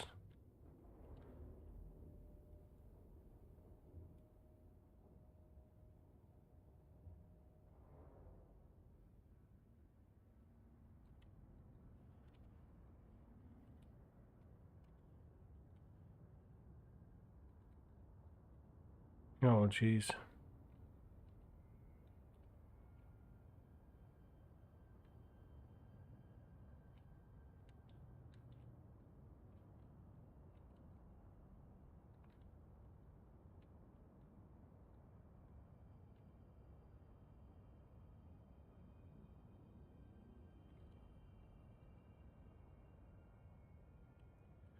Oh, Jesus, you just have to love that game, right?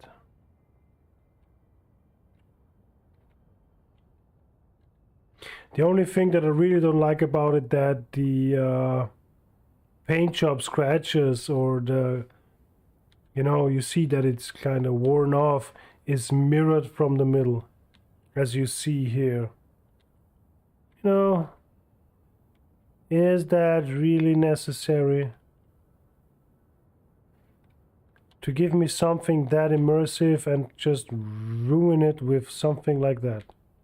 But hey, seems like you can't have it all. Yep. Hey there, little commander.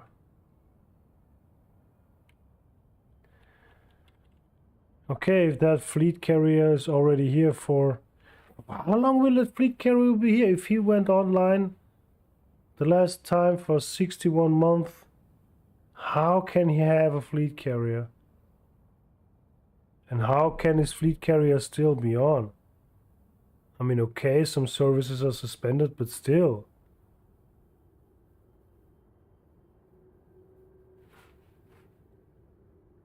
I don't get it, bro. I seriously don't get it. But that's not important now. We have everything done. We are going to launch again. Ship released. You have liftoff.